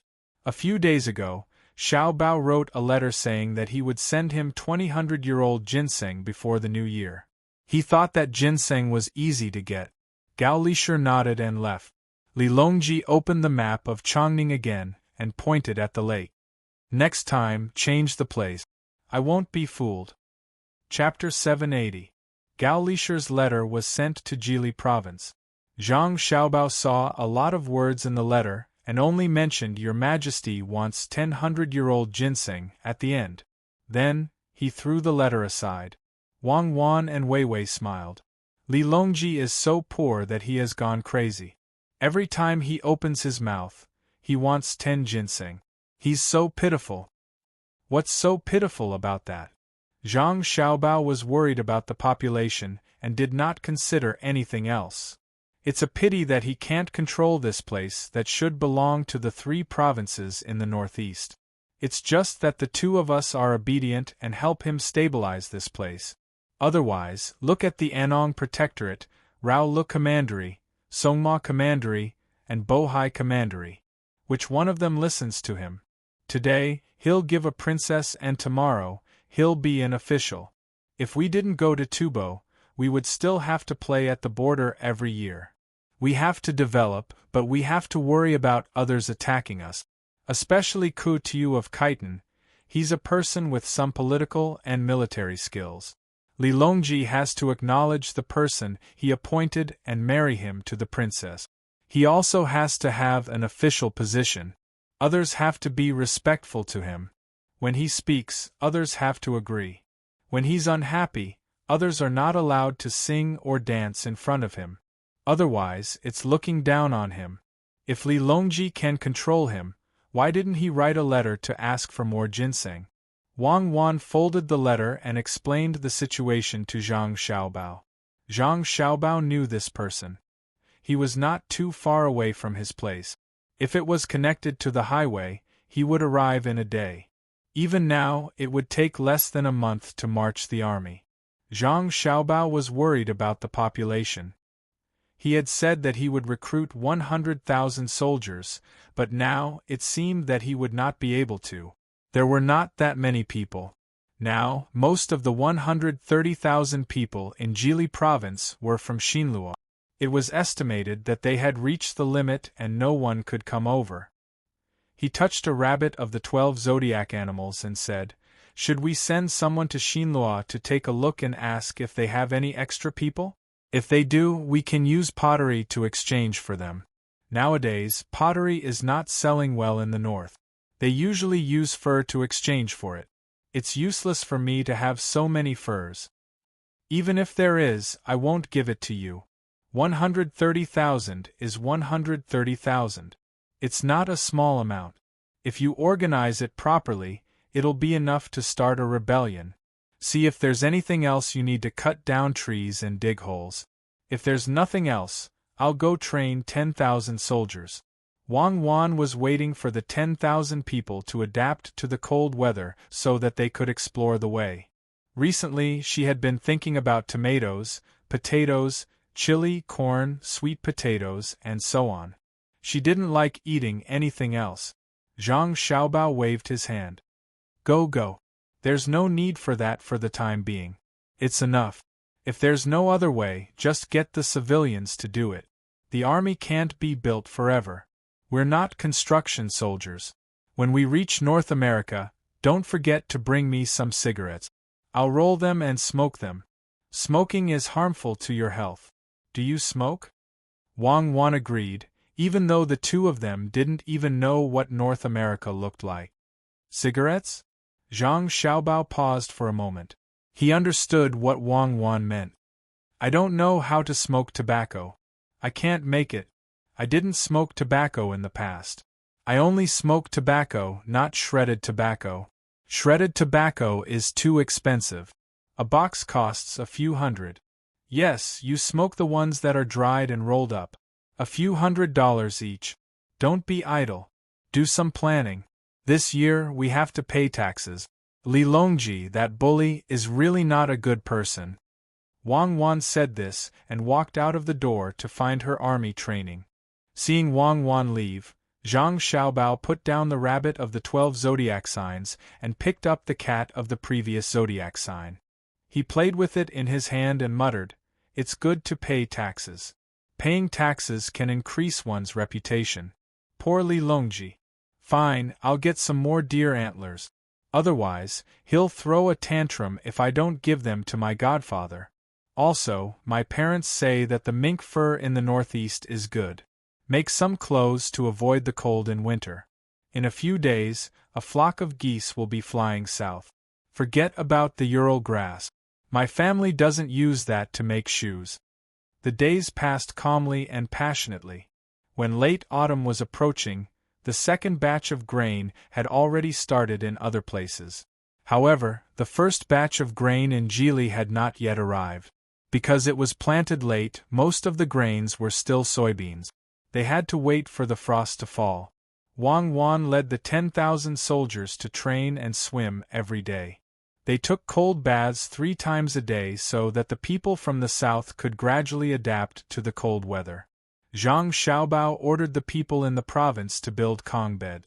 A large number of reeds were transported from the local area and the surrounding areas to weave mats. Otherwise, the Kong beds would be uninhabitable. The bricks were burned one by one. While the people were idle, they had people make methane ponds so that they could be used on the land next year. No matter what, they had to increase the output. This year's soybean harvest was just so. They did not expect to harvest much. While they were looking forward to the autumn harvest, people from the Song Mo Commander-in-Chief's office came. They were sent by Li Xiaogu. Now they were the masters of the chitons. In fact, they had to listen to Kutuyu. The people who came here also represented that Kutuyu wanted something. One was the shark fin and koan bu from Jili, which was the kelp. The other was the furniture produced in Hai Yunjian. Kutuyu did not know where he heard that. Gao Lisher's house had a whole set of good furniture. All the wooden furniture was made of agarwood. In addition to the furniture, there was also a big fish tank in the shape of mountains and rivers. When reflected in the sun, it was colorful. Therefore, Kutuyu also wanted a set. If he asked for it, Zhang Xiaobao considered the current international situation and gave it to him. The problem was that the people who came did not say, "Give us something. We don't have it. It's good to look at and admire." What he said was, "My lord has taken care of Jili. The governor of Jili should offer something to my lord like you have already offered pottery." With Zhang Xiaobao's character, he would not fall for this. He politely offered pottery, but in the end, he was seen as weak.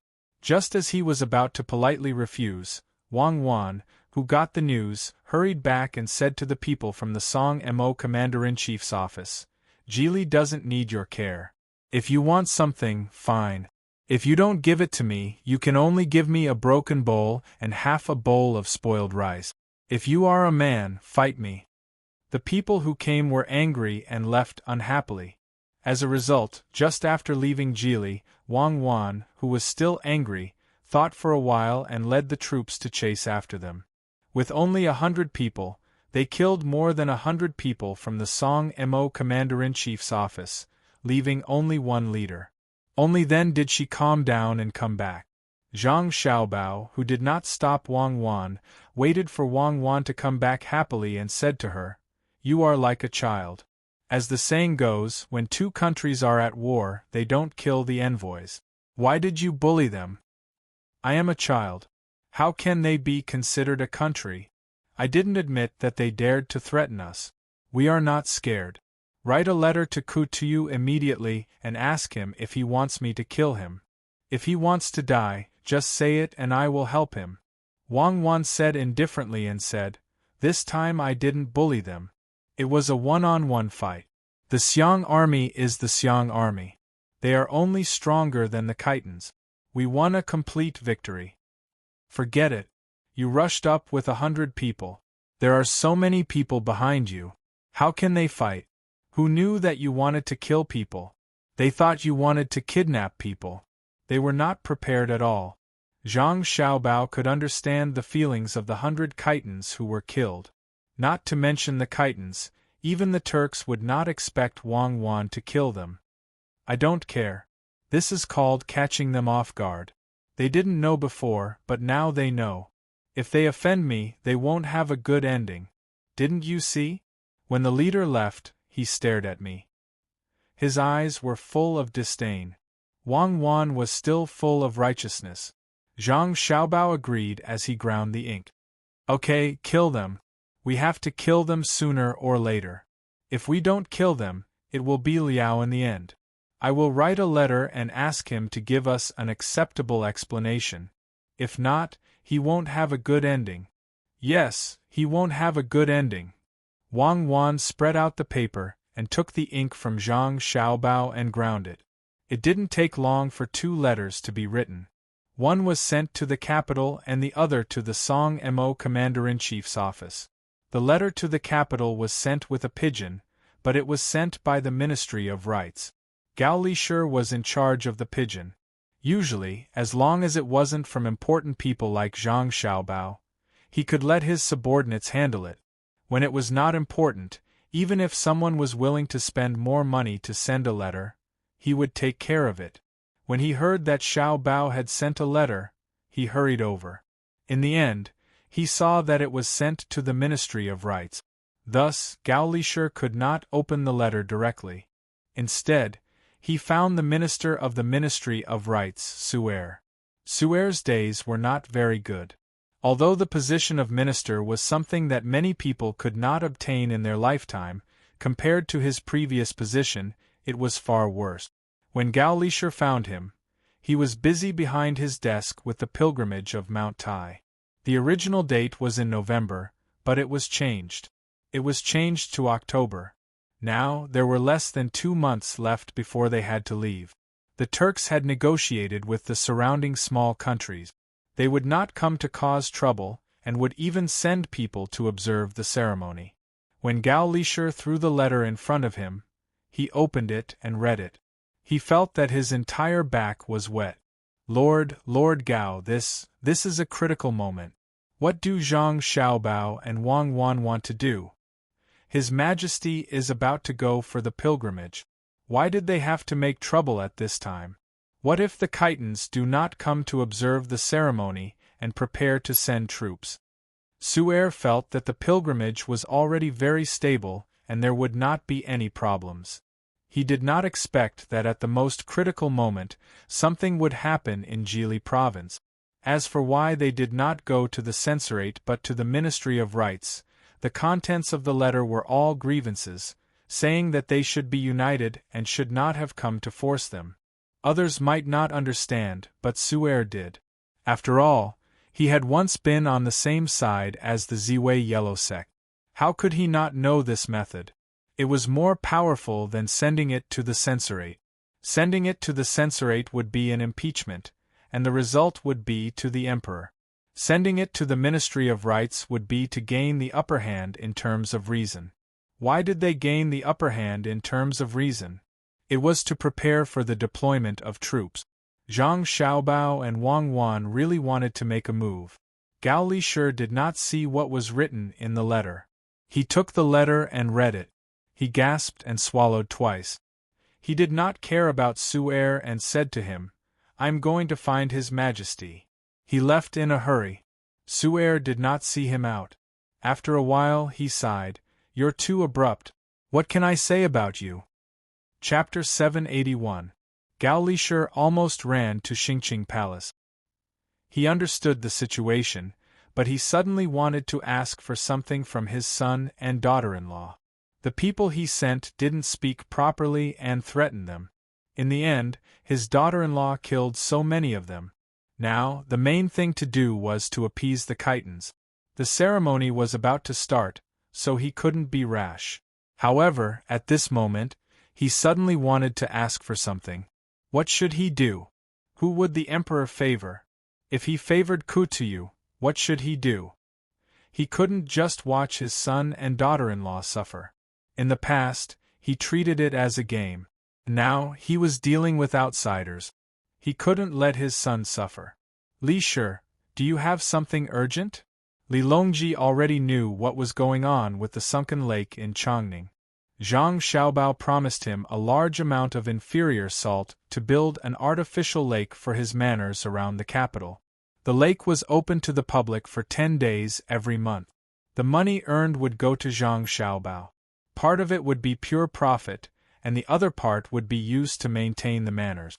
After Li Longji learned a little about the theory, he thought that the masters of the Zhang family and Wang family were indeed ordinary people. He was happy that Zhang Xiaobao and Wang Wan had learned the skills of the masters. When he saw Gao Lishur come over with an anxious expression, he asked. Gao Lishur didn't have time to wipe his sweat. He handed the letter over. "Your Majesty, Xiaobao and Cuckoo are in trouble.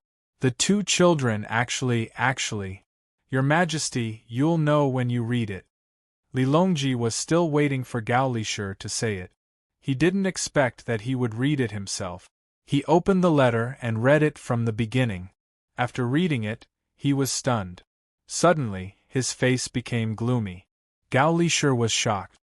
He was afraid that the emperor would punish Xiaobao and Cuckoo. They are too bold. What do they think I am? Do they really think I'm afraid of him just because I let him? Li Longji said word by word. Your Majesty, Xiaobao and Cuckoo are still young. Naturally, they don't think carefully. Gao Lishur didn't care whether Li Longji was angry or not. If he didn't side with his son now, when would he? Of course. Xiaobao and Cuckoo are young, but can he surpass them? He actually dared to bully two children, and he even took advantage of the time when I was going to perform the pilgrimage of Mount Tai. Did he think that I would tolerate him and protect him for the sake of the pilgrimage? If he wants to cause trouble, let Cuckoo kill them all. Li Longji said angrily as he flung the letter in his hand. Huh! Gao Lishur was stunned. So she wasn't angry at Xiao Bao and Cuckoo. That was good. Your Majesty, this person is a wolf that cannot be tamed. If you treat him well, he will not remember. If you treat him badly, he will bite you back. We must guard against him. I know, but the people over there don't listen to the imperial court's orders. What can we do? Li Longji understood. Although Xiao Bao and Cuckoo had schemed against him a few times and he lost every time, the two children didn't have bad intentions. When the imperial court needed help, they wanted to help. In the past few years, the Zhang family and the Wang family had spent nearly 1 million strings of money on infrastructure and disaster relief. Wherever the Zhang family and the Wang family did business, the taxes had increased by a lot. As for the Khitans, they were truly wolves that couldn't be tamed. They couldn't be suppressed even a little bit, or they would be betrayed. No matter how good they were to them in the past, they would act as they pleased and turn hostile faster than flipping a book. It was clear who was close and who was distant. Seeing that his son and daughter-in-law had nothing to do, Gao Lishur felt relieved and said to Li Longji, Your Majesty, you don't have to worry about this matter. But the sudden attack happened before Xiaobao and Jianwan arrived in Jili province. Now the Khitans still dare to attack us like they did before? Cuckoo has 10,000 elite soldiers under her, and she has trained them for nearly half a year. During the Tubo War, Cuckoo was ordered to lead the remaining soldiers to fight thousands of miles away. That was why the Tubo War logistics camp in Izhou province was created. Do the Khitans have more people than the Tubo War logistics camp? Are horses faster?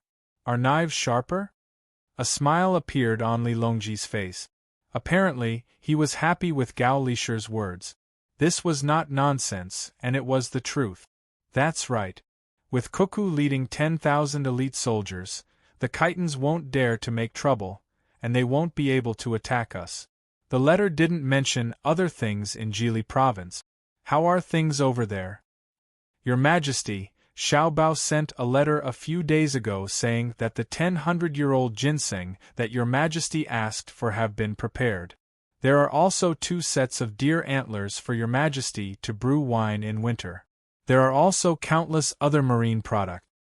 He also proposed to pay the rent this year, but the rent is relatively small, and there will be more next year.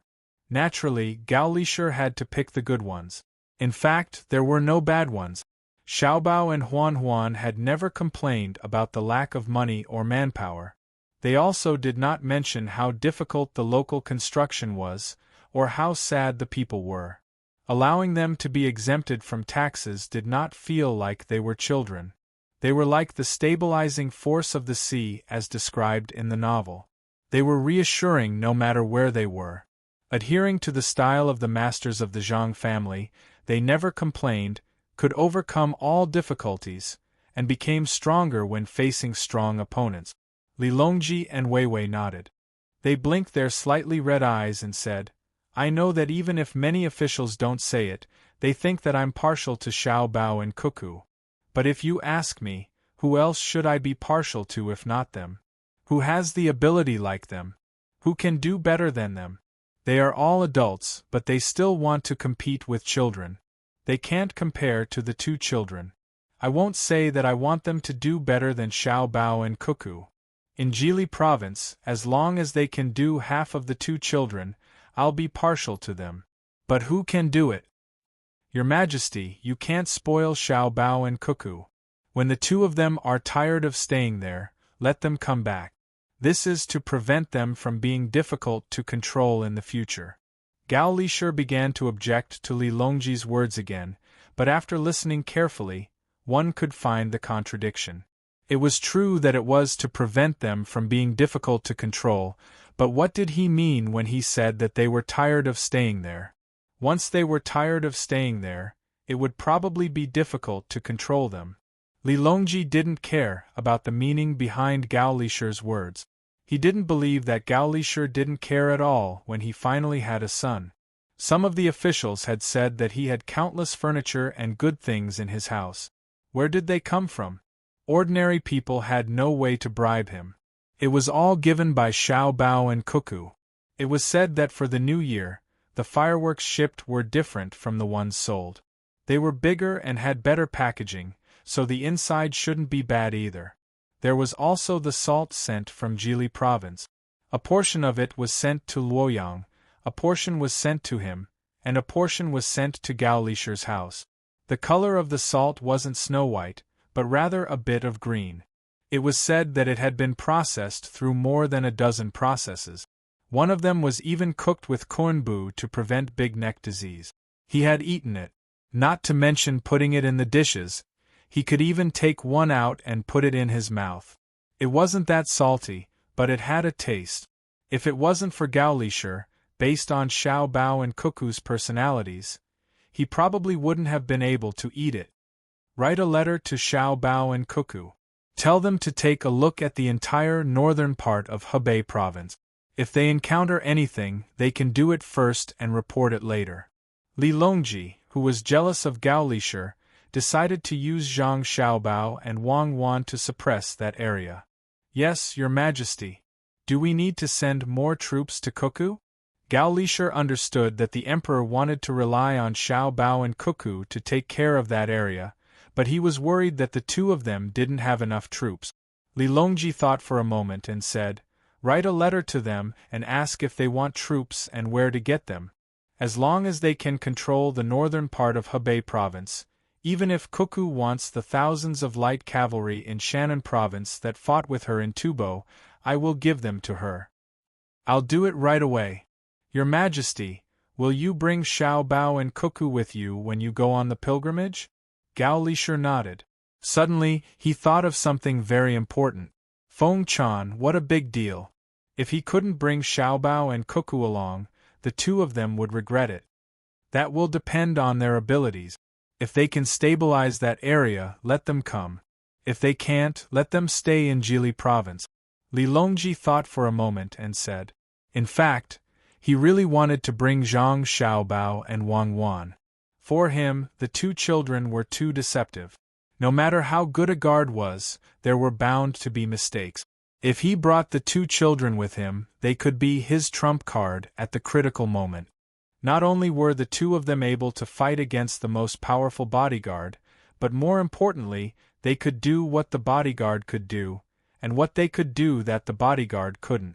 They could command the troops at any time, and Wan Wan's battle tactics that were hailed by many as a demonic genius was reassuring. Gao Lisher was speechless. Even if he wanted to bring his son and daughter-in-law, it would depend on how far the two children could go. Just as he was about to leave, Li Longji said, "You can punish him." Why did he provoke the officials of Jili province at this critical moment? Gao Lisher's letter was quickly sent to Jili province. At this time, there were also carrier pigeons in Jili province. They had just been raised and sent some to Luoyang and some to the capital. Zhang Xiaobao, who was waiting for the replies from both sides, saw his godfather's letter. He smiled and said to Wang Wan, who came over, "Look, Li Longji is still protecting us." "Nonsense, unless he is stupid, he will naturally side with us. How can we be the same as Kutuyu? If he dares not to protect us, I will go back to him. What can he do?" Wang Wan didn't appreciate it at all. Yes, if he is that stupid, he should go back and push Li Sun to the position. With the level of his weapons, I don't believe he can beat us. Who does he think he is? Can he reach the level where there are no guns and no guns for us? Zhang Xiaobao also agreed with Wang Wan. The two of them didn't have to worry about Li Longji suddenly attacking them. What about now? Wang Wan asked. Now we have to fight the propaganda war. I still want to go to Mount Tai to see what Feng Chan is like and force Kutuyu to admit defeat, Zhang Xiaobao said seriously.